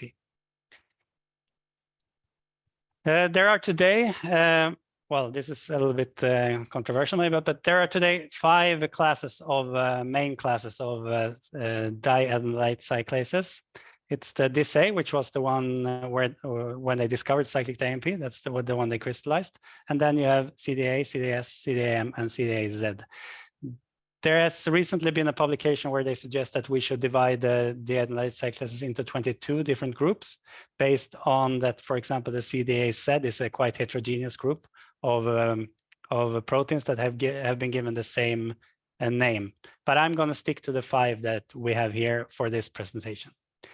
The phosphodiesterases are also, well, we know about 5 different classes of phosphodiesterases at the moment. It's the GDPP class that looks a little bit like this, and the DHHP class that looks like this. GDPP is often called PD1 in some organisms, and DHHP is called PD2 in some organisms. And that's what I'm most likely going to refer to them in my talk today. We also have the PGPH, or I should say that the GDPP and DHHP proteins, the catalytic activity is localized in the DHH and DHHA1 domain. For the PGPH protein, the catalytic domain is in the HD domain, whereas in the ATC, it's the alkaline phosphatase domain that carries the catalytic activity, and in the CDMP, it's the metallophosphatase domain that carries the catalytic activity. So as you can see, for the the dianylate cyclases, they're quite similar. They all have the same catalytic domain, the DAC domain, whereas for the phosphodiesterase, that's a more diverse group of enzymes that have 4 different catalytic domains that can perform similar functions. These, yeah, I can say. So this figure here is just a figure to show you the localization of some of the proteins. So for example, the PGPH domain or the protein, the PD1 protein, it's localized to the membrane, whereas the PD2 protein is localized in the cytosol. In the same way, the CDA protein that synthesizes cyclic AMP is localized in the membrane, whereas the DISA the DISA protein is localized in the cytosol. So we both have membrane-bound and cytosolic proteins that perform the metabolism of cyclic AMP. In addition, we have the multi-drug transporters that can transport cyclic AMP out of the cell, and we have a few phosphodiesterases that can degrade cyclic AMP that is extracellular. So the cell has ways to control the intracellular concentration of cyclic AMP, but it also have some bacteria also have ways to control the extracellular concentration of cyclic AMP. In all signaling systems, there has to be receptors that recognizes the signal and transduces the signal into a cellular response. For cyclic AMP, there are 2 kinds of receptors that have been found. It's the protein receptors, which are, for example, involved in membrane transport of, or regulates membrane transport of potassium or osmolytes. And there are also some transcriptional factors that can recognize cyclic AMP and regulate gene expression in response to the signal. And then we have the riboswitches, which are RNA molecules that recognize the cyclic AMP and determines translation or transcription of genes in that way. So in different bacteria, you have different numbers and types of cyclic AMP metabolizing enzymes. You have sometimes multi-drug resistant transporters that can transport the cyclic AMP, and you may have cyclic AMP degrading enzymes on the extracellular part of the cell as well. But it's not the same in all bacteria, and it's quite diverse if they have 1 or 2 or 3 enzymes of this kind. It's quite common that bacteria have the CDAA protein, as well as the PGPEH and the DHHP proteins. This is also the case in Streptococcus mitis, which is the model organism in our lab when we're studying cyclic AMP. Streptococcus mitis is a oral commensal bacterium, as I said before. It's one of the earliest colonizers of the oral biofilm. That means that they are one of the first species that binds to the teeth of people right after they have had a good cleaning of the oral cavity. And they are also, but they can also cause severe diseases in immunocompromised patients. So, for example, they can cause bacteremia and bacterial endocarditis in immunocompromised individuals. So what we have done in our lab is that we have purified the 3 proteins that we predicted are involved in metabolism of cyclic AMP. It's the CDAA protein that we show here, produces cyclic AMP. And it's the PD1 and PD2 proteins that both can degrade both cyclic AMP and PAPA, which is the phosphatidyl adenylase, into AMP. We can see from these enzymatic activity that the PD1 degrades cyclic AMP and phosphatidyl adenylase with similar efficiency, whereas we see here that the PD2 enzyme degrades PAPA much better than it degrades cyclic AMP. That both these enzymes can degrade both cyclic AMP and AMP is a little bit different from most bacteria, where you often see that the PD1 or the enzyme can degrade cyclic AMP into PAPA, and the PD2 enzyme degrades PAPA into AMP. In the right hand figure, we have knocked out the 3 different genes that metabolize cyclic AMP, and we can see that when we knock out CDA, we don't have any cyclic AMP in the cell, but when we knock out PD1 or PD2, we get increased amount of cyclic AMP, which is as expected from other studies. We also see that when we complement mutants, or when we put the gene back into its original place, actually, we see that we get back cyclic AMP production in the bacteria. So the system works in the way it does in most other bacteria as well. We looked at different phenotypes. So we started screening our mutants for different phenotypes that could be cyclic AMP regulated. And we saw that the PD2 mutant gives smaller colony morphology on blood agar plates. We could see that so Streptococcus, most Streptococci form more or less long chains when they grow, and we could see the wild type as a intermediary length of their chains. But we saw when we knock out the PD1 and PD2 mutants, the phosphodiesterases, and thereby increase the cyclic AMP concentration, we get shorter chains. This is also something that has been seen in other bacteria like Streptococcus pneumonia. When we knocked out the CDA mutant, we got longer chains. So this seems to be a cyclic AMP regulated phenotype. We also looked at the growth rate of our mutants, and we saw that the PD2 mutant grows much slower than the other mutants do. We didn't know exactly what that meant, but we have noticed that in other bacteria, cyclic AMP can be involved in the central metabolism of the bacterium, and we therefore looked at the glucose metabolism of our bacteria, and we saw that the glucose metabolism is significantly lower in the PD2 mutant compared to the other strains that we tested. Another phenotype that has been described in many bacteria is that cyclic AMP regulates the resistance to different antibiotics, and especially cell wall antibiotics that affect the cell wall, like ampicillin, or antibiotics that affect the DNA integrity, like ciprofloxacin. And in our study, we saw that ampicillin doesn't really have an effect in our mutants, but it seems that the ciprofloxacin, our mutants are differently resistant to ciprofloxacin, where the 2P phosphodiesterase mutants have a lower or they have a higher susceptibility to ciprofloxacin compared to the wild type, whereas the CDA mutant, the adenylate cyclase mutant, has a higher resistance to ciprofloxacin. This effect on DNA integrity can also be seen in when we radiate our bacteria with UV radiation, and we see that the PD1 and PD2 mutants are more susceptible to UV radiation than the wild type and the CDA mutant, which kind of correlates with what we saw for ciprofloxacin.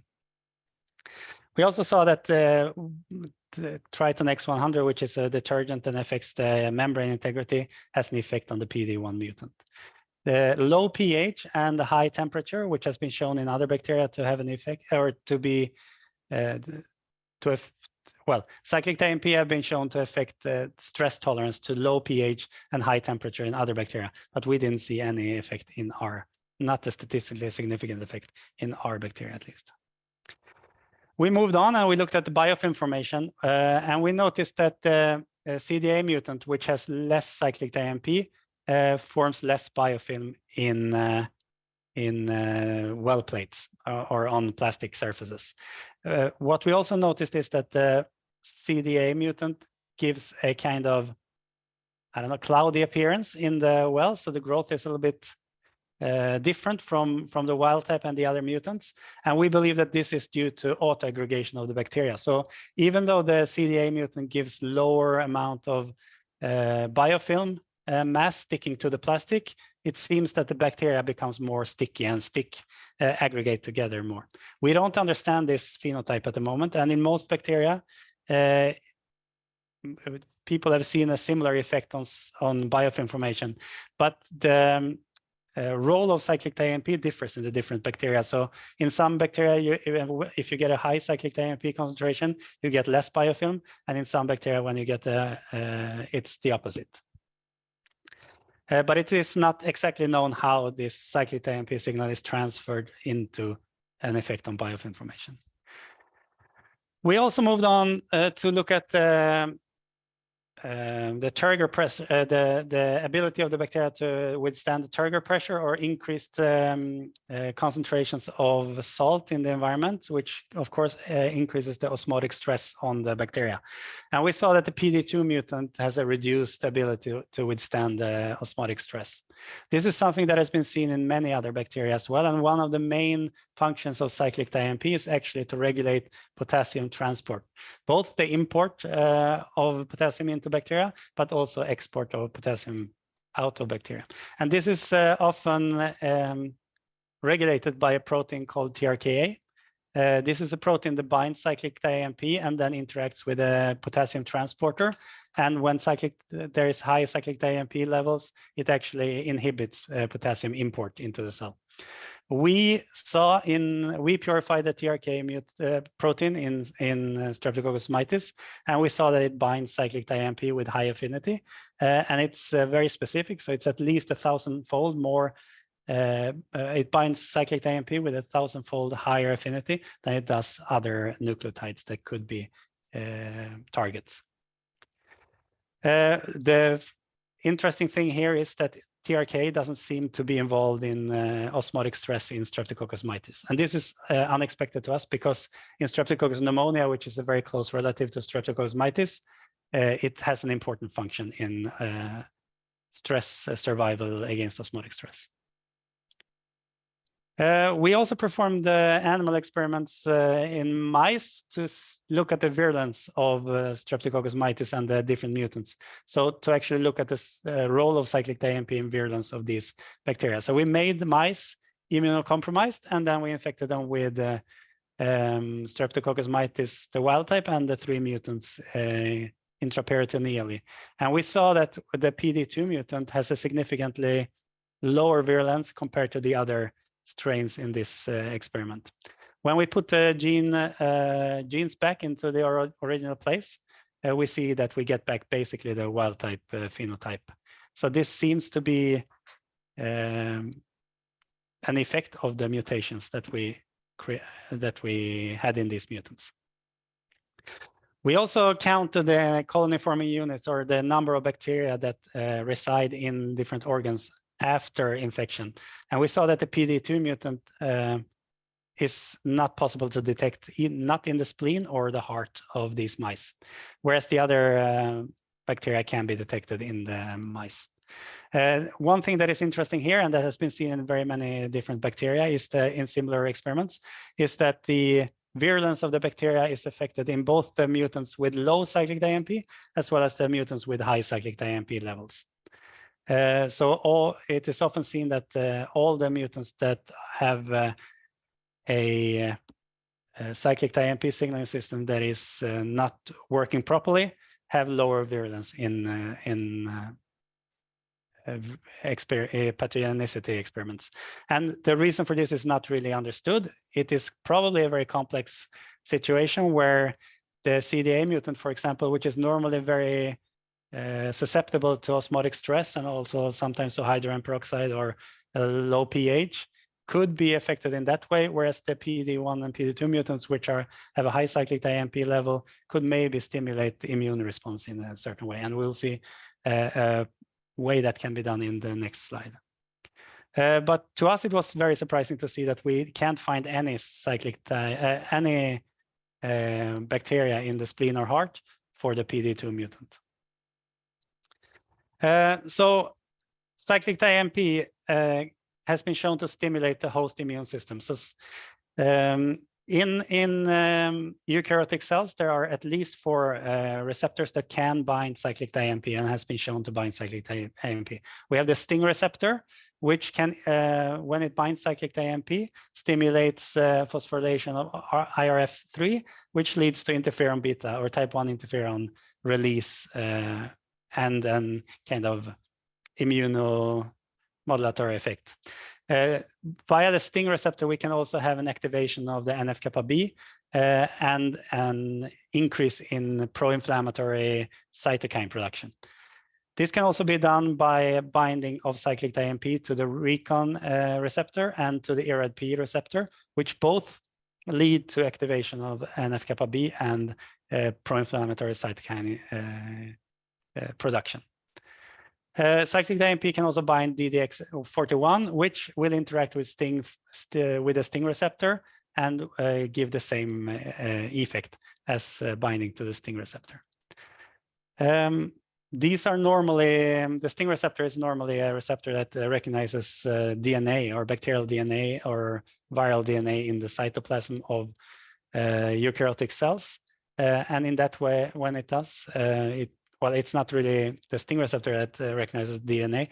It's a cyclic GAMP synthase that recognizes it, that produces cyclic GAMP, which binds to these receptors and stimulates the similar response. So this is another thing. Bacteria doesn't really need to produce cyclic AMP extracellularly to be recognized by the host immune system. It could also be lysis of the bacteria that stimulates the same responses. So that's why maybe it's a little bit tricky to figure out exactly how, for example, our results here with in the mouse model actually are related to cyclic AMP signaling. Finally, I will just summarize some of the things that we want to do in the future and that are open questions also in other bacteria. For example, which proteins actually function as cyclic AMP receptors in the bacteria? We know that TRKA binds cyclic AMP in Streptococcus mitis, but we have a few other candidates that has been shown to bind cyclic AMP in other bacteria that we think can also be cyclic AMP receptors in our bacteria. The most maybe biggest question is also in most research on cyclic AMP is we see a lot of phenotypes that seem to be regulated by cyclic AMP, but we know very few receptors that actually have a direct effect on the phenotypes. So this is probably the biggest thing in the coming years to figure out how this cyclic AMP signal translates into a cellular response for the different phenotypes. I can jump to this. We are interested in looking at how cyclic AMP signaling affects multi-species biofilm formation. So for example, the oral cavity that we look at has a biofilm that probably consists of around 100 or 200 species. So we are interested in looking at if the cyclic AMP signaling system could be a target for prevention of caries, for example, or periodontal diseases. We are very interested in trying to understand how Streptococcus mitis works in pathogenesis and also in the survival in vivo models. And we would like to understand which phenotypes are truly cyclic AMP mediated. So for example, my hypothesis and many other scientists' hypotheses in this field believe that many of the phenotypes we look at might actually be secondary effect of either secondary mutations in the genome of the bacteria we're studying, or that it's not a direct effect of the cyclic AMP signaling system. So by whole genome sequencing, we can find out if these bacteria are actually carry other mutations that could affect the phenotypes we look at. And this is known from many bacteria that when we meddle with the cyclic AMP signaling system, we get secondary mutations in the genomes of the bacteria that we look at. Yes, and my last slide is just to acknowledge the people who have actually worked with this project. It's quite a few people. Most of the work that has been that I've cited here has been done by Gru, who was a PhD student, who has moved on to do other things now, and by Christina, who's a current PhD student in my lab, and Kun, she's also a PhD student in my lab. So thank you for your attention, and I'm open to questions if there are any. Thank you very much, Professor Dr. Roger Sim, for your wonderful presentation. I would just like to inform you that because we're short on time, we will not be taking any question answers, sir. But in case anybody has any questions, you can email Dr. Roger. Thank you very much, sir. Absolutely. For your time. Thank you. Thank you. So with this, we move on to our next speaker, who is Dr. Masab Umair. He's the Senior Scientific Officer at the Department of Virology, National Institute of Health, Pakistan, and he will also be joining us virtually. Dr. Masab, can you hear us? Dr. Masab, are you there?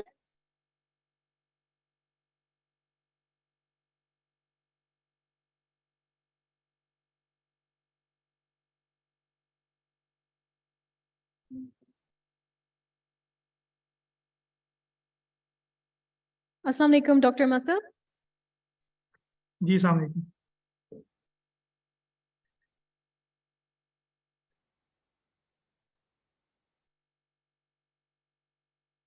Sir, you may proceed with your talk, please. Please share your screen, sir. जी जी मैं screen share कर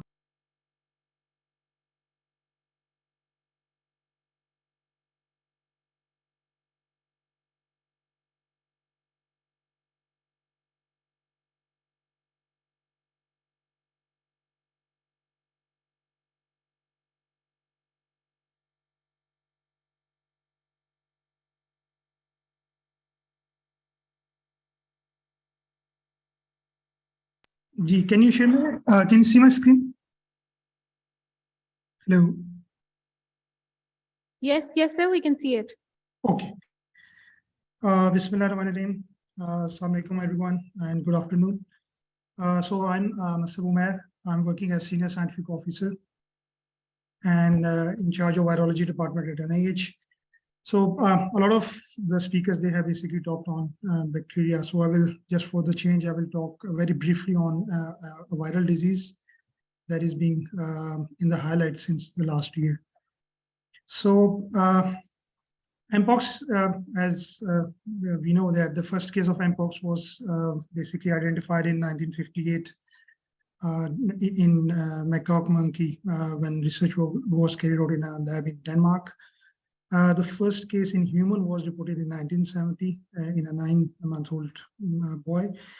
And since then, there was, like, in 1980s, we know the smallpox was eradicated and the vaccination was stopped, but around 1980s and 1990s. So this disease basically, it remained prevalent in certain areas of Central and West Africa. But it was basically in 2003 when the first outbreak of Mpox was reported outside of Africa in the US. And it was basically linked to the prairie dogs. So, and around 47 cases were reported during that outbreak. Again, the virus basically re-emerged in 2018 in Nigeria. And this virus was imported from Nigeria to several countries. So we saw an outbreak of the virus during 2018 and 2021. But primarily my talk will be on the 2022 outbreak. So before that, just a very brief overview of the virus. So it's an orthopox virus and has a size of 197 kb.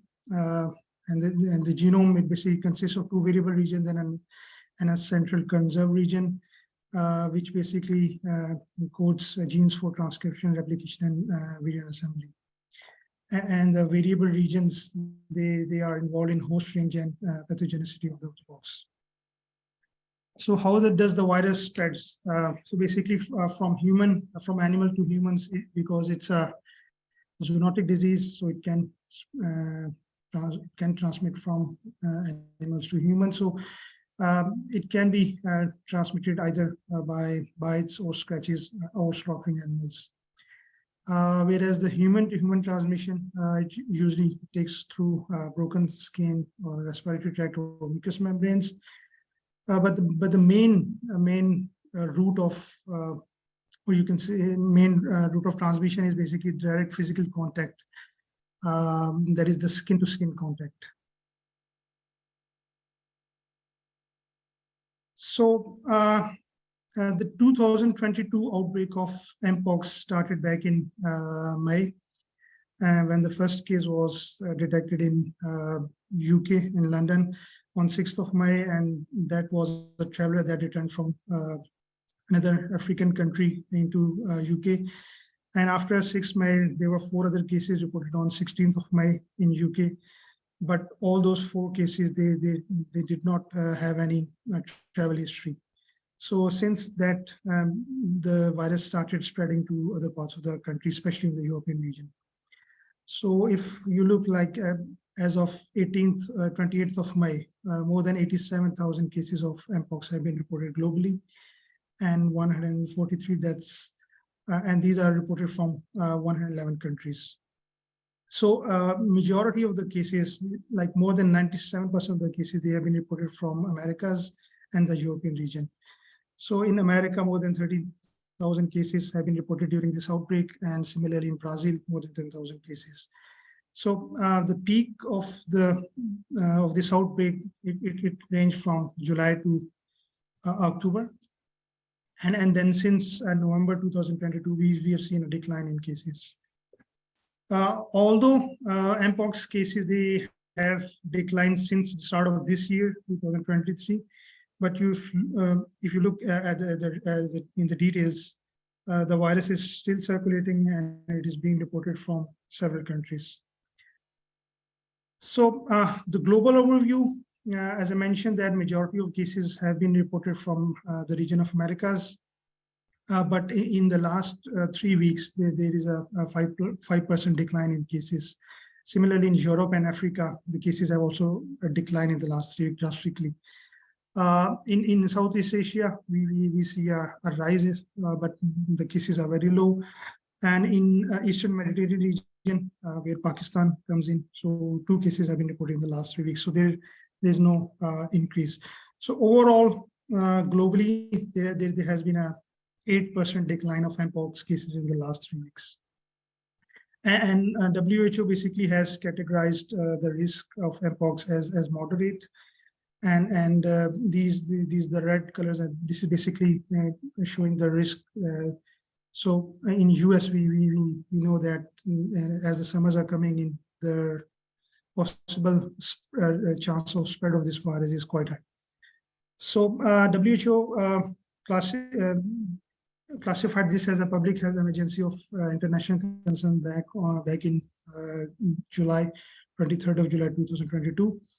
So this is the overall snapshot of how the virus has spread.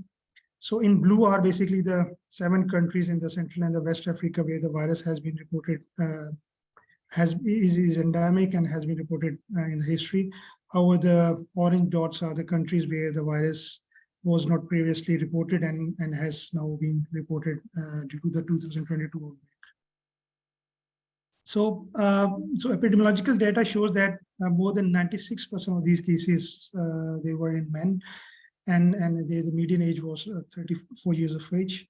So we also saw very few cases reported in children, but majority, like 96% of the cases have been reported in people such as gay or bisexual. And as I mentioned, that the major mode of transmission is basically through skin contact. So sexual activity has been shown to cause the spread of this virus. In party settings where sexual contacts has been reported, so a high number of cases are reported. And similarly, in household settings, we have seen in the last 3 months that increase has been reported. So symptoms of all these cases where data was available for symptoms during the 2022 and 2023 outbreak, 80% of these cases, they had the rash, and in around 59% cases, they had fever. So now the question is who to test for Mpox. So any person that has a new skin lesion that is consistent with Mpox, basically he or she becomes is basically fulfills the criteria for testing. So along with that, either they should be within a few weeks of traveling to a country that has reported Mpox, or in any person that is suspected or that is a confirmed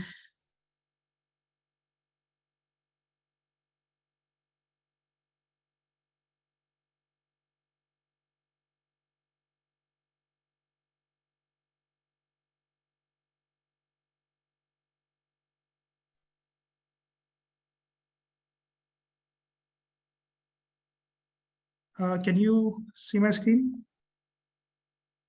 Yes. Yes, sorry. I think. Yes, sir, we can see it. Okay, I think the internet connection was down. So very quickly about the laboratory diagnosis. So basically for Mpox diagnosis, nucleic acid amplification testing, it is the gold standard. So globally, the real-time PCR is being used to diagnose the virus. And the sample that is being used is the skin lesion material. So the virus basically has an incubation period of 5 to 21 days. However, during this incubation period, sampling is not done, and then after the incubation period, there is a febrile phase where nasopharyngeal and oropharyngeal samples are taken. But it's after the 2 to 4 weeks, like the rise stage, that is the stage where samples are basically collected, and these are collected from lesion swabs. And in the recovery phase, serum can be collected, but it's not for diagnosis and can be used for research and other serological studies. So this is just an overview of how we are doing diagnosis of Mpox in Pakistan. So again, any patient, any suspected patient that meets the criteria, sample is collected. Again, a lesion swab is collected, and then this is basically sent to the lab for testing under triple packaging and under cold chain. And then in the lab, PCR testing is done and then reported to different. So in Pakistan, how we are testing is that we use real-time PCR that is specific for Mpox virus. And in case the virus is positive, it is being reported to NIH and provincial public health labs and provincial health departments and relevant authorities. We also have the PCR that distinguishes the two clades of the virus. So clade 1 and clade 2 can be distinguished using real-time PCR, and their results are again reported to the concerned authorities. And in case of negative PCR, again, the results are reported to the concerned authorities. So these are basically the 7 labs or the 7 institutes that are involved in testing of Mpox in Pakistan at the moment. So at the federal level, we have the National Institute of Health. Then we have provincial public health labs in all the 4 provinces. And then we have basically Aga Khan University in the private sector, and then Armed Forces Institute of Pathology. So as of 4th of June, 84 samples, they have been tested. And this is for the year 2023. So 84 samples have been tested, and 5 cases of Mpox have been reported from Pakistan. 4 cases were reported from NIH, and 1 case was reported by Dow Medical University, Karachi. So these are the details of the 5 positive cases. All of them, all 4 of them were male, and 1 was a female. Interestingly, all of these 5 cases, they basically flew back from Saudi Arabia. And so the virus was imported from that country. So first case in Pakistan was reported on the 19th of April this year. And we also have done sequencing. I will talk about that. So at NIH, very briefly for the audience, and we have well-established next-generation sequencing facilities.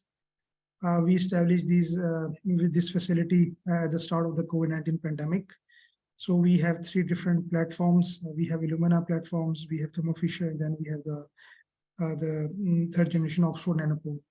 We are also using different bioinformatic pipelines, and we have a dedicated staff that is being involved in bioinformatic analysis. So this is just a workflow of how we do the next generation sequencing and bioinformatic analysis. So again, from lesion swab, the viral DNA is extracted and then amplified using library preparation kits. And then different quality assessments are done. And then finally, the sequence, it becomes available for further analysis. So just again, globally, there are basically 2 clades of Mpox, clade 1 and clade 2. Previously, these were called as the West African clades and the Central African clades, but recently WHO has renamed these clades. So clade 1 and clade 2. So clade 1 was basically was dominant during the previous outbreaks, but during this outbreak, during the 2022 and 23 outbreak, the clade 2 is the dominant. Fortunately, clade 2 has a very low case fatality rate, so around less than 1%, whereas clade 1 has been shown to have a case fatality rate of around 10%. So that is one of the reasons why we have seen very few deaths during the 2022-2023 outbreak. So we also carried out whole genome sequencing of Mpox at NIH. We have sequenced the first 2 whole genomes of this DNA virus, and our results showed that the virus belonged to clade 2B, and within clade 2B again there are different clusters, you can say cluster A and B, and there are further sublineages. So our lineage was A.2.1, the one which is shown in green color. So we have sequenced these 2 viruses, and both these virus whole genome sequence data is available on GCID, which is a global data bank. And importantly, both these cases, so our selection criteria for whole genome sequences was again the viral titer. So both these cases, they had low CT value, meaning they had higher viral titer. So that's why we selected both these samples. So phylogenetic analysis showed again these strains to be closely related to strains from Slovenia and UK, but they were isolated back in 2022. Unfortunately, we were unable to compare our sequences with the strains or viruses from Saudi Arabia. The main reason being that there is no whole genome sequence data available from Saudi Arabia. So, and we also found some unique mutations in these, but again, both these viruses, they were highly similar to each other. So this is just an overview of how this A.2.1 lineage has spread globally.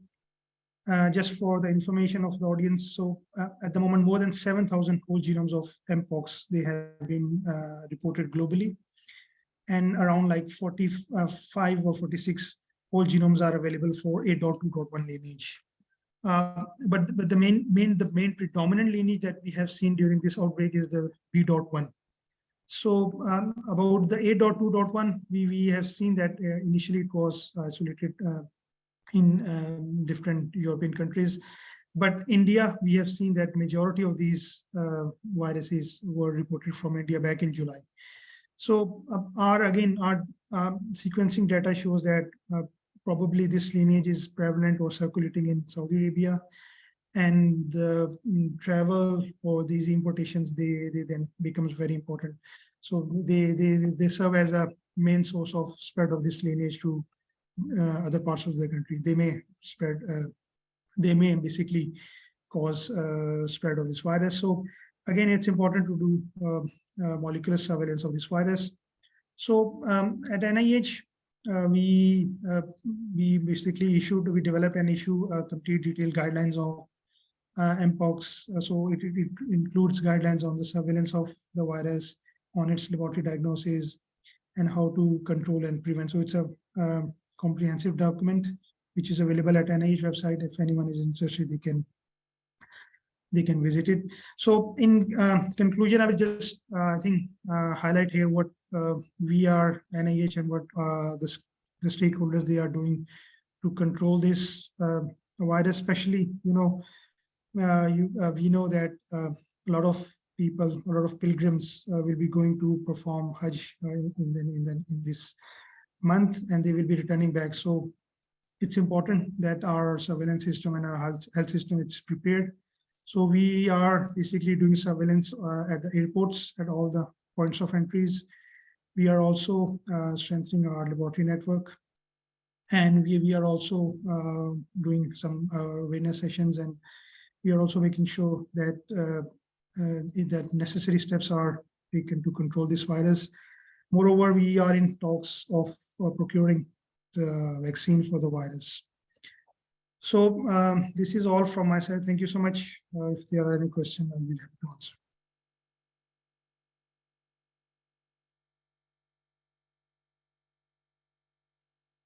Thank you very much, Dr. Masaf, for your very informative talk. Unfortunately, we're running short on time, so we cannot take questions at the moment. Thank you very much, sir, for joining us. So our next speaker is Dr. Humaira Zafar, who is an assistant professor at Dr. Panjwani Center of Molecular Medicine and Drug Research at the University of Karachi.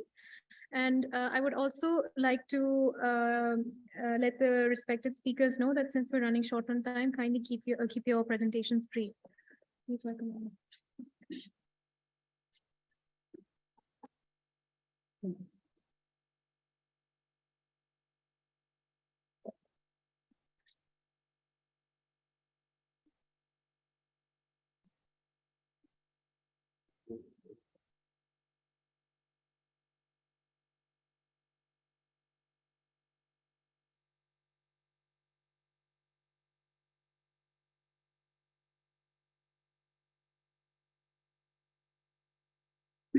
Bismillahirrahmanirrahim. Assalamu alaikum, dear audience. Good afternoon. Thank you, Maham, for your nice introduction. I'll try to keep my presentation short and be on time.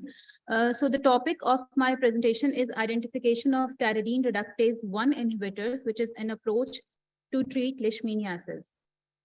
And to start with, I would like to inform you that leishmania is among the neglected tropical disease, and it is the second biggest parasitic killer in the world after malaria.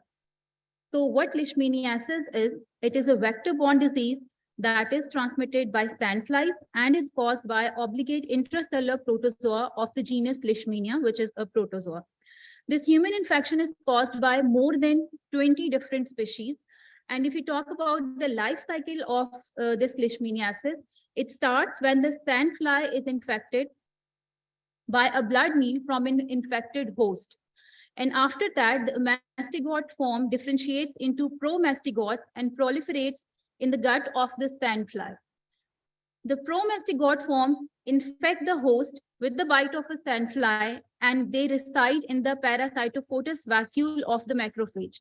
And inside the macrophage, these promastigotes differentiate into mastigotes and proliferate again by reinfection. So this is the life cycle of leishmaniasis. If we talk about the type of leishmaniasis, they can be divided into 3 subtypes. One is the mucocutaneous leishmaniasis, in which the mucus and skin macrophages are infected. Then we have visceral leishmaniasis, in which different organs are affected. For example, hepatic and splenic macrophages get infected. And then there is cutaneous leishmaniasis, in which the cutaneous macrophages get infected, mainly the skin and epidermis. If we talk about the risk factor of leishmaniasis, they include poverty, population migration, malnutrition, poor hygiene, and an immunocompromised state. So that's why this is neglected tropical disease. If we talk about the epidemiology of leishmaniasis, it is the world's poorest population. Over 90 countries are suffering from leishmaniasis, including Asia, Africa, Middle East, and Central and South America. And although the numbers are underrated, but still I would like to mention that the current estimates of cutaneous leishmaniasis ranges from 0.7 to 1.2 million cases per year, with approximately 95% of these cases occurring in America, the Mediterranean basin, the Middle East, and Central Asia. As we are more interested in Pakistan, so if you look at this map, this will show you the endemic areas of Pakistan that are being affected with cutaneous leishmaniasis. And you can see that the disease is found all over the provinces, including Azad Kashmir. So most of the provinces are suffering from this disease. According to a report published by WHO in April 2022, the highlight was cutaneous leishmaniasis outbreak in Balochistan. And they mentioned that during the first quarter of 2022, the Federal Ministry of Health in Pakistan reported an increase in the number of cutaneous leishmaniasis cases in Balochistan. And these were 4,318 cases. If you look at this table, you can see that every year there are various cases reported. This is only from Balochistan. Of course, the disease is also very much prevalent in Sindh, but the data is not published. So what are the current treatments against this leishmaniasis? The conventional therapies include various antibiotics, antifungal medicines, including pentavalent antimonals, amphotericin, miltefosine, paramomycin, and pentamidine. Similarly, there are various recent advances and new treatment strategies, including thermo and cryotherapy. Then there is intralesional administration. There are combination therapies in which more than 2 drugs are being used. Immunomodulation is being used. Nanotechnology for better drug delivery and drug repurposing. Of course, the drug repurposing is one of the major approach that is being used in drug discovery, in which you can use the already FDA approved drugs which are being used for another purpose, and you can analyze them for a new purpose. So we say that this is drug repurposing. If I talk about the drug discovery with aspect of leishmaniasis, one of the major and best approach to treat leishmaniasis or to find out the new drug candidates is to target the molecular pathways. And as Professor Dr. Iqbal has mentioned, that one of the major lacking in leishmaniasis is that most of the molecular pathways or the enzymes, they are not validated. We don't have many validated drug targets, but some of them which are available, we can use them and we can go for phenotypic or target-based screening. These are some of the potential drug targets that can be used against leishmaniasis. For example, the enzymes of polyamine metabolism, then the enzymes of DNA replication in cell cycle, thiol metabolism, and various others. So we are interested in targeting the folate synthesis pathway. And why we are interested? Because the trypanosomatid, as leishmania is also a trypanosoma, they depend on host synthesized purine and pteridines. And DHFR, that is dihydrofolate reductase enzyme, is already being a well-established target, and there are various antifolate drugs that are being used. But in case of leishmaniasis, the problem is that this DHFR, when we use antifolate drugs, the leishmania is not treated, or it has become resistant to the antifolate drugs. So there was a group of researchers who analyzed that when we try to inhibit the dihydrofolate reductase enzyme from the folate synthesis pathway, there is another enzyme which is called pteridine reductase, and this enzyme basically provides bypass mechanism by which there is enough folate that is required for the parasite survival. So that's why this is one of the major reasons that antifolate drugs have become resistant. So that's why we are more interested to identify specific PTR1 inhibitors that can be a potential way to treat leishmaniasis. This is the workflow of the study. Of course, this is an ongoing project, and this is not completed yet, but some of the milestones that we have achieved include expression and purification of pteridine reductase 1 using E. coli expression system. Then we have performed in vitro screening of natural and synthetic compounds against this enzyme. And we have also performed the docking studies of some of the active compounds to predict the interaction. So starting with the protein expression and purification, the construct was designed. We provided the sequence of PTR1 from L major to the gene script, where they incorporated this gene into PET28A TEF vector that contained kanamycin resistant site, and the restriction sites were NDE1 and HINT3. This is the normal procedure for the production of recombinant PTR1 in E. coli, and due to shortage of time, I'm not going into the details. So I'm moving towards protein expression and purification. For that, we used different types of buffer, as Professor Atya has already mentioned, that we use these strategies to optimize various buffer and to analyze the stability of protein, that which buffer will be more suitable. So we used 4 different buffer systems: sodium phosphate, HIPES buffer, TRIS buffer, and PBS. And the results showed that the protein was more stable in TRIS buffer. As you can see, this is the thermal shift analysis, the melting temperature curve for the protein, and the protein is more stable in TRIS buffer. So we started with TRIS buffer. This is the FPLC profile of the protein, and you can see that we got a sharp peak, and then we also see the band of the protein. Initially, the protein was purified using His tag, and after that, we also used size exclusion chromatography to analyze the purity and also the monomeric status of the protein. As I mentioned earlier that we used PET28, a TEV vector, and we also attached histidine as a tag to purify, that can help us to purify the protein. So it was, then we tried to cleave those histidine tags in order to get the purified protein, and for that we use TEV enzyme. This TEV enzyme is already being expressed and purified in Dr. Atya's lab. So we use that, and upon doing the TEV cleavage, as you can see here, if this picture is clear, the lane 1 represent PTR1 after treatment, that is the histidine tags have been removed, and lane 2 is in the presence of histidine tag. Although we have performed the functional activity assay in presence and absence of histidine tag, and in both the forms, the enzyme was functionally active. Then we established the principle of, we established cytochrome C coupled assay for the inhibition or the functional analysis of this enzyme. I'm not going into the detail of the protocol, but I would like to show you the results. This is the 96 well plate, and these upper wells in the pink color are showing you the control reaction. That means when product will be formed by the enzyme, the electrons will be transferred to cytochrome C. It will be reduced and it will give you pink color, indicating that your enzyme is functionally active. While in the presence of methotrexate, which we used as a standard inhibitor for this enzyme, you will get a brownish color, indicating that the PTR1 is not functionally active. So the enzyme assay was reproducible, the protein was functional, and we tried to reproduce the IC50 value, which was found to be 2.1 micromolar. So next we proceeded for the screening of various compounds. These includes commercially available synthetic and natural compounds, as well as few of the FDA approved drugs, and still more are in the process.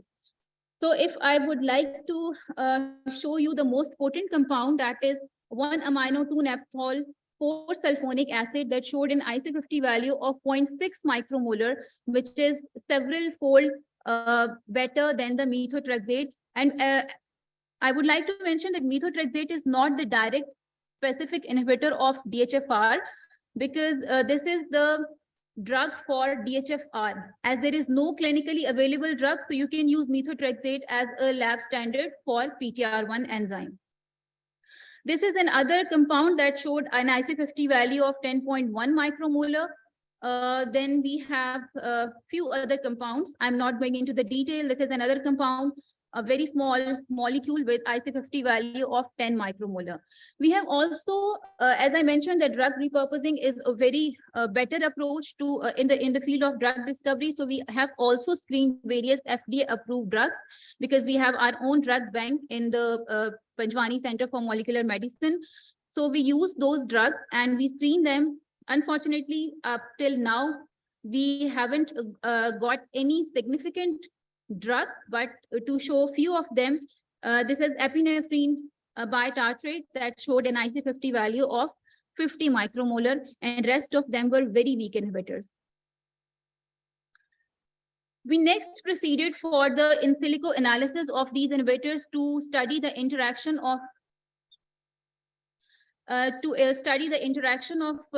these ligands with the enzyme, and I would like to show you the homotetrameric nature of the protein. This is your 3D structure of the protein, and then there is catalytic triad of PTR1, in which there are 3 enzymes that are important for the activity. And as time is short, I would just like to mention that all of these inhibitors that I showed you earlier were able to interact with one or more of the 3 amino acids that are involved in the catalytic activity, that is the catalytic triad of the enzyme, further supporting the in vitro results that these can interact with the enzyme and they can make it functionally inactive, thereby helping in the treatment of leishmaniasis. I'm sorry, I cannot discuss all these results, but I would like to mention the future task. Next, we are going to perform the STD NMR more compounds using in vitro enzyme inhibition as process. We'll also perform this, and I would like to acknowledge my dear teacher, my mentor, Professor Dr. Iqbal, who helped and supported me in each and every step. Professor Dr. Atya, who's always with me, my student Yusuf, HEC Pakistan, my family, and I would like to dedicate this quote to my teacher that before you are a leader, success is all about growing yourself. And when you become a leader, success is all about growing others. And this is what I observed in my mentor. Thank you very much.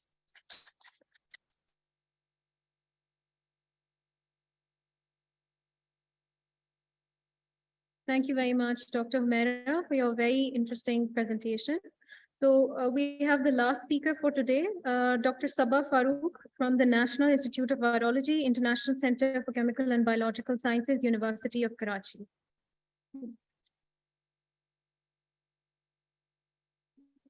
Yeah.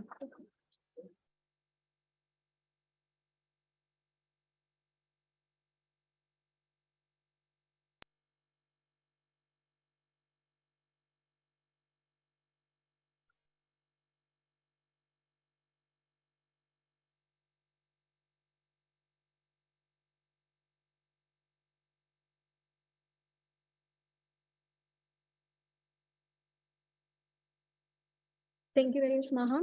Assalamu alaikum and very good afternoon. I'm Dr. Sabah Farooq, and today I'm briefly discuss about the identification of some antiviral agents, our ongoing research project against SARS-CoV-2 and some possible mechanism, molecular mechanism for the drug development. So SARS-CoV-2, causative agent of the pandemic, and we all are very well aware about the first case of the pneumonia was reported in December, followed by different cases in different countries. And the first case was reported in Pakistan in February 2020. This map basically depicts the cumulative confirmed cases of COVID-19. And these figures are basically the reported cases worldwide and in Pakistan. So this is the structure of COVID genome. Over here, the genome encodes ORF1A and ORF1AB. These are basically 70% of the whole genome of COVID-19, and it encodes around some non-structural proteins. Genome also encodes some structural proteins, which include spike, nucleocapsid, membrane, envelope, and single-stranded RNA, and some accessory factors.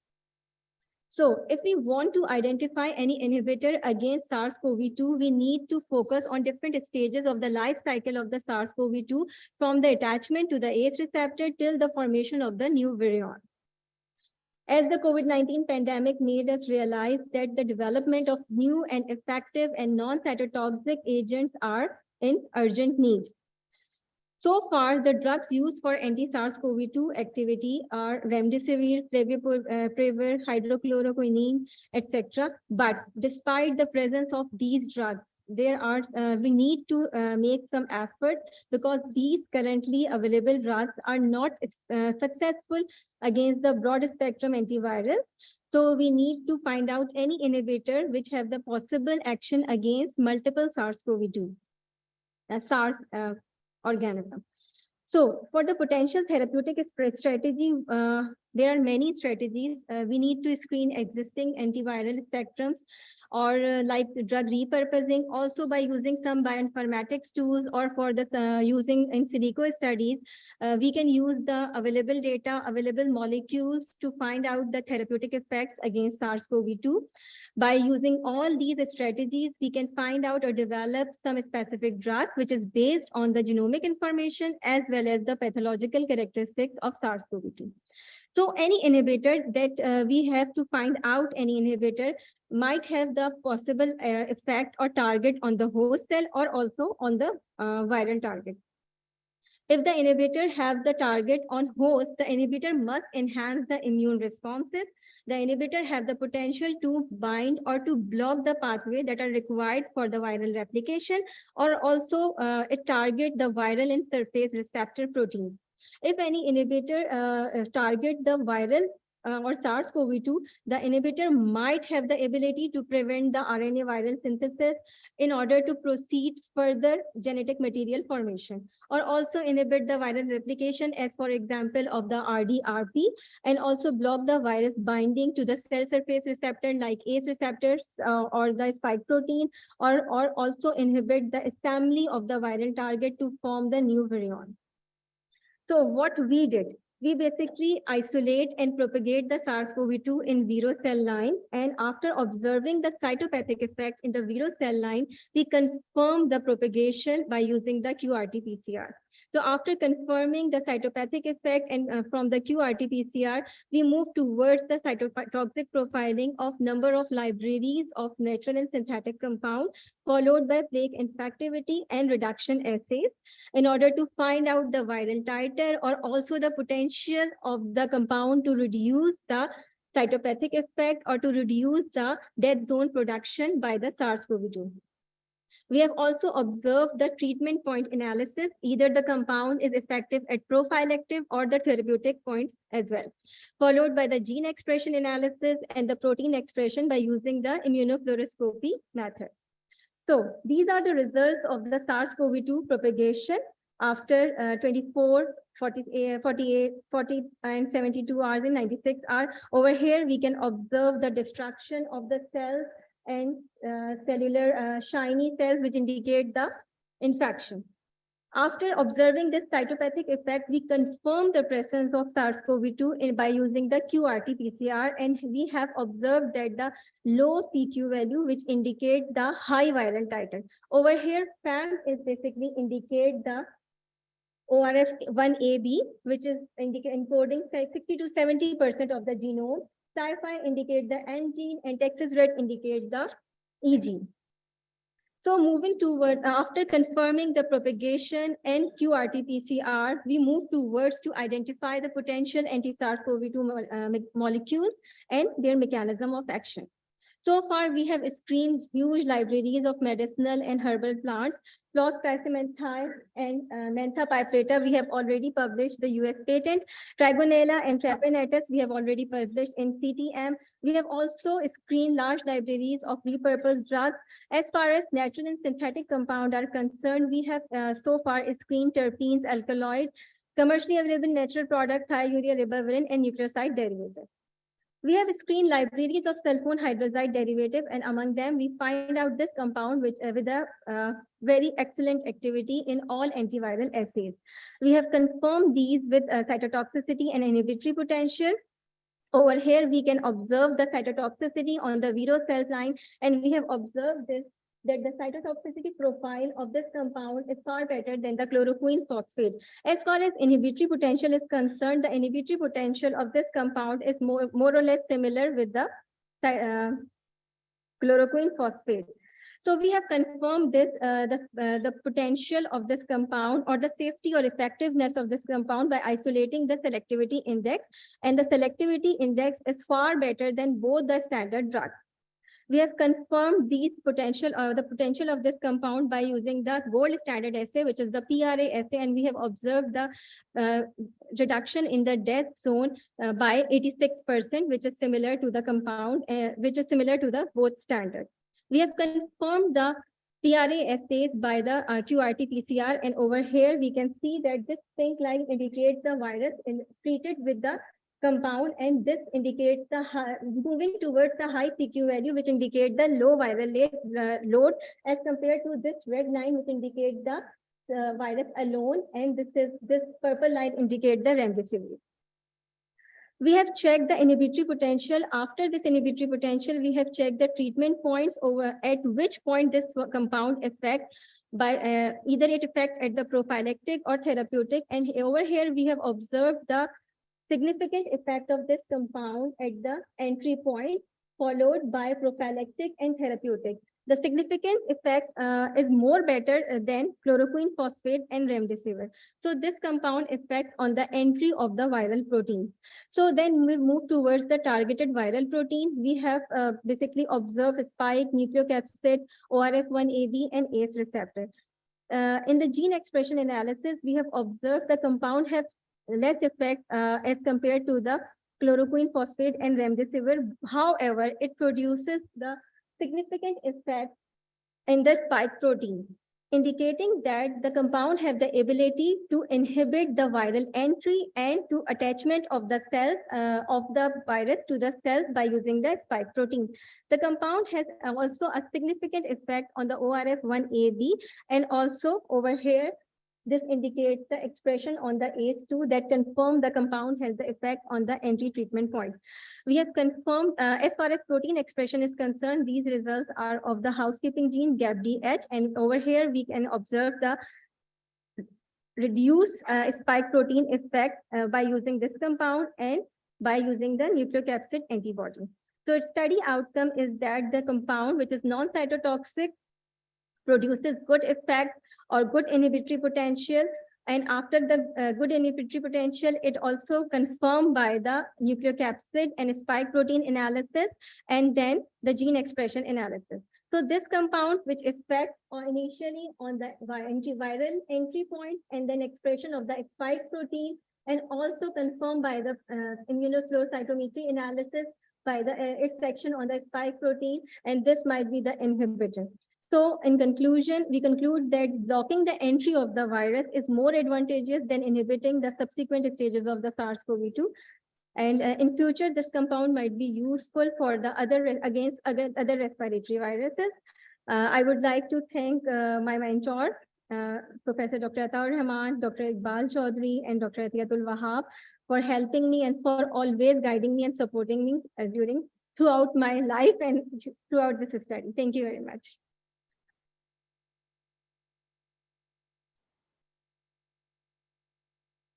Thank you very much, Dr. Sabah Farooq, for your wonderful presentation. And with this, we come to an end of today's session.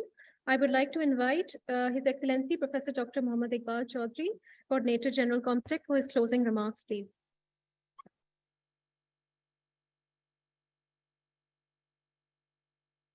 Thank you very much, ladies and gentlemen.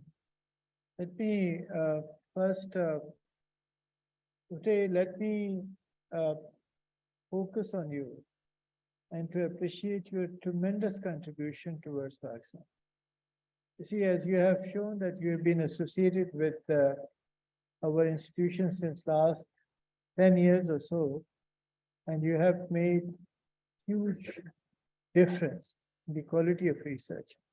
And now the canvas is much wider, and that we intend to send you to some exotic places. So Ute has already agreed to go to Niger, Gambia, Burkina Faso, Mali, Ivory Coast, and Sierra Leone. As a reward of it, Ute would also be sent to Egypt, Malaysia, Indonesia, and Maldives. Is this okay, Ute? Not to all places at the same time. Of course not, we'll phase it out. But I think the spirit is that we certainly need people of her stature who think globally and who think of global common good. And that is the strength of comstech, that we were able to engage a lot of very good people. So I'd like to thank her.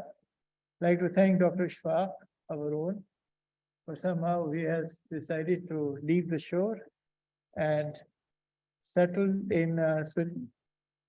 And hopefully he would continue to benefit Pakistan from his activities.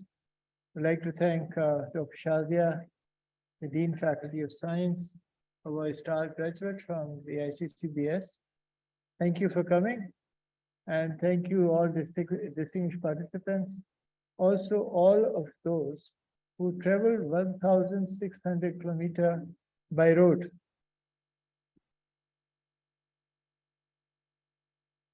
And that reflects a quest of knowledge.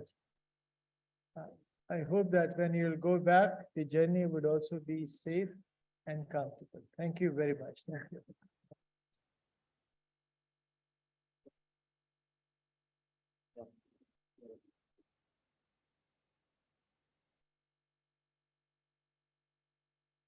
Dr. Uday, would you kindly join Dr. Iqbal for that presentation? Thank you.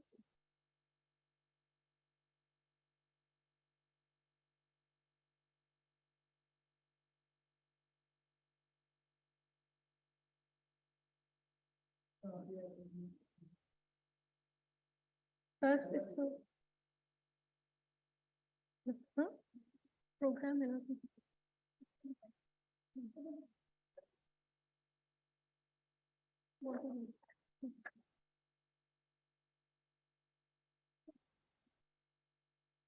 Doctor.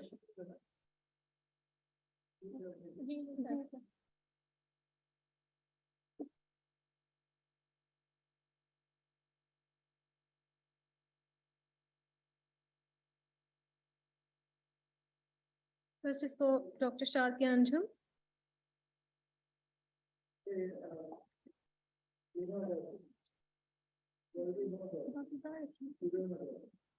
Okay, so biodiversity, a rare species of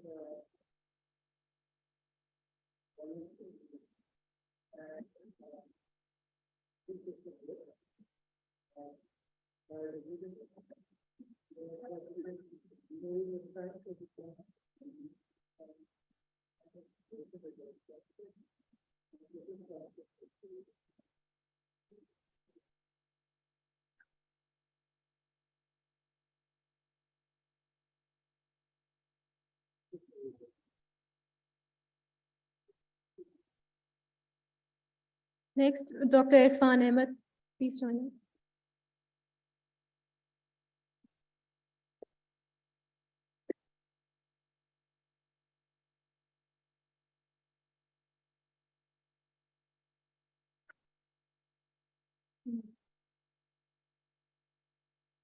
Dr. Humaira Zafar.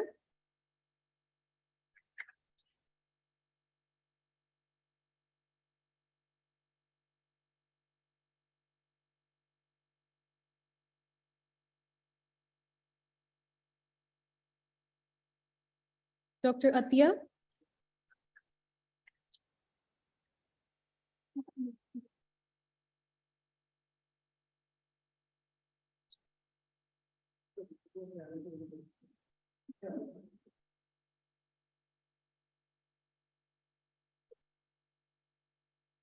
Dr. Sabah Farooq.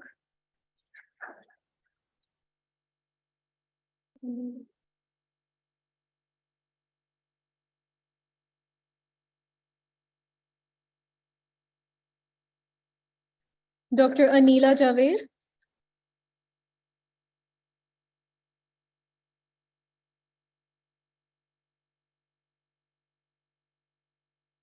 Dr. Rabab Zehra.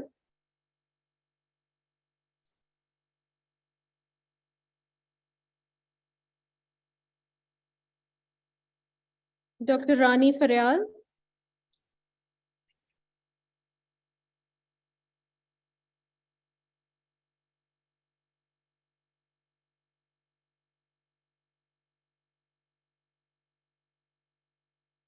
Dr. Shazia Anjum.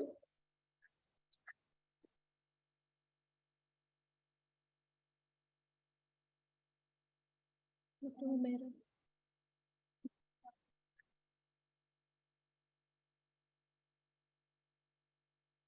And our resource person, Dr. Humaira Jahan.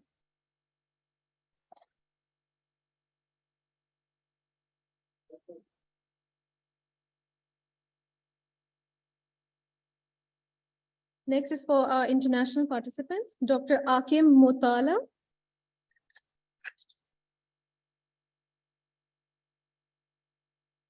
Mr. Ikhlas Abjan.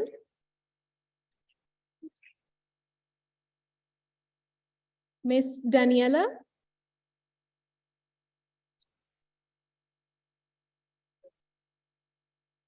Miss Nurul.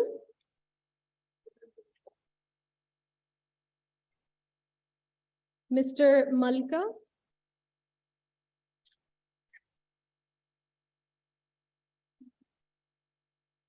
Malka Abdo. Dr. Salar.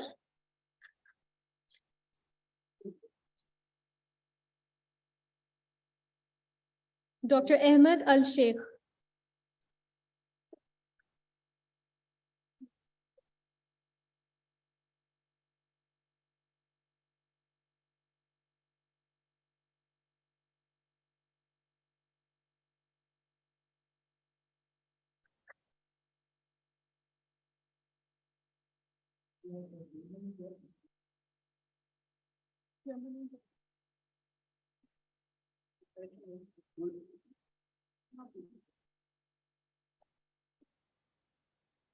And our esteemed guest from Yemen.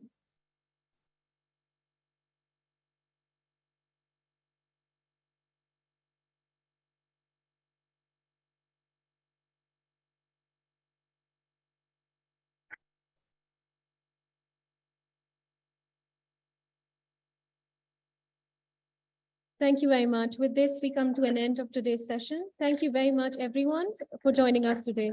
Have a good day.